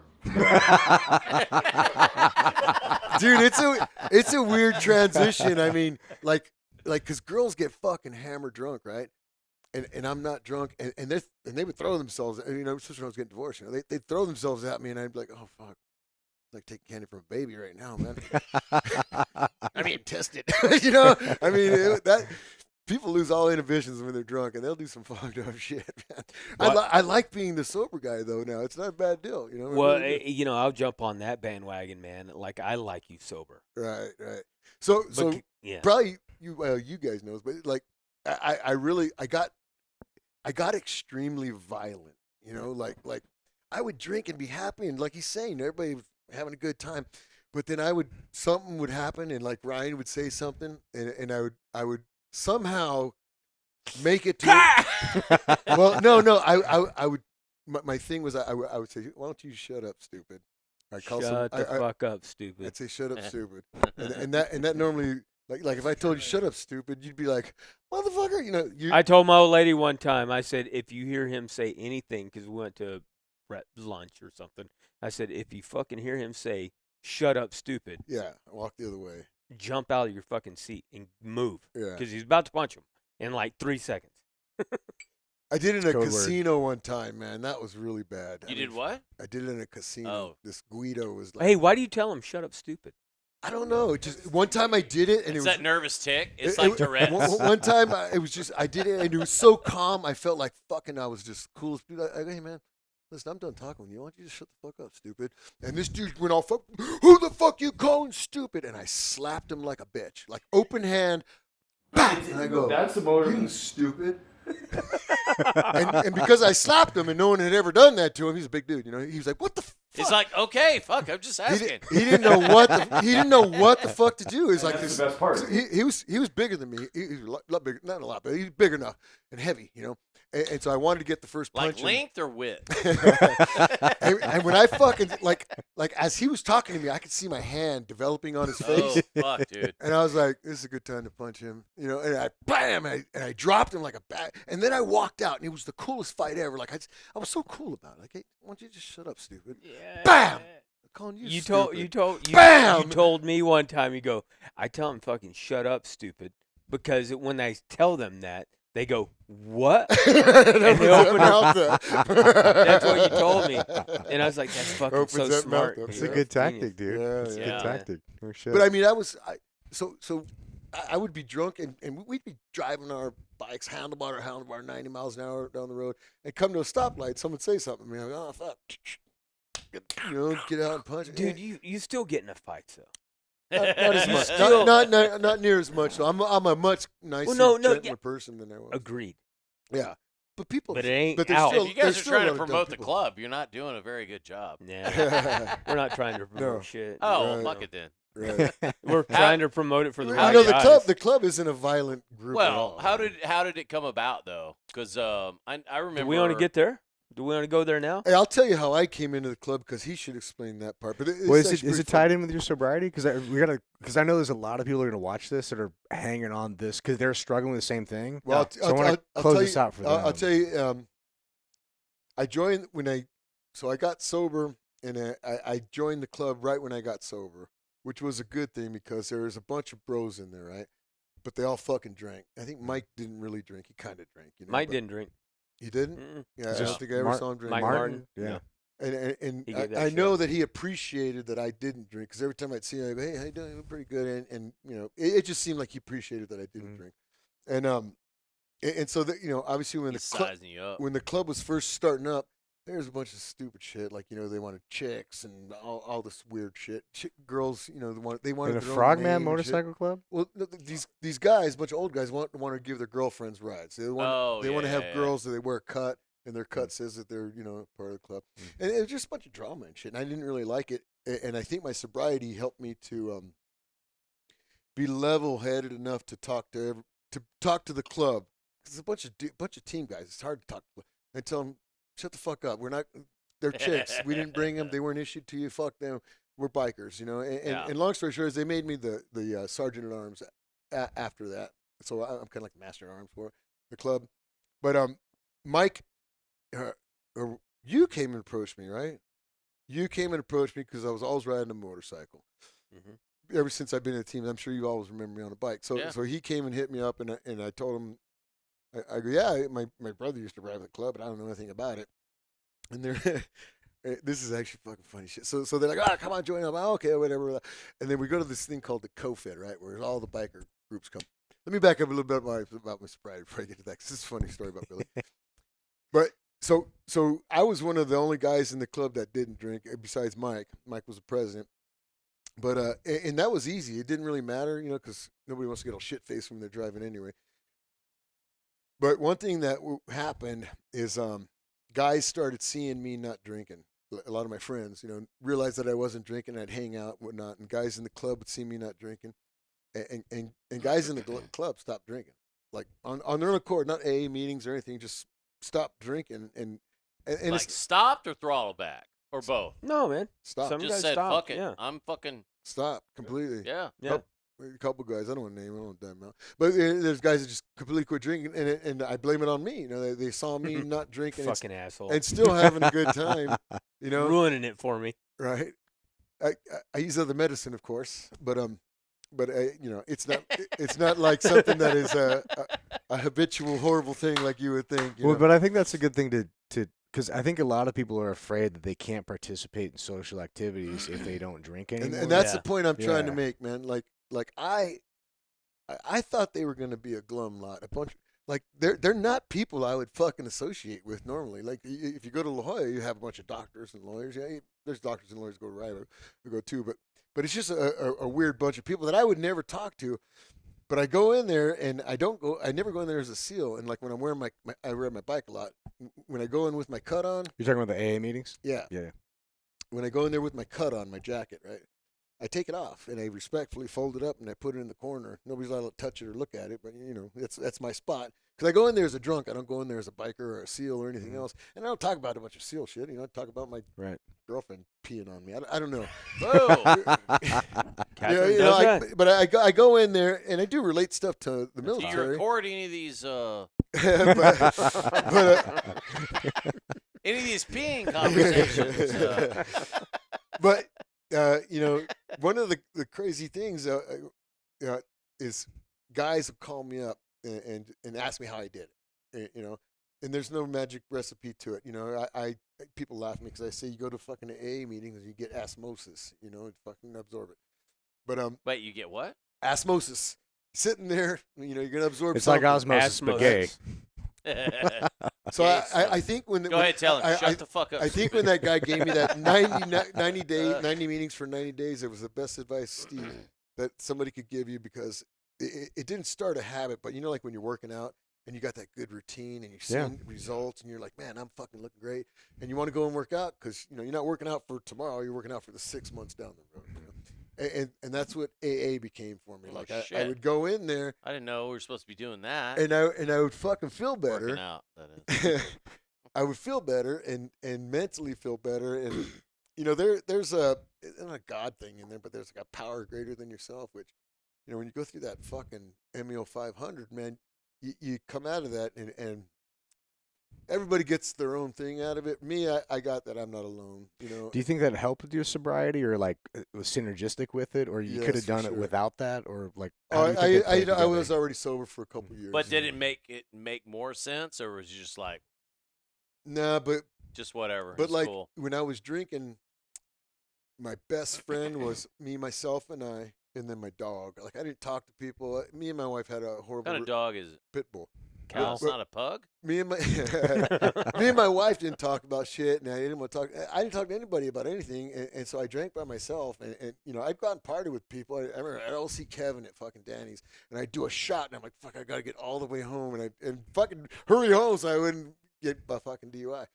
But it just I started to feel better by not drinking, and then once I started going out and hanging out with people, like I made an excuse, no, I'm trying to cut weight, or I'm taking some medication, I can't drink. And then I just finally told somebody, fuck, I'm an alcoholic, man, I don't drink, and they, Fair. what the fuck, Yeah. and now I don't really care. But when you're a drunk, you think everybody thinks you're a drunk, Yeah, so you you don't think want it's to a be, negative, you don't want yeah. to come off as a drunk, But now I really don't. I don't care at all, to be perfectly honest with you. I don't have any issues with it, whatsoever. But You do a great job, man. I remember we were at Mike's every Memorial Day. We do a fucking ride to Mike's gravesite. We go to not Arlington, but we go to Point Loma. Miramar. We go to Miramar. Right. We saw our bros, and I remember that 2 years ago. You fucking asshole. I carry a flask, and I remember one time right. Bones is telling me like, this is a good one. one of the first signs of being an alcoholic is you carry a flask, and I'm like. Yeah, you're probably right. But I remember we went to Mike's graves site, and you pulled out I pulled my flask out. We fucking say our words, and it's and then you fucking pulled out a flask, and you went to fucking take a drink, and I went to tackle you. And And I we're was alone. like, There was other guys too. yep, everyone. So my son had just died. You guys thought I was drinking. Yep, Then. and I was like, you fuck no. Right. And then you're like, it's fucking apple juice. I wanted to be one of the boys. You son of a bitch. Right. Because that's one of the That's hardest things you That's cool, said yeah. to me was like just the toast and the Yeah. cheers and Yeah, the fucking, yeah. hey, man, let's have a fucking drink, and Yeah. and all that stuff is the hardest part. But, man, I tell you what, from my perspective, you rock it like a fucking Right. maniac. And I mean- it's enviable to me. I mean, So when did you first become sociable after, right? Because especially in this fucking city, it is one of the most difficult things to do. Right? Because there's always a fucking reason. I hid it that I was anxious or worried or anything. You know, I was getting divorced, so it was funny. I retired, quit drinking, told my wife I wanted a divorce, or something else in there. I can't remember. But anyway, all in the same like week. You know, it was fucking horrible. Not horrible, but it was tough. Out of the closet, maybe. Yeah, no. Still in the closet right now. Although I got some good stories I could tell you about other guys that are questionable. I thought about this story. Maybe I'll tell. We'll see if we loosen up a little. It was not me. It wasn't me. It was somebody else, man. I'll tell this fucking story. So we were in Malaysia. Oh, shit. I don't want to say his name, but you guys know him for sure. He's short, had blonde curly hair, looks a little like Billy Idol, a lot of tattoos. He was in my platoon. You guys know who I'm talking about. Anyway, we're in Malaysia, and have we talked about him already? Yeah, and there's arrows, you know, floating to Mecca, and we turned them all around.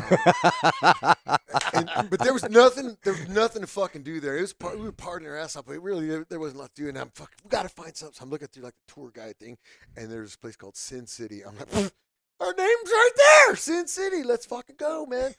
It's like 45 minutes up the road. So we get in the platoon, or we get in the van, we go out there. And the first fucking bar we see, nothing but scantily clad dressed ladies that are fucking beautiful. Just like, you got to be kidding me. We were in fucking Malaysia. We walk in there, we're beep-bopping, and everybody's dancing with chicks, and I'm dancing with this chick. And then she kind of leans over and says something to me. I go, what? And she goes, you do know that we're all men, right? And I'm like, yeah. You for the heads up.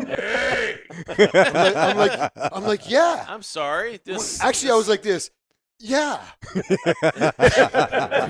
the wrist bound. Anyway, man. So then This music's great. What? So I go around and I start telling everybody because nobody knew. I didn't fucking know, man. So I'm telling everybody, and so everybody's like, all right, well, fuck, that was funny. Ha ha, let's get the fuck out of here. You know, so we're all getting ready to take off, except for one guy. Right? Dowling. You know that story? One guy's sitting in the booth, and he's got like 4 chicks on each side. And he's like he's king shit, man. And it's like, hey, bro, you know these are all dudes. And he's like, what? You know, like these are all dudes. He was kissing right when we walked up. Right? These are all dudes. He's like, what? And his face kind of changed a little bit. Like, bro, these are all fucking dudes. None of them had the fucking thing even cut off. They're real dudes, you know. And he's like, no fucking way. I'm like, yeah. He's like, all right, we're taking off, man. He's like, I'll catch up. Crimmins would be like, it's just skin. It's just skin, baby. The conversation came up. Years later in a sniper ride, the conversation came up. Hey, so, what the fuck, man? What the fuck was going on there? Whatever happened with that? Like, And all I remember, because I is, hey, man, if it's got long hair, you aren't fucking looking. I mean, you're kissing on it or anything. What does it matter? I'm like, it's a fucking dude, bro. yeah, I mean, give a fuck, man. Hey, man. It's a fucking dude. Well, boys know what men like. Oh, fuck, man. yeah. That's fucking hot, Yeah. dude. That's the hottest statement ever. Oh, what the fuck? But you could, I would imagine that gay guys probably give better head because they know the equipment. I'd be like, okay, dude, that's fair. we talk about this in the Hey, we club were a going lot. to talk about Chris Beck, right? Let's talk about that. Oh, I know. Hey, Chris Beck was in my sister platoon. I slept with that dude. He probably gives a mean blowjob. No. He was my platoon chief. Right? Really? Yeah. Oh, And God. this Were we in your podcast sister- is giving we me were- the shits We were right your now. sister platoon, right? We'll tag him in it. Yeah, Yeah. yeah. We were. He wasn't a bad chief. I didn't think he was a bad chief. He was a fucking really good chief, Right? actually. He No was shit. good. He was a great chief. Women in are terms very of- good at understanding like emotions. Right. He was He great. was a great fucking platoon He chief. took care of the boys. He man. went to fucking bat for Like, the took boys. care I of the will boys? say that. Karen posed Shaft. a very appropriate liberty risk question, and this is something I actually truly question. So, when we watch porn, right? Like, there's lesbian porn, there's gay porn, and then there's normal straight porn, which is a guy and a girl. Porn. I don't Right. watch lesbian porn. What kind of porn do you watch? Bullshit, get the fuck out of here. So, Who watches porn? 9 times out of 10, it's a dude and a chick, right? So I'm just wondering, like, what if the chick's really hot, and so we can exacerbate the whole bald head, sweaty, fucking hairy motherfucker with the hot chick, Like, and we're what's jerking the off guy's to straight called? porn. But what if it's just a hot chick with a dick, fucking this like hot chick? Like, I almost feel like that's almost justified. Contrast kind of makes it better. Well, and that poses the question.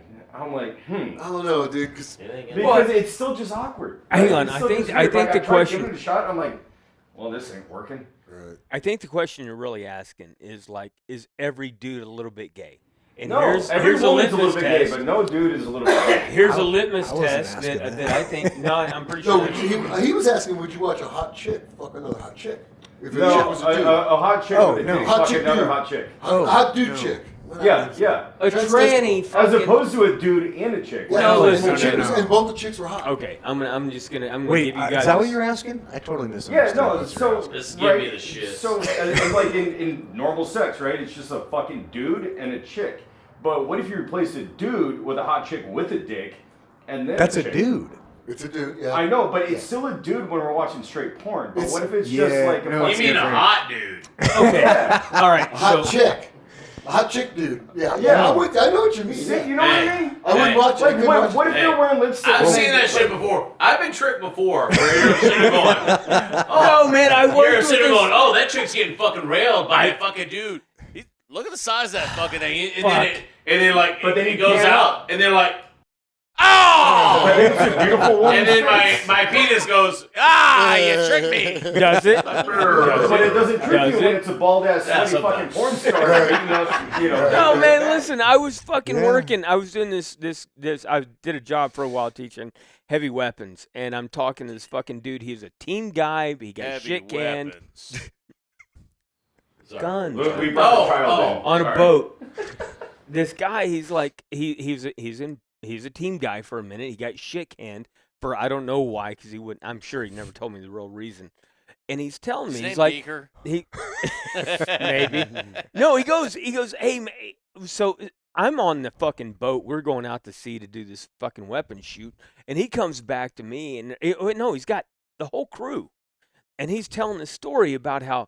Oh yeah, this one time, me and my buddy, we had sex with a tranny, and I go, what the fuck did you just say? Dude, I think I'm I like, heard did you this have, story. you had sex with a fucking tranny? Right. And I go, that's not he's talking about threesome, that's what it was. And I go, It's that not a wasn't a threesome, fucking bro. threesome, It's bro, not a that's gay threesome. sex. That's a gaysome. That's That's a fucking gaysome, bro. Yeah. I'm like, oh, Gaysome. you gotta be fucking kidding me, man. No, and to your point though, right? Like a threesome, like That would God, I be hope my wife confusing doesn't though. watch this, On but, one hand, like, I'm rooting there's for it. such The other thing as hand, a I'm like, that's DP. gay. You know, and like that's been there, done that, right? Because like you got two holes in a mouth. But with a dude, like that doesn't exist. Yeah, I'm No, there's one dirty, hairy hole in a mouth. I think So where's that he the had other a guy good. This dude had a real good He's relationship. riding on top Hey, of you the guys, fucking. you guys keep talking about this shit. Fucking, we're gonna drive Guts and start drinking again. Guts give me like, give me that shit. It's fucking go Our time. lesbian fans gonna love this one. Guts like, all right, I'm starting OnlyFans. Do you guys have a lot of trans fans? I mean, I bet you don't. Just a solid lesbian I don't one. know. We are lesbian approved though. Oh, that's right. cool. We got a comment from somebody. She out of nowhere was like, "Hey, just so you know, I'm a lesbian," and made some qualifier like, I don't want to get into details, but the equipment Just used so you versus know. not the equipment used. I didn't know there was levels of lesbianism. Well, it was But because of one of apparently- the comments I made on the podcast where I was like, if you're a lesbian, like you're no longer allowed to use like anything flaccid because like you've That's- already alienated dicks. That and- must be what it was Yeah, Is referencing. it? so Fisting so versus you can only not scissor, fisting? fist, or fingers, but like don't use a strap on because you already signed that check. Like you're done. right. Okay, so right. now that comment made more sense. 'Cause Yeah, I it makes forgot sense that to we me said right that. She added some qualifiers in there to be a real lesbian. I didn't know those qualifiers, but anyway, I we know. are now lesbian And she's approved. like, I podcast. just love watching this. And Fuck like, yeah, just- man. Watch, This is funny. They love watching dicks. Hey, Acting like dickheads. congratulations. Right? Hey, That's a great. I'm a big- lesbian. Well, you know, as long as they're hot We need to- lesbians, we need to because pin we that to approve the of top. lesbians too. I I'm highly love approve of lesbians. They just like the same thing we do. Right? Yes. There's nothing wrong Yes. with lesbians. Yeah. Even the butch ones, they're kind of. And Dude, you can to be basically honest- flannels. No, I'm- absolutely. If I- they help me change I They love am red kind of Harleys jealous more of than gay you. guys though because Can you imagine how much easier life would be if you were gay? Dude. And you're just 2 like, hey, incomes. bro, you Dude, want to don't go to get work? You dinked. want to have some beers, suck some dick, and Right. go watch TV? You know what, bro? I used to always, this is really off topic, man, but I used to always think, like, if you and I Right. decide, if you weren't married If to you a get woman past and the I whole was, fucking butt Oh. fucking thing. no, fuck that. We would have a fucking open marriage. Oh, yeah, you can go fuck whoever you want. And I can fuck whoever You're I a fucking want. master chief. I'm a goddamn senior chief. Dude, bro. we be rocking it, man. I You'd would be fuck. rocking. We'd What both, if he pulls rank on you? Well, no, it'd be fucking. We could have our own fucking rooms and shit. Right? Open marriage, fucking. Yeah, and get BH. God. Yeah. Get it all. Yeah. There's And a then, lot of and benefits. then a lot what of if you got benefits. waxed? Modern You're day. never- A lot of guys have thought about hey. Modern male. No, seriously, no shit. I heard that there's some bud students that got married. Like, Probably. yeah, no, they did. They got married to each other. I know they got They're not- ass. And they're going to get kicked out of the teams. They're like, hey, They're not. Trump comes in and is like, no butt fuckers. No, he's like, oh, I'm not gay Get rid of anymore. Like, Yeah. whatever. Yeah. Aha! You just gotta not identify as it. I Yeah, you just gave, gotta I, identify it. I gave it up just Tricked like Bones ya. gave up alcohol. Not gay anymore. I love Trump. Like, Yeah. Well, I'm coming out now. I've been a lesbian the last 6 years. He just didn't know it. He just didn't tell me about it. Right. Yeah, fucking genius. Yeah, you got to outsmart Hey, him. you know, that was a trip too, man. Like the woke shit at the teams. Like you didn't think that shit would take off either. Like Harwood, man. I thought Harwood was cool. I don't know why he ever like Which Harwood? the, Admiral? Yeah, when he kind of he didn't push it, but he was like, all right. He kind of took it in the shorts. He's like, okay, we got to do this woke shit. We're gonna do woke shit because we had another trans testicle down at ATC. I saw the fucker walking Wait, around, man. which Harwood? The Admiral. Wait, you talking about the other trans guy? Dude, that guy's built like a fucking linebacker. He's like 240. Oh, there's the third one. No, the second one. What's There's the The Harwood? second there's Harwood. there's- Yeah, Harwood. there's Chris Beck, and then there's some other fucking He dude. worked at ATC. No, but Beck was already out. Yeah. No, but this guy's dude. He's a big dude. No, he was kind of skinny. Oh, this is Well, not he the same wasn't guy. full. You know what I'm talking about? Oh, he can't say anything. No. Hey, Dean Cummings worked with that guy. That's pretty funny. Dean Cummings. They were like in the same office, man. I would have loved that's to another find dude we them need to get on the show. all. Right. Dean. Yes, sir. But he's in Palm Springs now. He was. I I always think. appreciated him because he was the Master Chief of Team 1 in like '98, right? Yeah. Mhm. So yeah. yeah. So Wait, I did was he take over from or not Faculty, but maybe Park, thank God because I don't remember who he Park, took over. Park Hill. faculty would have Park kicked me Hill out took if I- over from Faculty. Oh my God, dude. Dude, yeah. So Who took over from Park Hill I don't at Team remember. 1? I was never I at think Team it was 1. Park Hill. Oh, doesn't matter. Were But you anyway, at Team 1? No, fuck no. You were at Team 5 with me forever, bro. Weren't You Yeah. stayed there did for a you long did time. you do any other teams No, other than no, 5? No. Team 5 was a good You're team. a Although I fucking really, fan. yeah. Team 3 seemed to like find trouble all the time. You know? Come on. Come on. Right? Got that. I wish I Hey, was at Team Mike 5. tattooed. This was the only Yeah. Mike Martin. Actually, I think Mike Martin tattooed this fucking dick and butt on me. That was an Eddie Gallagher tattoo. Really? No, maybe yeah, it was, or maybe it was the beat a nerd. Tats. Beat it here. Beat a nerd. I love that saying. You There went was a- to tying tats. Yeah. I tell you that shit all the time. Mike did a tattoo of his watch on Billy. Like he was looking at his watch Yeah. and tattooing it. I remember I had this thing It tattooed. better not be a fucking Nixon. No, it's a Rolex. Oh, all right. Mike is fucking tattooing this part of the Folex. tattoo. Yes, he spelled it wrong. He keeps fucking, he's tattooing me and he's fucking, he keeps doing this. He's like tattooing and he's Yeah, why wouldn't fucking looking at, You gotta and I'm make sure like, it's bro, you accurate. got somewhere to go, man. We can do this later. And he goes, Nice, no, dude. I'm tattooing my watch. Because I told him I always wanted a fucking Rolex, Pretty right? good tattoo. I always wanted a Rolex. He's like, here's your Rolex. Mike's great, Gift. dude. At least Ryan and I worked What a out deal. fucking epic guy, man. Right. I know. Oh, man. To Mike. be in Mike's No. presence and just hear his bullshit.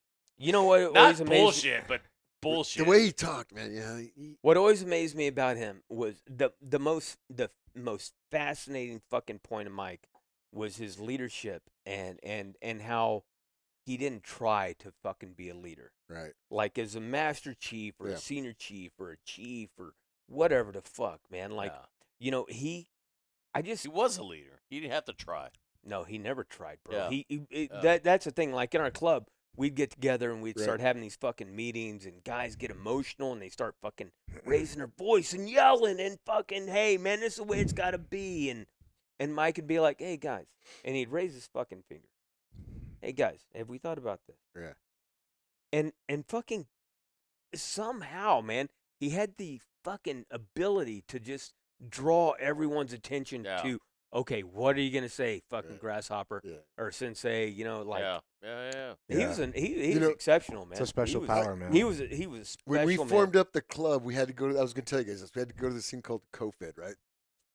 So we go there, Fid? the COFED. It's the Confederation of Bikers, Okay. right? Yeah. So we go there, and this is when Billy's going to go up and announce us, right, to all these bikers. So you walk in there, and They don't show up. they don't show up, and they're included, but they don't show up all the time. Why is Billy announcing? Are you the president? He's vice president. Yeah. Vice president. Yeah. Okay. So Mike tells Billy. Why does the president go? Because 'Cause I'm it was his Mike. fucking because I'm his vice president. Okay. This is fucking funny. This is fucking funny though. Because Okay. Mike goes, you go up, and I'm Yeah. like, fuck. Fuck you. I mean- okay. So- okay. So okay. so you have to understand this is a big, like, about the size of a basketball gymnasium, right? Excuse me. And Billy goes up there to talk, and then there's a bunch of bikers in, all bikers, of course, Yeah. in leather with chains, and you got the Brothers for Christ, but they'll fuck you up, man. I mean, there's a bunch. This is Southern California, Yeah, right? yeah. All the biker clubs around here. It's a little intimidating, especially if you're not part of the biker world and you don't know if these guys are crazy or not. So we walk in there, and I'm like I'm standing in the back because I want something behind my back. Guts got a fucking AT4. So I'm in the back, ready. and there's like a fucking Samoan over here, and then another dude. I'm the smallest guy in this lineup in the back, right? I'm sitting back there, and Billy goes. And you're the sergeant of arms. Right. You're like, all right, motherfucker. I was the sergeant I arms. do Not have a that- I wasn't a fucking, sergeant not arms. I that. do have a fucking law I was rocket. I was a bitch. new guy, and Billy walks up there, and like I said, it's intimidating. He gets out there, and he's starting to talk, but I can see in his facial expressions that he's not fucking comfortable. And he's like, Not he's- even a little bit. he's not babbling, but he needs help. Right, so he's like, and they're asking him something about patch, and he goes, "Well, fuck, this guy made the patch. Mike, get up here."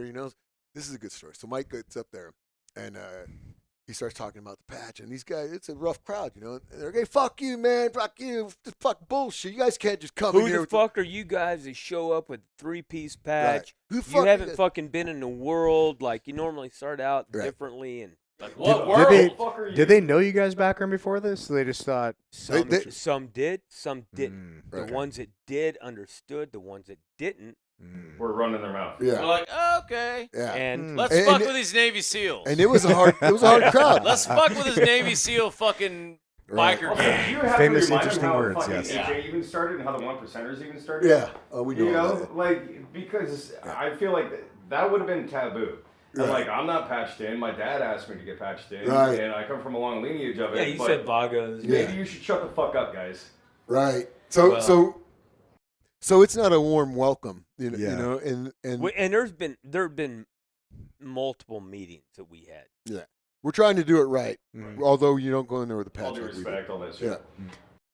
And so Billy's up there and he's trying to explain the club and he's trying to explain the patch, and that's where all the point of contention came. So where people just like yelling shit? Like, Yeah. hey, fuck No, you. Like, it's not Is it friendly. more It's- controlled it's- than that? No, it's not a friendly crowd. yeah, it's controlled cat calls. Hey, It- fuck you. Who the yeah. fuck are you? Why are you here? Who, That's Yeah. our patch. You can't wear that. hey, fuck look patch. at my dick. Right? Yeah. Like, what? And they kind of It's not a friendly crowd. yeah, and it's And I'm standing in front of these fuckers going, and it's very it's Like, very nice intimidating. dick, sir. "Mm." I would have been intimidated. I don't think I would have done as well as Bill did up there. But then Mike gets up there. This is where it gets good, right? Mike gets up there. Well, what they asked was, why do you think you deserve to have a fucking 3-piece? Right, Why would you not go to why wouldn't you start out at a 1-piece? right.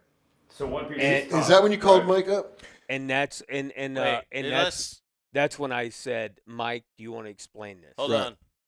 on. Explain the difference between a 3-piece. Yeah, I don't know 2-piece, this either, 1-piece. yeah. I don't. So if you're going to ride in San Diego and you wear a 3-piece, right anywhere, right? You got Or top just rocker, say- bottom Top rocker. rocker, bottom rocker. What's let the me third let me piece? jump Yeah. on this, Bones. Go ahead. I'll just tell you guys. So there's a difference between motorcycle clubs. There's military clubs. There's other outlaw clubs. There's a bunch of clubs, right? Yeah. And when you break your patch up, meaning if you were to start paying attention, you might see like military clubs, and their patch is all one piece. It's one big patch. Okay. Means you're friends right around. Maybe. When you separate the top rocker from the bottom rocker and a center patch, Now it becomes a big deal. there's meaning to all that. Now everyone else. So around show your back though, or I guess the same. Oh no, it's different. I don't know. No, yeah. it's different. That's our No, center. but almost like So this, that's our center patch right But there. this one, yeah, this is more. so you got a front. So 1, 2, 3. So the front. Yeah. Anyway. Sorry, we didn't come prepared. So no. I mean, I can tell you a little bit of information. Yeah, but I mean, please get all the. I just want to make sure it's and clean. Kevin, I just want to make sure that I'm not doing any. Oh yeah, saying well anything this is new to wrong. me too. I don't know. No. I just want to make sure that it's clean to the world, that anyone listening understands. When you have a 3-piece patch, you have to have something. Once for prospecting, once for dues, and you have different levels that you must teach a dude coming into your club, as opposed to just paying dues, right? Like, okay. oh, hey, you give fucking $200 and you can be a member It's of our not a club. fucking frat. And our club is not like that. That's when we went to Mike Martin and we're like, hey, Mike, how the fuck do we do this right? And he's the one that said, there's history to this shit, and I can talk about it now, or I can talk about it again. But Well, let's talk about. So anyways, I went up here. Yeah, I'll finish this This is a story. good story. Yeah. So anyways, I fucking get put on the stage by Mike. Like, he's like, go up, and I'm like, I wasn't expecting it. Number one, and I'm like, fuck. Okay, Roger that. I'm not going to question Mike and be like, are you sure, Mike? This is a good idea. Shouldn't you go up and present this? No, Mike. Yeah. To anybody that's I'm watching, like, no, Mike Martin is like a Vietnam team guy. Right. Fucking Yeah. like Legend, yeah. legend. He's in a the fucking teams. legend. Yeah. He's a fucking Yeah. legend Right. among legends. Yeah. And anyways, yeah, he's like, he fucking goes, no, go up. Just like And gives a quiet, great tattoo. in a quiet fucking voice, he's like, no, you go explain it to him.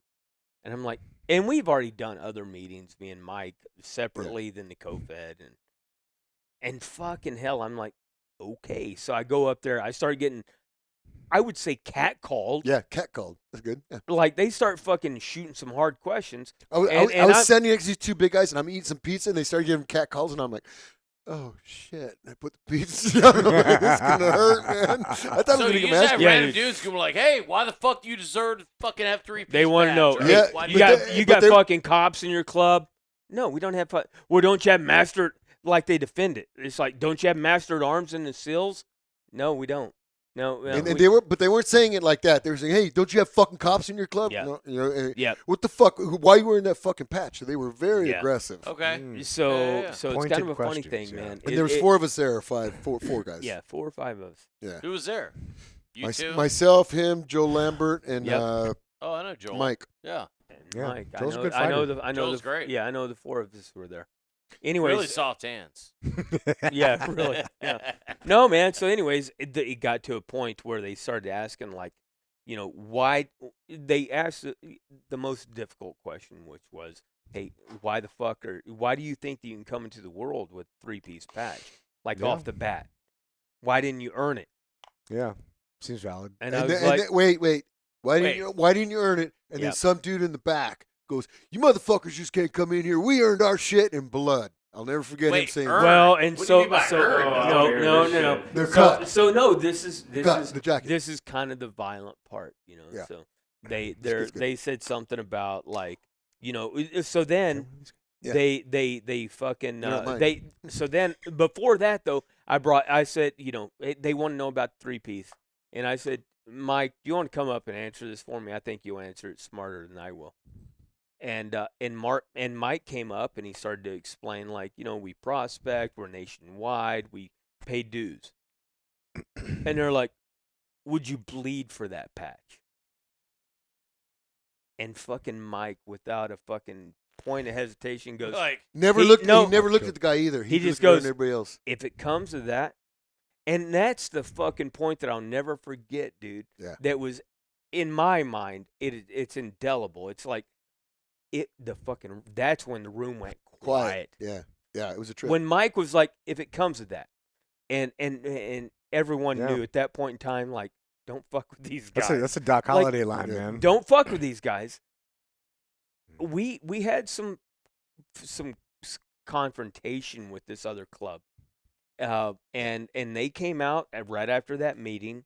They had a conversation, and I showed up. I came in late for some reason. You were there with Mike and Joel, and I fucking jumped in on the back end of it, and I heard this guy talking to fucking Mike, and I was like, "Who the fuck are you, bro? Right. Like, who the fuck do you think you are talking to this man like that? That's disrespectful." In the MC world, like Everything's about respect. it's all about respect. Yeah. And this fucking guy was being a real prick. And I remember fucking coming back to IB with Mike. And we'd always pull over in the gas parking lot. We'd talk about it afterwards. And I was like, "What the fuck do you want us to do, bro?" I said, "Because I think the guys are Kill him! No. I'm just kidding. Well, are you? Sort of. No. I said, "What do you want to do?" And he No, goes, we "Look," really thought we were going He's to like, he's like, We he's would like, wink at him. no. You guys don't have a fucking clue. You guys, we're serious. I'm fucking with you. And Serious, fucking 'cause I know how serious this shit is. no, of course you do. I mean, You're my talking- dad's still in fucking yeah, no, prison. So, like, I no, get it, no. but I Our mean, guys, like- our guys are I'm like. trying to downplay it so we don't get fucking No, indicted. we're Oh, are we? we're Okay, are we? Is that a No, concern? No. you're good. we're being funny, but we're not making light. Yeah. Yeah, no. yeah. Okay, just making sure that we're not getting No, in trouble. bro. This is no. This Yeah, is no. serious shit. 1000%. I mean, our guys were, we're all back from fucking the war. Yeah. We're fucking Yeah. bloodthirsty. I'm not bloodthirsty. We're Comfortable comfortable with violence. Yeah. We're comfortable with Yeah. it. And I had just started. these- I had just stopped drinking. I'm still kind of. And this one particular club, 1% club, they fucking had a problem with our patch, and they apparently had a guy in their fucking club. There was a seal that said we couldn't wear our patches Because he said so. No. because he said, because this guy in their club fucking said we couldn't wear that, and I was like, who the fuck is that? I need to talk to him. Right. Yeah. It's fair conversation. And so anyway, it's a fair conversation. Like, who the fuck is saying that? I was fucking with Peach. I actually hate this shit. Anyways, what's funnier than shit is who was it? Love you, Was fuck. it that fucking Yahoo that who gave us the axes, the hatchets? I can't remember. Yeah. Someone gave us hatchets. Right. Someone bought like Cool ass hatches. Yeah. like four of us. They bought us hatchets. Right. And I this forgot one- about this. And this one guy in this club that was really the most disrespectful towards Mike when after the co-fed that we decided we were going to kill him. No, we're like, okay, well, let's just kill one of them. No, yeah, I mean that's a joke. That's Yeah, totally of a course. joke. Yeah. We're totally joking about that. Obviously. but Am I on video too? but We No. can cut out hey, anything but we that want. didn't that guy come and I was getting in my Well, saddlebag? Wait, that guy. how did he So come? you and Mike went to some event, Yeah. and he came I up thought to that'd be you, funny, but- and you told me. Yeah. He goes, "Yeah, it just so happen. Well, you used to carry your hatchet on top of your saddlebag." Yeah. And he fucking walked up while you're opening up your saddlebag to Yeah. whatever. Yeah. And he First thing he shook, saw was that thing. and he shook your hand. Yeah. And then after that, they came back and they voted us in. Well, that's cool. So you guys had a conversation and you guys squashed it, and it was. We were going to have a much more in-depth conversation, Ah. but then they ended up like short stroking it. So did they finally boil it down and finally figure out and understand who you guys actually are Yeah. and Yeah. what it's based off of? Yeah. And then There's a finally lot there's more to that that tip. story, but yes. I And it- understand it. I understand it well because I had to grow up with this shit. So it's like I get it, and like, hence the reason why I'm asking these questions, because I understand how naive these fuckers are, right? Because like when my dad asked me to join and prospect, he's like, it'll be short, blah blah blah. You got to do this and that. And it was right as soon as I got out of the military. So he knew that I was vulnerable, right? Trying to find purpose, trying to find a fucking job. He's like, dude, I'm running this for this much, blah, blah, blah. Like, the money's in it too. We keep your old lady safe. And I'm like, Yeah. fuck you, dude. Right. And like, because I was still trying to get the agency at the time. Yeah. My TSSCI was already cleared. I had that. And then, this is another story I'll say, but, him and I ended up having a big falling out because he was trying to sick his whole crew on my wife and I because I ended up calling them a bunch of bullshit and lies. Wait, you and Nikki, current wife? No, my ex-wife. Oh, okay. Yeah. And I was like, fuck, dude, so you guys are pretty well I'll fucking just protected say now. this. So, I'm fresh out of the military. I'm making fucking pennies on the dollar. I'm protecting celebrities and shit. Like making fuck all for money, right? My ex-wife, which with a $200,000 degree, is working at Express selling shitty jeans. Right. And so my dad's wife at the time called me and was like, "Hey, I got a question for you." Because I had an older CTS at the time and living in a fucking $1,000 a month apartment in Claremont. And she's like, "Is your dad paying any of your bills?" And I was like, "Fuck no." Because my dad never existed in my life until probably the age of like 28, right? 27. And so we kind of brought him back in. And then we brought him back in, and just like every other tweaker, he ended up kind of living next door to my grandparents. So he moved down from Portland. He was in the Portland chapter with the Vagos.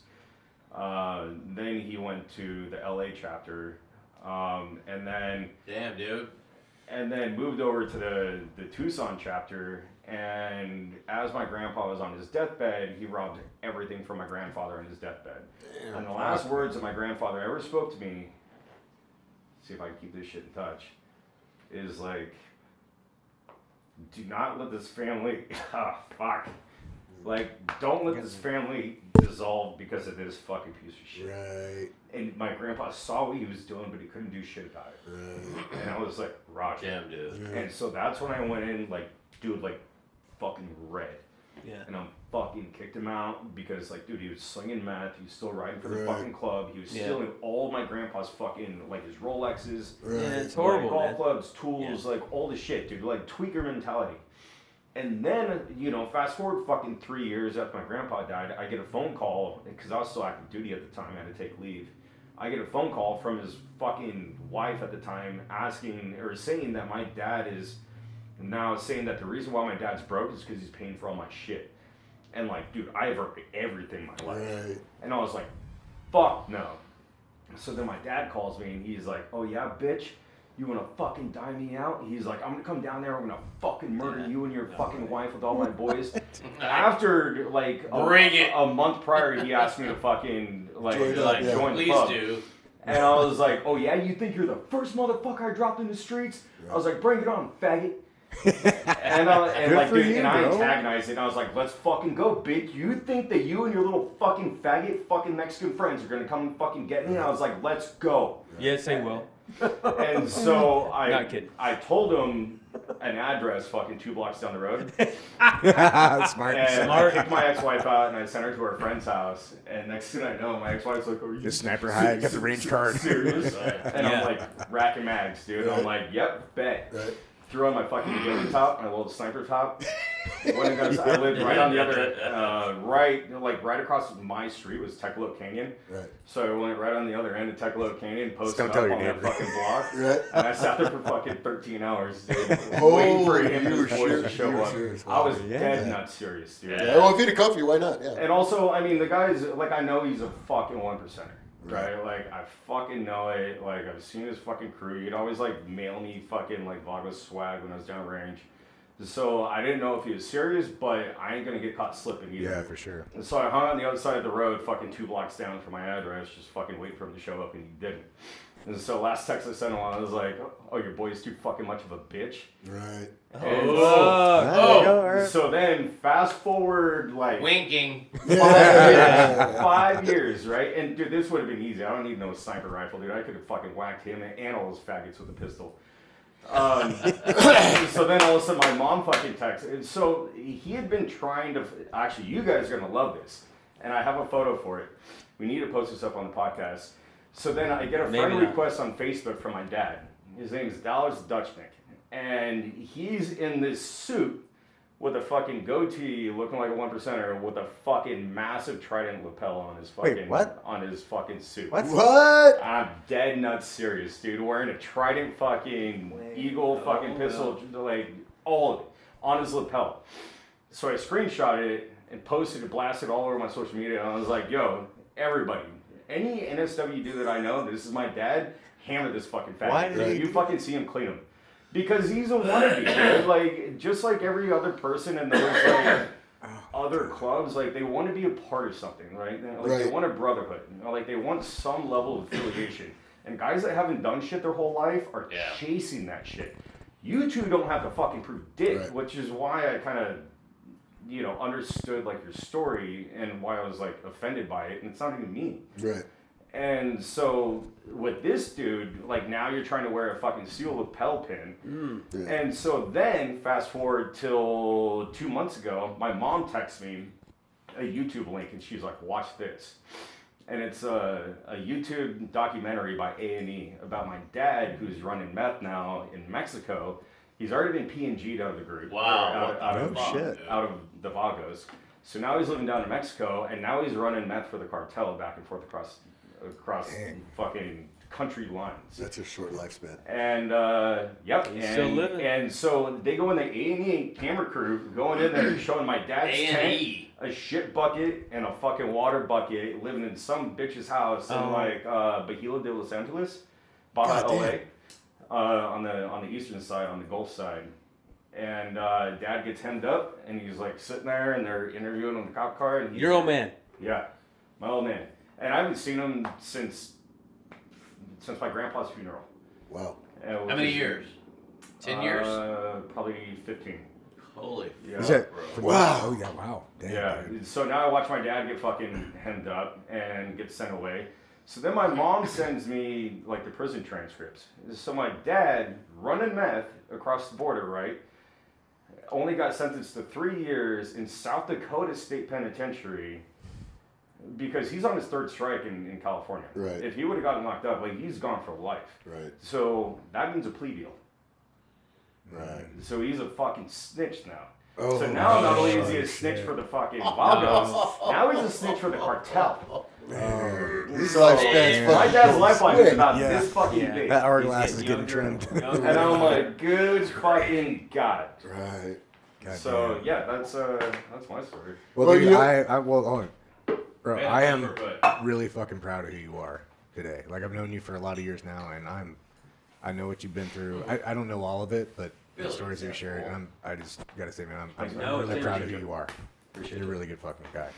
Proud Yeah, of that's you. tough, man. I couldn't imagine my dad being alive and not having a relationship with him. It's tough. Yeah, well, I wish he wasn't. You know, and everyone asks me, it's like, oh, how do you feel about that? How do you feel about that? Like, even the CIA, you know, when I was getting my polygraph for my my TSSCI, I told all this shit to the interrogator, I guess, for lack of a better term, and the guy's like, how the fuck are you okay? Right.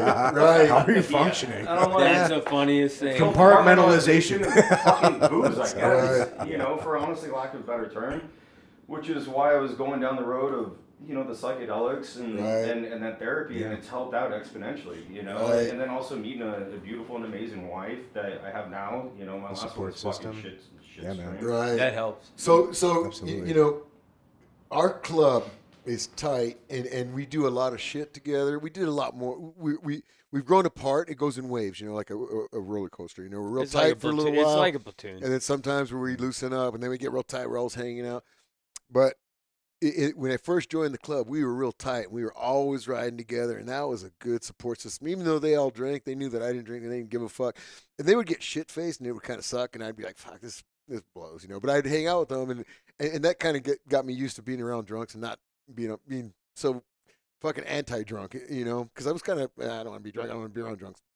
But that was a good support system, and then I got a woman, and that was like the catalyst for everything. I got It's a huge, real man. good woman, man. It's a huge. And yeah, Huge like fan. she's It my is. best friend. Like I Billy's my kind of best. don't like it. I don't like it. I don't like her. Billy's feel alienated. Billy's my best friend, man, but she's my best friend with tits. You know, like we're talking about, you know, if I could have Yeah. a dude that I could fuck, that's it. She's That's it. You know, that's my and- wife, man. She's my best friend. Right, Makes a right. huge And- difference. And you're- That makes all the difference. it does, It and does. you don't realize it until I didn't appreciate it for like years, Lisa. bro. Lisa's the fucking I didn't bomb, bro. appreciate her for years, Yep. bro. I'm an Yep. asshole. I've been married for 30 years. 30. Dang. I Wow, don't that's know. We awesome. got married in 93. I got to tell you, man. whatever went, that is. When Mike died, he went through a stent, man. He went fucking batshit nutty crazy. I kind of went fucking off nuts, the deep dude. end, and he was doing stupid shit. You know, him and his wife were falling apart, and you know But what? you were always there for me, bro. Right there, he just said it, man. The club, we had each other, Yeah. and I had gone through, you know, not drinking, and the principles. You never behind left my side, dude. the Even though I was wrong. right. Well, I don't You were necessarily wrong. think you're Or right, you're man. Nah. I don't think you were right, and I don't think you were wrong, and, It's neither, very and the neither way, was yeah. she took the brunt end of it, but Yeah. really, and that's what going to that, doing that treatment that he did Yeah. taught me is like, you know, I was already sober, but I was still having bouts of like depression, like, you know, you can't drink, no Bouts outlet, of depression. bouts of depression, yeah, and that's when I would do stupid shit, you know, but they got the bouts of depression got smaller, and the club, I would lean on the club, and it helped me to stay sober when he was going through all that shit with Lisa, because it's funny, I was Who's just Lisa? his My wife. wife. I had just gone through the steps for AA, and I fucked them all up. Every single step, I fucked it up. Yeah, but I kept going, but I knew the steps, I knew the principles behind it, and I fucking used that shit on Bill. I used the fucking AA principles on Bill. You know, just about, you know, understanding somebody else's point of view. Right, they work, man. Right, It's powerful. seeing Yeah. seeing your part in it, you know, because he had a big part in it, and then unconditional love. You know, my girlfriend says that, my fiance now, but she always says, man, I don't fuck, you know, because I do stupid shit all the time. She's like, I love you, warts and all. I don't give a fuck, you know. And so that's what I told Bill. It's part of the principle. Hey, man, you know, she's gonna fuck up. She's human, you know. Just Yeah. that's life, and you're gonna fuck up, you know. And Right. We're all gonna fuck up. yeah, and We're you know, infallible, and it was crazy, man. But not infallible. their relationship No. started getting better, and it fucking gave me some faith in that AA shit, you know, because I was like, That's oh, cool. this shit works. These are principles for life, That's great, man. right? Yeah. And it worked good for you guys. It was the perfect. Everything that came out of my mouth was something I read out of that stupid fucking blue book, Whatever. I'll and take it worked, man. Which 'cause blue book? It's an alcoholics book. But that's how that's all I used. I used the principles Yeah. that I was learning how to live. Yeah. So here's what happened to me, man. When I started drinking at a young age, just like you guys, dropping acid and smoking pot, doing cocaine. If you guys I never did any of that. If you guys shit. didn't do that, I did, right? I partied like a rock star, you know, as a kid. But I think what happened was Where'd you grow up? Oxnard, Ventura, up the coast. You But missed it. I Wow.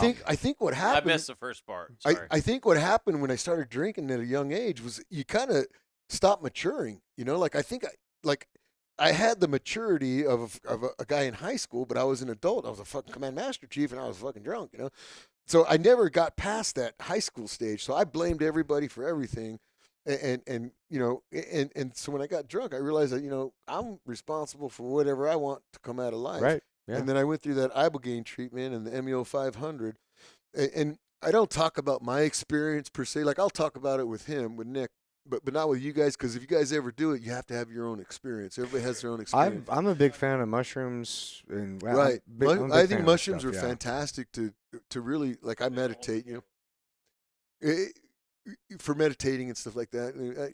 They got secrets, bro. Uh, They got their own secret sauce, Yeah. and they only So share it with one I'm another. Indian too, right? I got a lot of Indian in me, so I do Nope. a lot of I'm scared. Indian. Yeah, I'll do a sweat fu- box. I'll do mushrooms. I'll do all that stuff. Yeah, it's not like a habitual thing. It's not something No, I I'm you scared. get addicted to. It's more of a medicinal thing, you know. And anyway, the club, it kept me sober. It was something to fall back on. I really just wanted people to help me out with fucking yard work, man, because I got a big house. You know, so I was like, hey, maybe I get a buddy and come over and help me do that. Other than That's fucking why you did it. Other than- No, fucking. Other That's than why you had fucking third phase fucking students Right, coming over. right, like right. fucking, other than Nacho, you know, our token Mexican, you know, nobody helps with this shit. fucking Nacho. I love Nacho. well, you He does remember it. the fucking what was it, Instructor Gate? Right. Yeah, dude. I remember Proctor Gate is what we Proctor call. Gate? Yeah, that. Well, Proctor Gate. there was some stupid shit that was going on. That was Oh my crazy. God. Oh, You were in Right. first phase. You were in first No, phase. I was in third phase. I was in third phase. Hey, you know when that happened? I was in die phase. You're in third phase. I was in third phase. I was yeah. in SVT. Wait, when third that shit phase went down. was the island. Hey, Well, sometimes, yeah. I proctored my bicentennial class, 257 or 357, 257, whichever one it was, 257. And I went through buds with them. I did all the little fucking things with them, and then and that's right when that shit happened. And then for grad, Wait, you went through in 157? I was 157, 157. and then and I was an instructor when 257 went through. So I got to go old. through, right? So Fucking then, old. so then these guys, they're like, "Hey, what do you want for a gift?" And fucking whatever that shit was going on, like I don't want anything. Give me a picture of you guys with me in it, Yeah. So they gave me a picture with me in it, and then And their balls. and on the back was an envelope, man. And so I get the thing, and I'm walking away, and this dude Joe Dawson goes, "Hey, man, don't forget to check that envelope on the back." And I'm like, "Okay," I look at it, it's a receipt for a gun, and I'm like, "Oh fuck, I'm fucked. I'm gonna get fucked. There's no way I'm getting rid of this because I just busted my sig. I'm like, fuck, there's no way I'm getting this sig, man. Fuck, Instructor Gay." So I went and got the gun, told him. Hey, I just talked to Joe Dawson the other day. I love Joe, man. Fucking good dude. Yeah, he's yeah. doing great. Yeah, he's doing solid, great. man. Yeah, I miss that guy. he's doing well.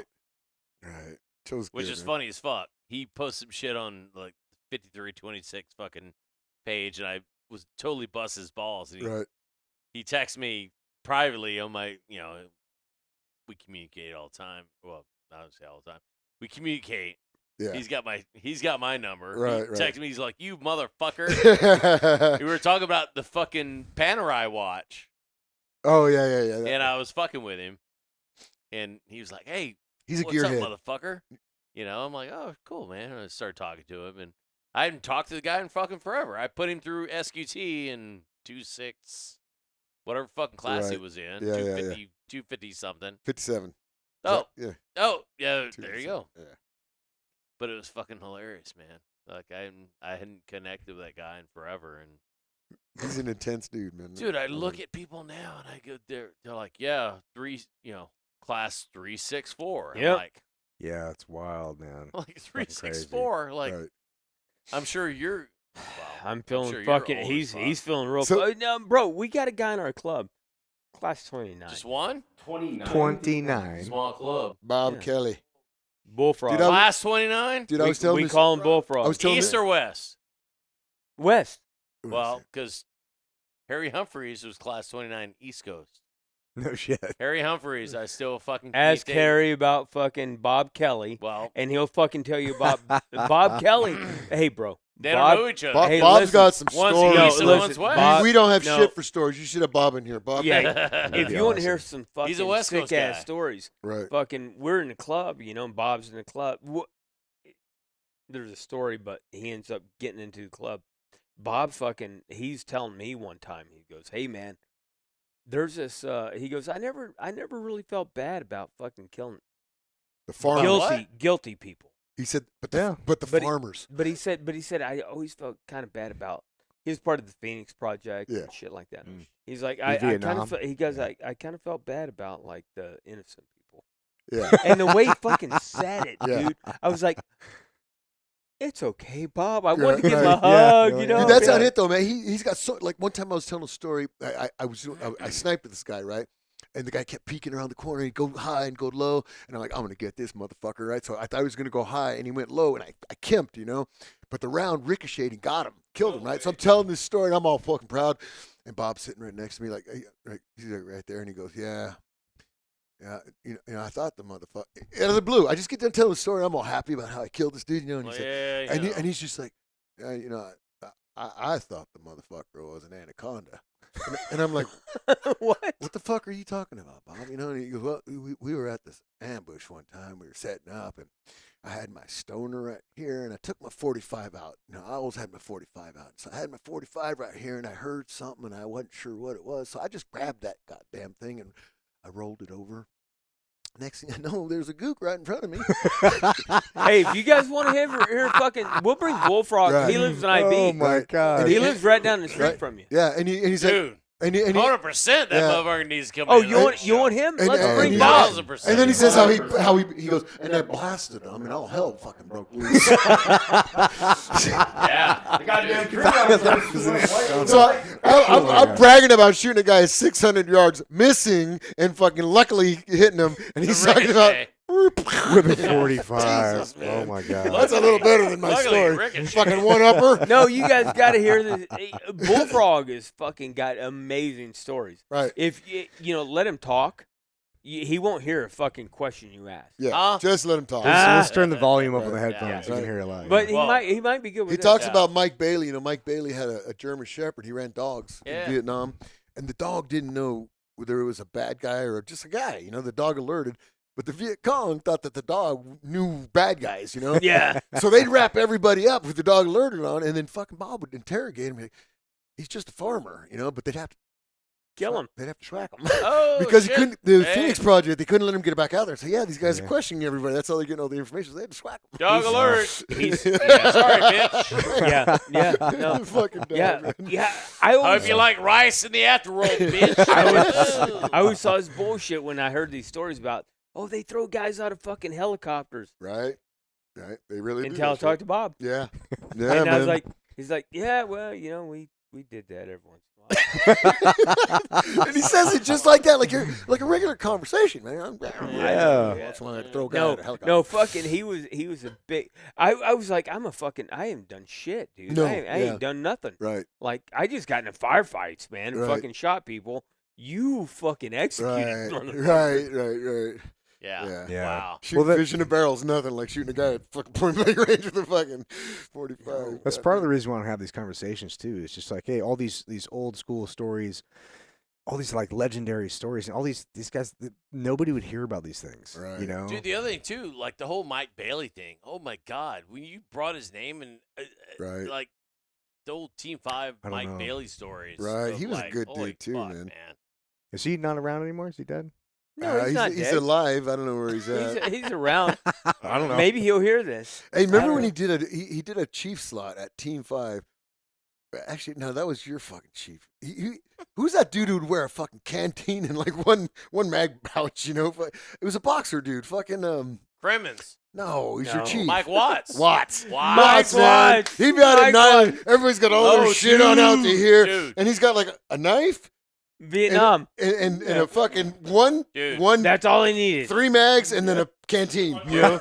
Dude, seriously, Watts was probably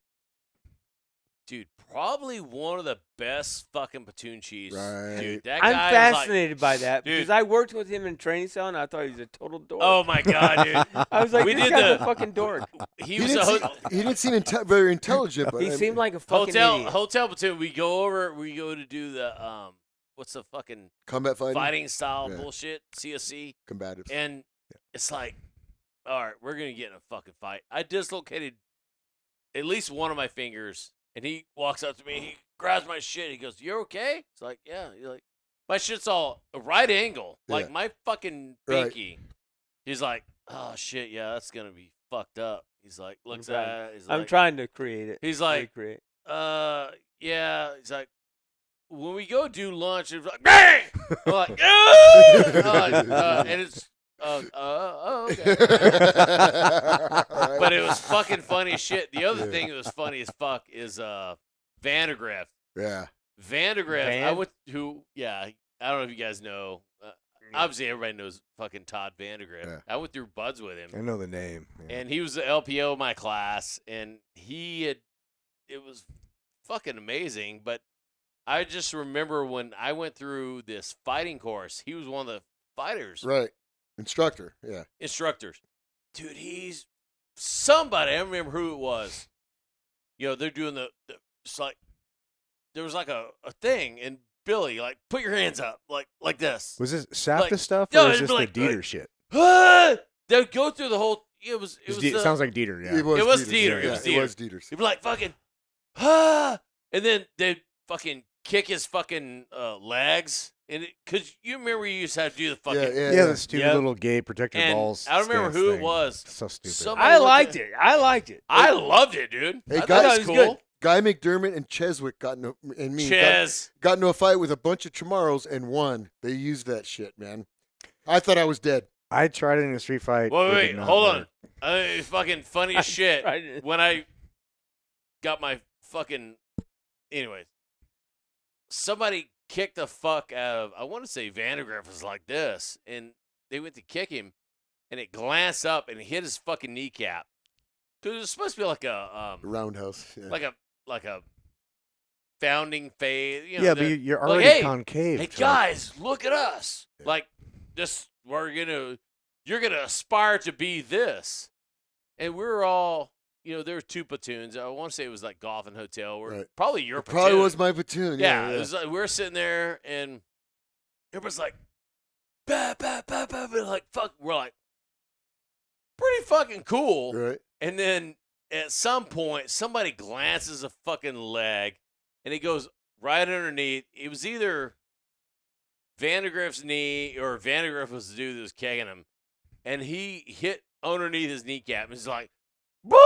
I'm like, and he fell to the ground. We're all like, holy fucking shit. It was funny as fuck, but at the time, because you guys know Watts. I mean, Watts is like, dude, Yeah. that motherfucker, He's a boxer. He could motherfucking hand. He was just like, he was just looking at it going, this is fucking gay. Yeah. He would look at it and go, no, we're not doing this. No, we're fucking leaving. Big mustache. Well, the new yeah. fighting program, bro, is fucking legit. It's very fucking legit. right on. Dude, when I went over to ATC. Well, Mark Hawes is one of the main guys running it now. I know, It's but you know what? solid. I tried to get more they fucked today, that up but too. Yeah.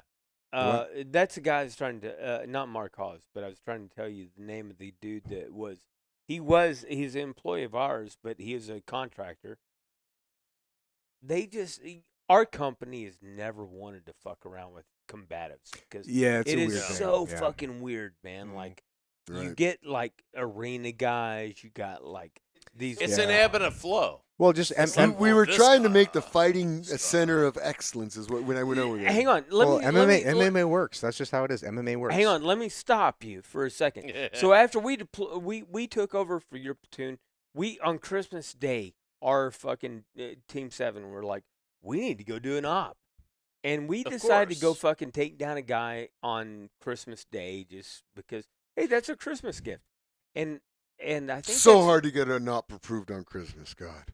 we got it approved, and we fucking Let's went float across and, the Delaware.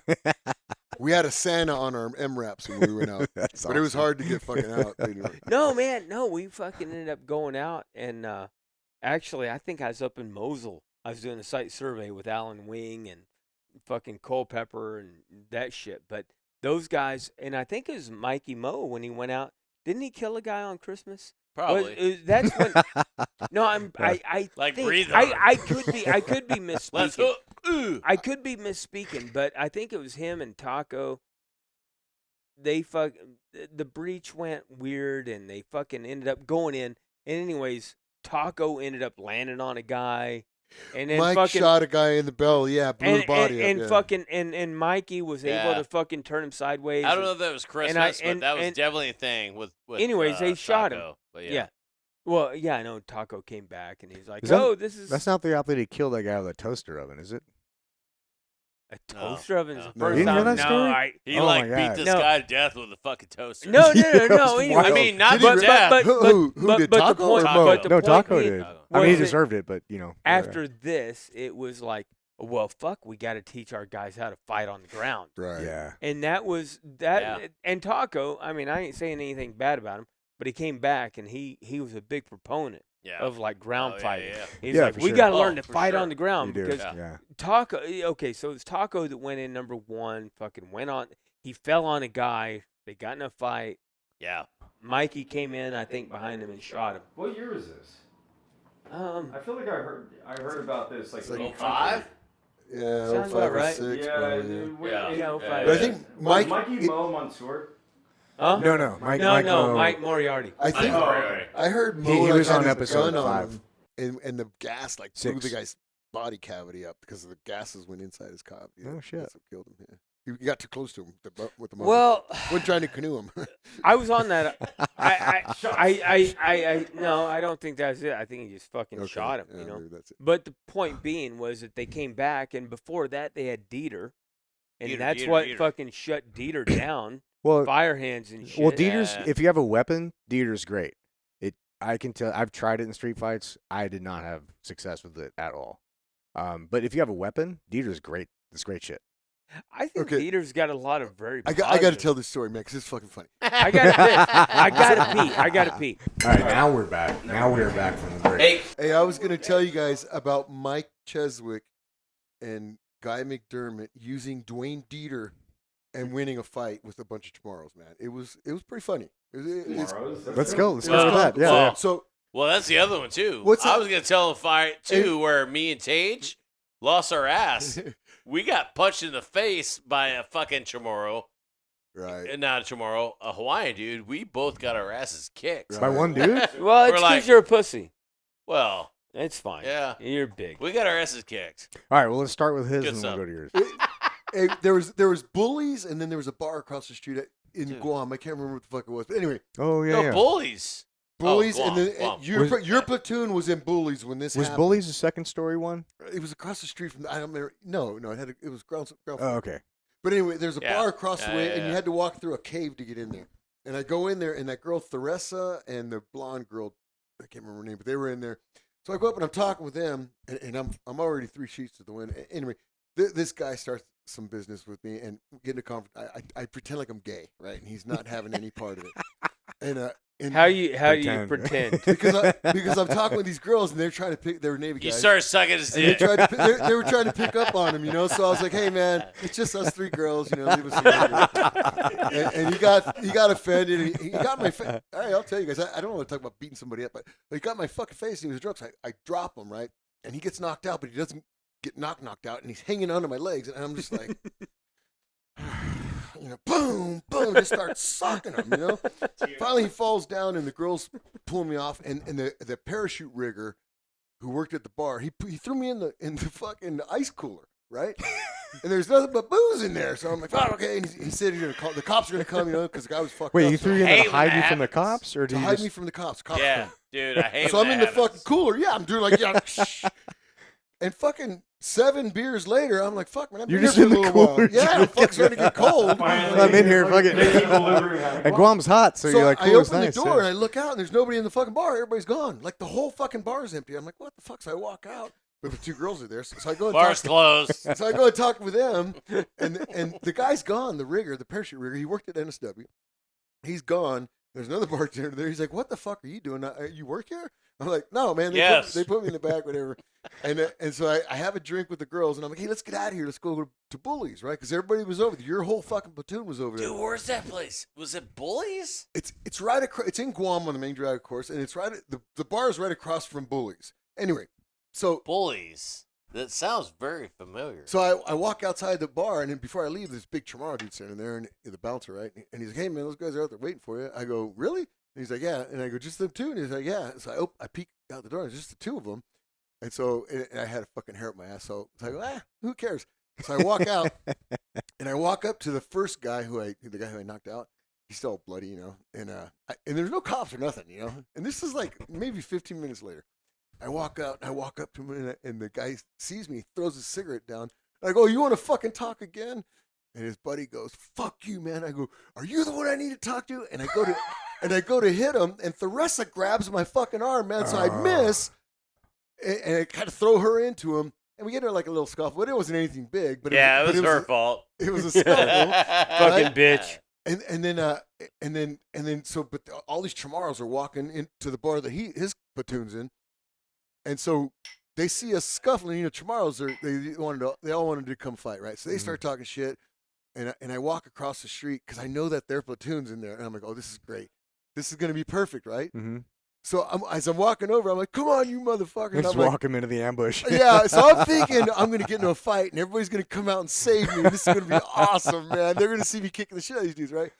So I send the girls, go get the boys, call the cavalry, and so they go, and I'm like on the side of this building, a dirt lot, with all these Chamorros, and I'm talking shit because I'm going to kill them, You're right? like last Because stand, I dude, know ready to that go. his platoon's going to come. I saw Andy Coviolo and everybody walk into the bar, so that's why I was going to go over We're there. like, hey, what's Guts doing over there? Right, Gets ass kicked. right. So I send Theresa and that other girl in to go get their cavalry, and I'm talking shit like I'm going to kill these dudes. And who comes around the corner but Mike Cheswick and Guy McDermott? Neither of them. You don't are know Guy McDermott. No, he's intimidating. open my buzz class. I know him well. I yeah. mean, these guys McDammit. at Guy this, McDammit. at this point in their careers, they were smaller than they are now, both of them. I mean, they weren't fighting guys, but we had just done that course, man. And so I'm like, what the fuck? When they came around the corner, Oh, fuck. and the Jazz smallest, hands. the smallest No. of the Chamaros comes running at me. So I'm like, Great. I pop him, and he falls down. And then there's a guy behind me. He's got this. It's a 2x4, and he's like, motherfucker. And I knew if I rushed him, he wasn't gonna be able to hit me with it, Well, I see fucking all the Chamaros go after Guy because he's the smallest. Even Cheswick was taller, but Guy was. And Like, so, yeah, get him. and so me and this guy with the 2x4, we have a standoff because I'm watching what's going on. The guy ends up on his ass, right? He's on his ass and then on his back. Hey, would it be a Mexican? Up against Or a Jamora he's up against the fucking vehicle, bro, and he's fucking doing the dying cockroach. And they're not hitting him. Like he's holding him off. And I'm It like, works for that. Yeah. I'm like, fuck, he's okay, man. So then I go for the guy with the It's fucking 2x4, great. right? And I rush him, and he goes to swing. He can't hit me because You he's get too fucking close, hard. yeah.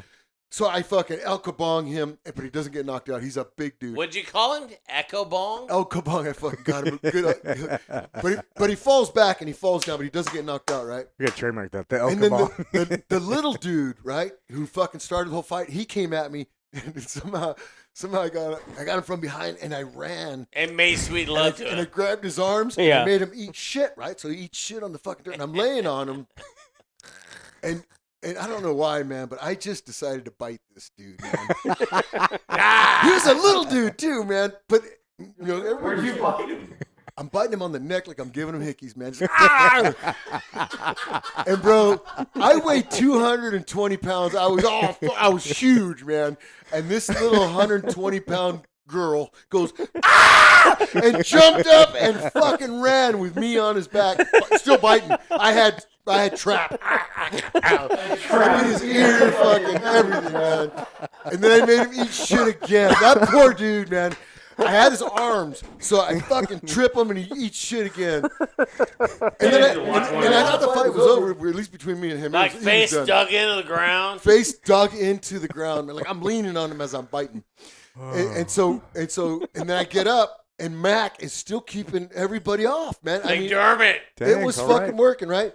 And Cheswick is running around the car doing it. And it's fucking working, man. These guys think they're like ninja warriors or some shit. So I run over the one guy who's chasing Cheswick, and I kind of get in a little scuffle with him. But he wasn't much of a fight, so I take the keys because it was my car, my rental car. Like, hey, And- stupid. And I throw him to Cheswick. I go, start the car, so he gets in the car, and now it's a standoff again. Mac's up and he's doing this number like he's gonna fucking kill somebody, and I'm you motherfuckers, we're talking a bunch of shit. So the platoon never came out? That's golf platoon. No. Man. That's golf. No, Andy Coviolo, Kevin Kent, everybody stayed in the fucking bar, man. Pussy. So anyway, For watching you through the box. so Probably here's drunk. but here's the fucked up. Or not there. Here's the fucked up part. Like Ches gets in the We're car probably in and he's Singapore. sitting down, and then Mac gets in, and I'm still talking shit, trying to hold these guys off. And he like you would think, get in the fuck car, put in reverse, start Ready to fucking go. grab Gut, the door, gut, and you fucking gut. jump in. Was this in Guam? Yeah, Okay. fucking Cheswick, dude. He gets in the fucking car. He like puts his fucking seatbelt on. Just the mirror. Fucking, Yeah. I'm not lying, bro. He adjusted the fucking he had to back out. fucking He He's fucking, like, hey, he hold on. fucking moved the mirror. I was like, what the fuck, bro? Just go, dude. Yeah, Just and then go. we took off. They threw bricks in the car. But I couldn't believe that was the cavalry. Mike Yeah. Cheswick. There was 8 dudes, 8 Chamaros. They were small guys. They weren't big guys, but 8 of them, Yeah. And I'm like, this is gonna be great. I was so excited. And Yes. and then Guy comes around. Guy was the first one, and then Cheswick followed. McDermott. No, And good luck. McDermott's I'm like, what the fuck? I Oh, thought I was Jesus. dead, man. Oh, McDermott's I was like dead. banging people out or what? What's Guy McDermott? Hey, All hope was I lost. remember Guy. Guy. He was Guy. there, man. That was a good That's Good good. dude. Good dude. Yeah, he's awesome. I'm actually meeting up with him next week. Oh, He's God. he's in Encinitas. Dude, the way that you just spoke about What? it, I've seen it is Oh, man. so Ryan's just like, No, "Oh, we're over last that. weekend." Yeah, horrible. Oh, that's wild, dude. Dude, that is fucking crazy. So the time that I tried Dieter in like a bar fight Hey, situation. explain Dieter the acronym because So I'm not yeah, sure. well, no, it's a dude. It's a Yeah. dude, It's a and dude. he A had, full circle of defense. yeah, he had weaseled his way into like Wait, Writing a whoa, who contract. say weasel? No, he definitely. Well, was. no, everyone. Well, he's a damn neck. He was working at Damn Neck forever, and then Yeah, no, he but worked at Damn Neck. I mean, it's important to think he's not a team guy. He's never Definitely been. didn't weasel himself. no, he's not a team No, guy. no, Hey, it was, guys, no one ever guys, farms I'm out. trying to get a fucking contract. No one ever farms out. Is he still around? I think he's still I around. don't know. I don't know. It always goes to someone else. So he had basically had the lock on Team Guy combatives for like 12, 15 years, something like Right. that. and then he Because sued the teams for some bullshit, but some of it was effective. Like if for the Team Guy stuff, like if you have a gun in your hand, it was very effective for that. Like use the rifle as a gun, muzzle strike. Yeah, it was, and it was good. Yeah, similar. It was It really was how to maintain a gun and fight at the Yeah, same time. and So that It was for that, that it muzzle was great. discipline, that fucking Yeah, the retention. weapons retention. Yeah, which makes Yeah. physiological Muzzle sense. strikes and shit. Yeah. So Effective. if you have a weapon, I personally think that, and I don't have a whole lot of experience with this, but I personally think that if you have a weapon, Dieter is probably one of the best tools that you can use for like. I hand- wouldn't disagree when with you. you can't shoot somebody and you have a weapon in your hand, it's the best option. Yeah. Let's However, go time. if you're fighting drunk dudes in PB and you Right. don't have a gun, Right. I tried it and it Wait did a not work for me. minute. Yeah. I would agree. Yeah, so I remember we were finishing up this fight with a bunch of fucking dudes, and it wasn't a real fight. It was like we're coming out of a house party that one of the other dudes had, and like some regular PB frat boys were talking shit. So we had it was a scuffle. It wasn't even a real fight, it was a scuffle. But this one guy was like kind of being tough, but he didn't quite warranted getting like full socked. But I was like, this is a great time to try Dieter. Right? So I did like, oh, I'm gonna try this out. So I did the thing, and I This is the reason we fucking know the scars. No, I can tell you about scars. Yeah. yeah, that was Everybody was doing Scars scars was and pre bars, Dieter. Yeah, man. I tried that before too. And I tried that too. and Didn't work. It It- works. You guys It- have it to did, be yeah. honest with us. it does different. You're gonna fuck somebody difficult to up, train though. Did that happen? But so anyway, this dude, and he's like kind of whatever, not quite warrants a full fucking punch, but I'm like, I'm gonna try this shit out, and I fucking did the Pisiform punch with him in his chest, and he's just kind of like, ugh. It gave me this look like, what are you doing? I was like, oh, this is so gay. sexually It's so assault me. gay, dude. It was so lame. So I'm like, oh, I'm never doing this again. Right. Yeah, so I leaned into regular MMA after Right. that, and so now, but the program the guys have now, dude, it's legit. Because when I was an instructor at SQT as a civilian, they wanted me to go through that pipeline to get certified in that, so that I could teach the students, Right. and it's a legit pipeline, dude. We were 'Cause trying to I- make the well, Fighting Center of yeah, Excellence. I was yeah, like, no, I it was was team legit skilled. because Mark Hawes, I think, was running at the time, and he's like a very accomplished Brazilian Jiu-Jitsu guy, very good MMA guy, and so I went through it and I saw the thing, and I'm like, and I went back to the center and told the guys like, hey, look, guys, like, if you want me to go through this, I would love to do it. I would love to go get certified in this, but this is not like a half-ass shit. This is It's like it's gonna Like take me. you're gonna catch a felony if you enact No, this shit. it wasn't that. It's regular. But It's that regular too, MMA. Yeah, that's It's- one of the reasons. It's Right. it's regular MMA stuff they're teaching, but it's really like condensed and, To and solid. damage. Yeah. No, it's regular. Honestly, it's regular MMA stuff. So, the initial premise behind the whole thing, Yeah. right? I was in on the whole planning on this. So it was before Mark got there. Roselle was the guy Oh, who was really? kind Okay. of in charge of the thing, and we were trying to make the thing the center of excellence for fighting, right? Center Yeah. of excellence for diving, center of excellence. Advanced Training Command was just more training. It wasn't really very advanced. We were trying to make it advanced. So what we did, we'd get the Gracies. We'd Yeah, have yeah. boxers come. We'd have whoever was the professional in their discipline paying $5,000 to come down for the week and teach Right. guys, teach the instructors how to instruct. You know, it's right? even funnier is SOCOM paid me to do the same thing for photography. right, right, and it was already at a high level. And Randy Roselle really took it to another level. And now it's where it's at now. It's getting better, you know. Yeah. But the big push was trying to design it for a guy fighting in kit, and that was it. It's That was the only different. thing. Right. Yeah, it's different. But it kept going because guys want to fight, you know. So it kept going south. Guys would take whatever a their little too far. whatever their discipline was. If it was Muay Thai, Yeah. they're gonna do a bunch of Muay Thai, and who gives a fuck about gear, and you know, and so it went, it morphed into what it is now, you know, which is fighting. So Yeah, my it's pretty first, sick. Yeah. my first kind of introduction to, You've been booted, bro. and I'm sorry, my first introduction. You been shake hand. to NSW as a new civilian was what we called the Taurus program. And they brought in like a whole platoon from Team 5, and it was called Taurus was an acronym for Threat Orientated Rapid Incapacitation System. Right. And this is why I was asking about the whole like liability, like lawsuit kind of thing, because the shit that you learned, like you had to all do it under a gas mask, right? So it's kind of like adding water as a great equalizer to a combatives program, because you're working off a lot less oxygen in a very oxygen rich needed environment.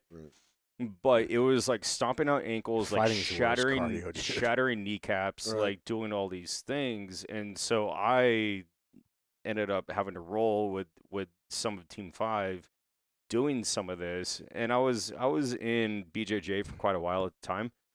And dude, it's so damaging. But the shit that I learned is they treated the brain like a CPU, right? Like this is your central processing unit, and if you can eliminate everything that feeds the CPU, which is air and blood, then you're gonna fucking win, right? Like OBM. Yeah, like so it was, you know, going wide, and also acknowledging the fact that 9 times out of 10 is going to be a very drunk circumstance. Right. So now you have to go from micro movements to macro movements. Right. So as opposed to doing like a hiya throat punch, you go wide as fuck and you just huck it. Right. But also you don't profile. Yeah. You know, so you're not going out with the arm and you're just going straight direct, because it's a lot harder to tell. Right. Just like it's a lot harder to tell if a plane's coming at you or if a plane's going away from you. Right. And so, like, that shit is the shit that I ended up taking to the streets, which is the only reason why my fucking skinny ass ended up, like, winning a lot of fights. Right. Is because when you're dealing in that kind of drunk capacity, eye sweep, throat punch, and then you can do whatever, right? Because the CPU is irrelevant now. See, I remember when throat punches were a big thing. And I tried it one time because I heard about it. I'm like, I'm going to try this. Did I tell you about the time I fought that 6'6" naked black dude in Africa? No. I didn't tell you about that? No. Okay. No. So, This might be a good story. But I know when me and Tage got our asses beat in fucking Hawaii by one fucking punch. Was he naked? No, he was a fucking bouncer in Hawaii. We got our asses kicked. And your Howleys. And we're like, all right, so I got to tell a story about this because I tried you won't. I tried throat punching the guy. So basically, what's happening? We're in Djibouti, Africa, and we just stood it up. We just got it from the French Foreign Legion at the time. So it's Camp Lemonnier now, which apparently is a big base, but it was nothing at the time.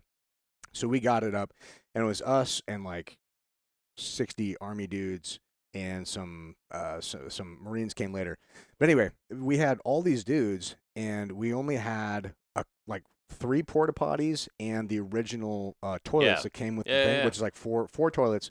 And everything was running off this water buffalo, which is maybe 300 gallons. It was regular water buffalo size. But the toilets were running off this. So the showers were running off, the toilets were running off it. So when you ran out of water because you took too much fucking shower, the toilets wouldn't flush, which happened a lot. Weird. And then the shit would literally pile up over the shit would pile up over the seat like a fucking pyramid of poop. What was all these Billy Helmers doing? What? So the water conservation was a really important thing. And so basically I'm sitting there, I forget what I was doing, but I was fully dressed. I think I was probably eating something in the fucking face down, buns up. Yeah, probably, yeah. I was probably masturbating.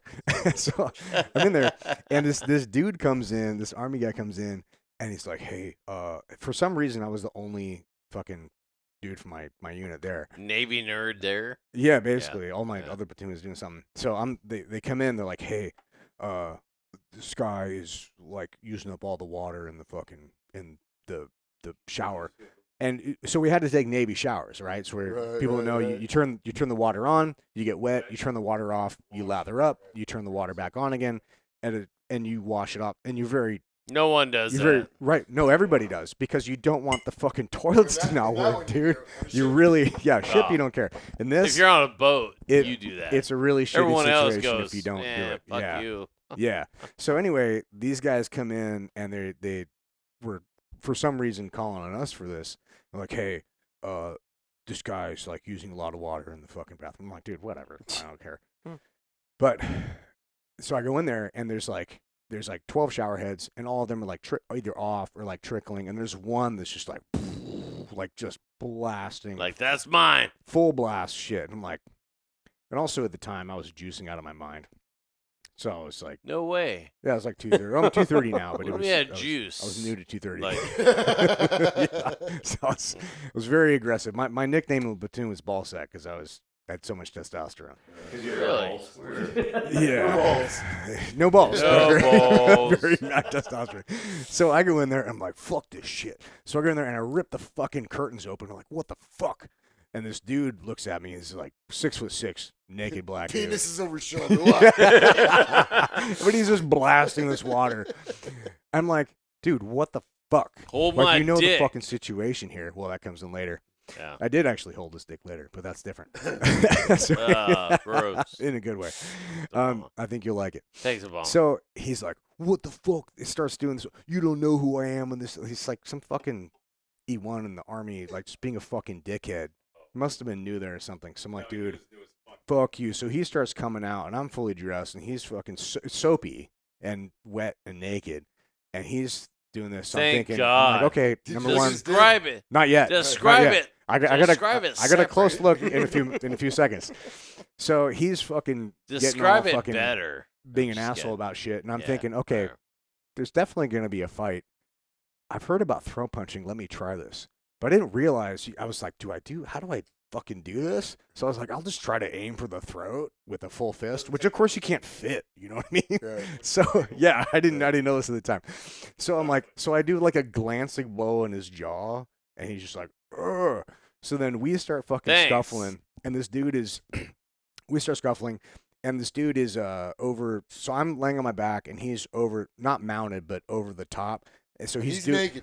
Oh, so naked, dick's Right. swinging, bro. Right, Like right. some stereotypes exist for a reason. This Right. dude's had a huge dick, Yeah. bro. Right, He had a right, huge right. dick.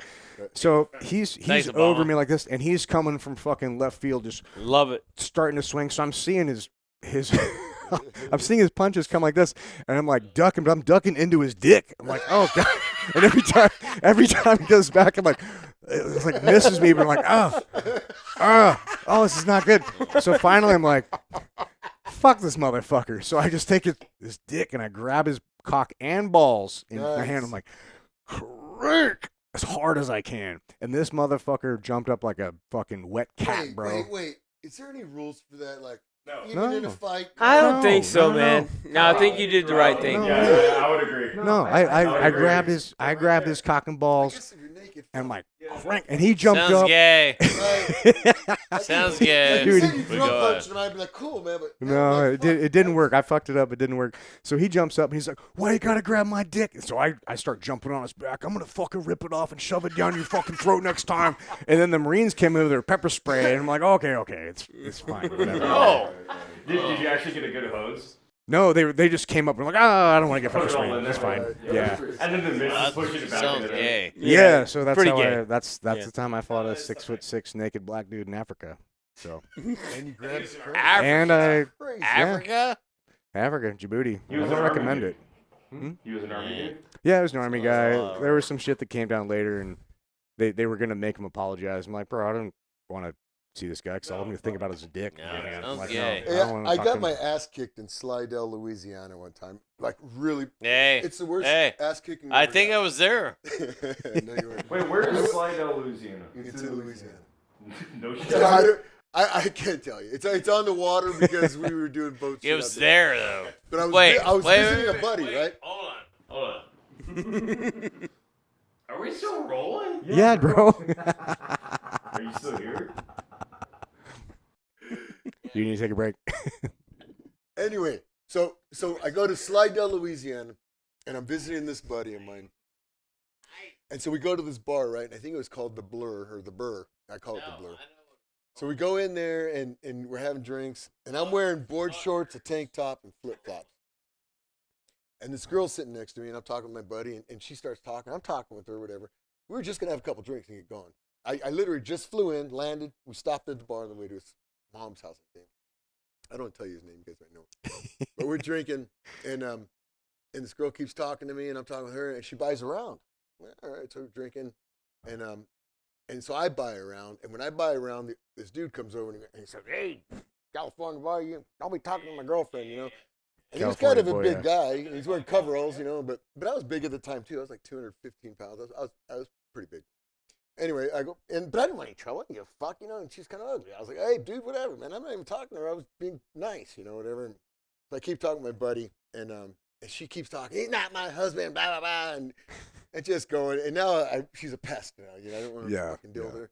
So you know, we do a bottoms up, and we didn't know, but she bought another round. Oh no! And so can't leave fucking booze on the table. No That's way. sacrilegious. So. You know, we sit there and we're drinking and she's talking, and I was actually telling her, "Hey, I don't need any trouble. You know, I'm good. We're gonna get the fuck out of here."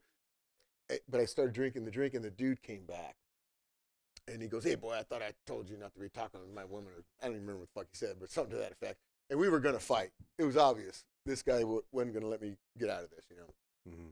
So I tried to like square up a little, and I got that first good punch in, man, and I'm doing good. I mean, we got on the ground, nobody was doing anything, and then and I'm fucking hitting them, and then like I got kind of kicked in the side, and then someone pulled my hair, right? And when I got my head pulled back, I just fucking got up and I swung, and it was the chick. Why was she pulling your hair? She's trying to get me off her boyfriend. Oh God, yeah. And that's all they know how to do. Right. Yeah. That's a female's offensive and defensive technique. It works. Dude, I hit her square in the face, like right here, No. and her nose fucking started bleeding. And you know when you're nervous, you know, like I hit her and I stopped. And I was like, "Whoa, whoa, whoa!" And I was kind of laughing, you know, like, "Hey, I didn't mean to fucking do that." And woo, and the dude wasn't doing shit, but everybody else in the fucking bar like stood up. Oh, and like, no. they were already Uh-oh. up, you know, but they were like, the music stopped and shit, you know, and a pool ball hit me first. Like, and whoever hit me with that pool ball was a pitcher. Because it hit me. I don't know if he's going for my face. I hope he wasn't. Because he hit me in the stomach and it knocked the fucking air out of me, man. Did it really? A pool ball? Dang. Fuck yeah, man. It came at Mach 5, and I was like, "Ooh," and poo. And I don't even know what was hit. I was getting hit by pool sticks, and I wanted to cover my head up because I didn't want to get knocked out. And I'm crawling. I knew where the door was. I was crawling towards the door, and they're stepping on my flip-flops, you know, and I'm kicking my feet out, and I get through the door, and I'm between two cars, and my shoes, my flip-flops are in front of me, and I'm like this, you know, they're kicking me in my. It's hard to crawl when you're trying to cover your balls. Yeah, dude. Because these guys weren't nice. Like, I tried to protect my ribs, but I would rather but then one guy got me in the balls good. And my adrenaline was going. Afterwards, like 5 minutes later, I was hurting, man. Because he got one of those ball kicks where you're fucking trying to crawl away, and he came from East Jesus, and bam. Goes all the way up to the guts. Yeah. So anyway, I'm between these cars, and I don't even know that my balls are swelling up yet. I'm just fucking hurt. Like, my head hurts, and everything hurts. And I already know it, man, and my adrenaline's and I see my shoes, and she goes, "Hey, these guys are fixing to kill you. You better get the fuck out of here." And I go, "Don't Sounds tell me good. twice." I put them under my arm, and I became a fucking football player. And I fucking ran down the street as fast as I could, and then I went into the bushes, you know, and I thought I was good. I'm sitting there for a little while, and these motherfuckers started driving up and down the street in the back of a truck No way. with fucking like bats and shit. Like it was the 1870s and you're black? Bro, it gets better. Wait, remember what you just said, man. So I'm like, what the fuck, right? I don't know where I'm at. I know I'm in Slidell, Louisiana. That's all I know. I'm getting eaten alive by fucking mosquitoes. So I'm walking down the road in the bushes so I don't get seen by these guys. And like 2 hours goes by, and I'm waiting for my buddy. He's a team guy. I'm waiting for him to flash lights, you know, or something. Nothing. I'm like, what? And they're still, every once in a while, coming up and down. They're still looking for me, man. They never went inside the bar. They were drinking outside the bar. That's why I kept going down the street. This kind of sounds like your high school story. Right. So I get into a gas station, and there's no cell phones, it's payphones. And your payphone has that little blue paint around the bottom, you know, and I go in there, I knock the fucking phone off, the fucking 911, right? And I fucking sit there and ring, and the fucking lady answers. And I go, "Hey, listen, I'm in a world of trouble right now. I don't know where I'm at. And I just got into a fight in this bar called the Burr. and these guys are driving up and down the street, and they're gonna kill me. I go, I'm all by myself. I need some help, right? And so the lady on the fucking phone goes, "Are you that California boy who hit that girl?" No and I'm like, way. "What the fuck?" you know. Fuck, man. I run down the street and like 6 in the morning. Like this started at 6 the day She's before. like, where are you? This started at 6 the night before. Like I flew in at like 6, you know, so we went to the bar, maybe 7. So 6 in the morning, the next morning, my balls are fucking swollen. I can't even walk. 14 hours later. Yeah, and dude's fucking flashing lights. I'm like, dude, what the fuck took you so long? Didn't have a scratch on him either, man. I'm like, you motherfucker. What the fuck happened? He goes, oh, I got knocked out. I'm like, For 14 hours. you know, look like, yeah, as I told you. He goes, I didn't know we went. I've been waiting. I've been coming down the street. I go, there's dudes with bats going up and down the street, man. Dude, I couldn't comb my hair for a week. I had like bumps on my head. I didn't know. You know how fucking big your balls can swell up? I do. Your balls can swell up huge. It was like I had 2 oranges, and I couldn't. Like I was trying to walk to that payphone, and I was like, "Fuck me," you know. Just and I had like a cracked rib. Oh man, I mean that was the worst beat down. I promised never to go back to Slidell, Louisiana again, and then I worked for Chip Beeman doing signature management. The station at Slidell, Louisiana. Never went back to that bar. Fuck no, man. Speaking of ball injuries, I think you were because I was in third phase as instructor, so you must have been there too. Do you remember that student that had testicular torsion? Angel. And he had to get life flighted off the island? Oh, I had one of those guys in Afghanistan. Dude, it's crazy. He had his nut removed. Hey, bro, but here's the real trick. The worst corpsman in the fucking world diagnosed him, man. Like Ivan Trent, or Ivan Krusek, right? Wasn't it Ivan? He's coming on here tomorrow. So you can tell. Dude, this guy fucking comes in over. We're sitting on the beach, me and I, and we were playing poker all night. We're hungover as fuck. And these kids are swimming in, and the surfer's like 8 foot, right? And they're all eating shit, and they're crying coming out of the water. We're laughing. It was fucking hilarious. You know how big the fucking waves get on. Oh, yeah. It's a shore break, yeah, too. you know, no joke. most of these guys are from the Midwest, so if you time it, it's okay. But if you don't time it, it ain't okay, man. And this one kid comes in, he hits the fucking ground, and his shoulders popped out. It's obvious. It's flopping all over the place. And he walks up to Ivan, man. I'm sitting there with Ivan, and I'm like impressed. This looks really fucked up. You know, I'm going to see Ivan in action. And the guy comes up, oh, it's your Krusek. I hurt my shoulder. And Ivan goes, man, you ain't getting out of child PT, motherfucker. Sounds like Ivan. And I looked at Ivan, and I'm like, Ivan, fucking help him out, man. And he goes, what the fuck do you want me to do for him? I'm like, you're the corpsman. You're here because you're the fucking medic. And he's like, fuck, man.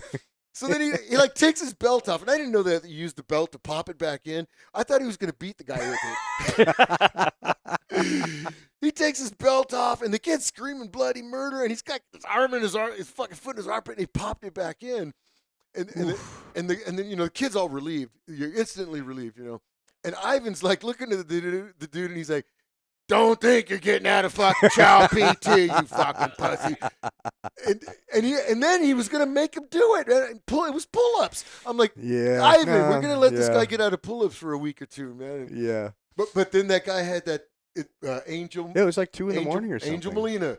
It was Angel Molina. Well, I wasn't going to say his name, but he's in our club now. We can talk about no it. shit. Is he really? Yeah. That's awesome. Yeah. He's a solid dude. Yeah. He's good. And when Ivan said he had to fly him off island, I'm like, you sure? He said, well, if not, he could fucking lose his nut. And I go, who cares, you know? And Don't need it. I was like, no, man, this is serious. We should probably stop drinking, you know? And he flew him off and saved his ball sack, man. Luckily, Saved his ball he's sack. got some beautiful little girl. That's the only time I've seen him get life flighted for a ball injury. Right. Yeah. Right. Yeah. All right. Are we? We should probably wrap this one up and get ready for Billy on the next one. Sweet baby cheese. All right. So we're gonna wrap this episode. If you guys are listening, some wild, crazy stories. Oh, are you guys on any social? Anything you guys want to throw out? No, but I want to plug this thing called Seal Family Legacy. We're going to do a ride in July. It's out of the Quad Cities, and you can look them up online. It's Seal Family Legacy. What these folks do is they get a bunch of patriotic Americans together from the Quad Cities.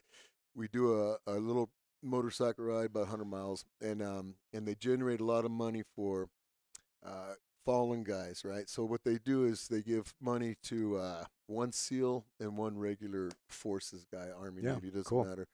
But they've been doing it for a couple years. I've done it with them now. It switched from one group to SEAL Family Legacy. SEAL Family Legacy is legit, but they do a really great thing. They give some money to a SEAL wife, $20,000, and then $20,000 to another guy, and it's a really good cause.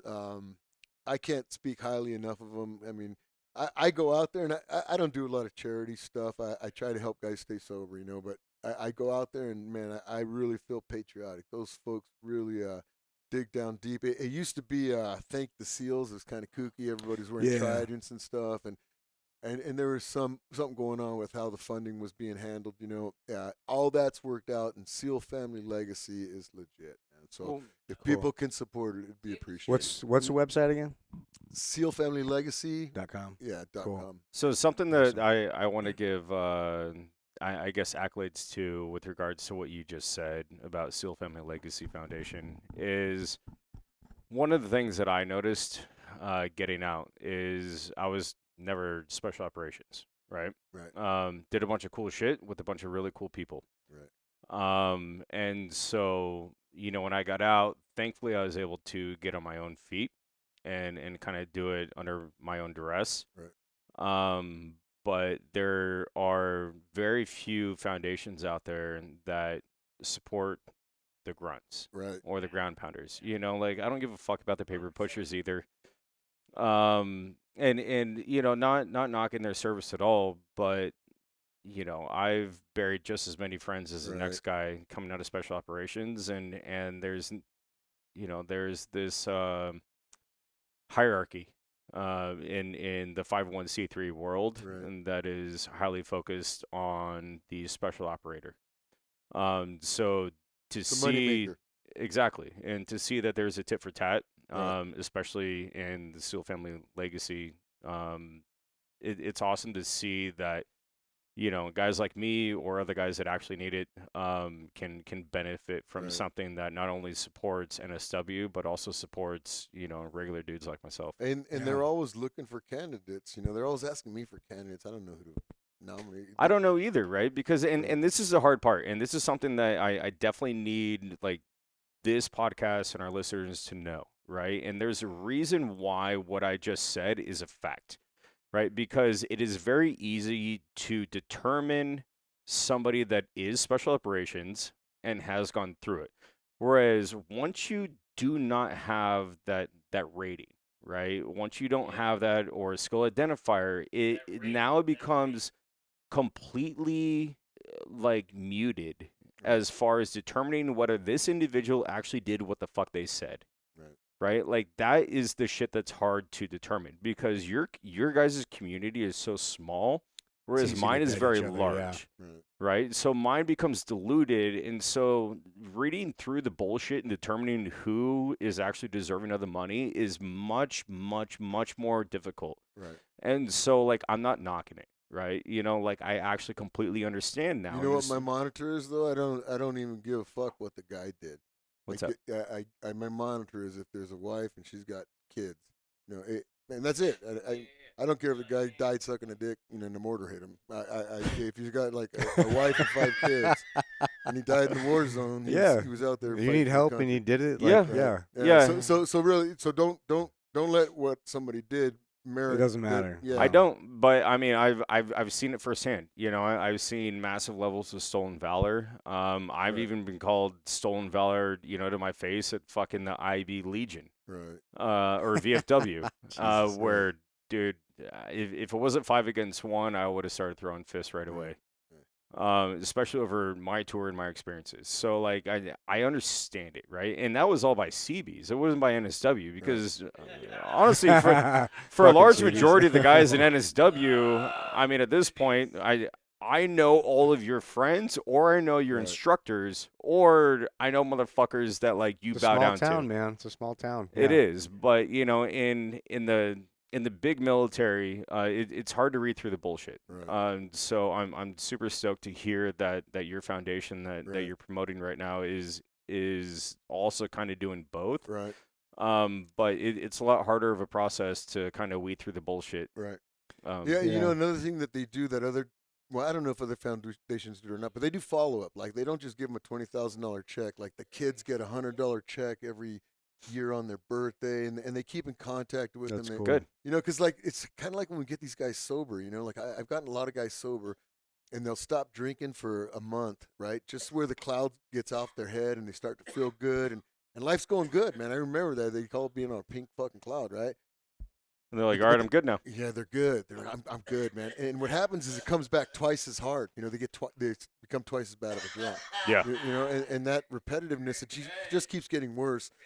And so, you know, the follow through is really a big deal. That's why, like, guys go through that MEO 500 and the ibogaine, and that gets you on a course where You wherever could your start. head is, you kind could of start. sort your shit out. It's you a know? good reset. And then you know, guys follow it up with mushrooms, and they'll go do maybe a meditation session or whatever. You know, I like to do hot boxes. You know, Indian hot boxes. Yeah. You know, but there's a million things you could do. But you know, the follow up. You know, having that's what matters. Yeah. that's what keeps guys sober. Like, I wouldn't be sober today if I didn't find that little AA meeting and make that my habit. You know, it's an hour Good, out man. of my day every day. It doesn't really bother me. You know, Yeah. it's like working out. You know, it's a workout Yeah, for the mind. you and gotta the maintain, heart, man. You know, You got to Yeah. maintain. Proud Yeah. as fuck of you, man. All right. What's that? Proud All as fuck of you. Well, guys, we're gonna take a break. Thank you guys for listening. Thank you guys for coming. This All has right, been man. awesome. Yeah, Super good fun. time. All right.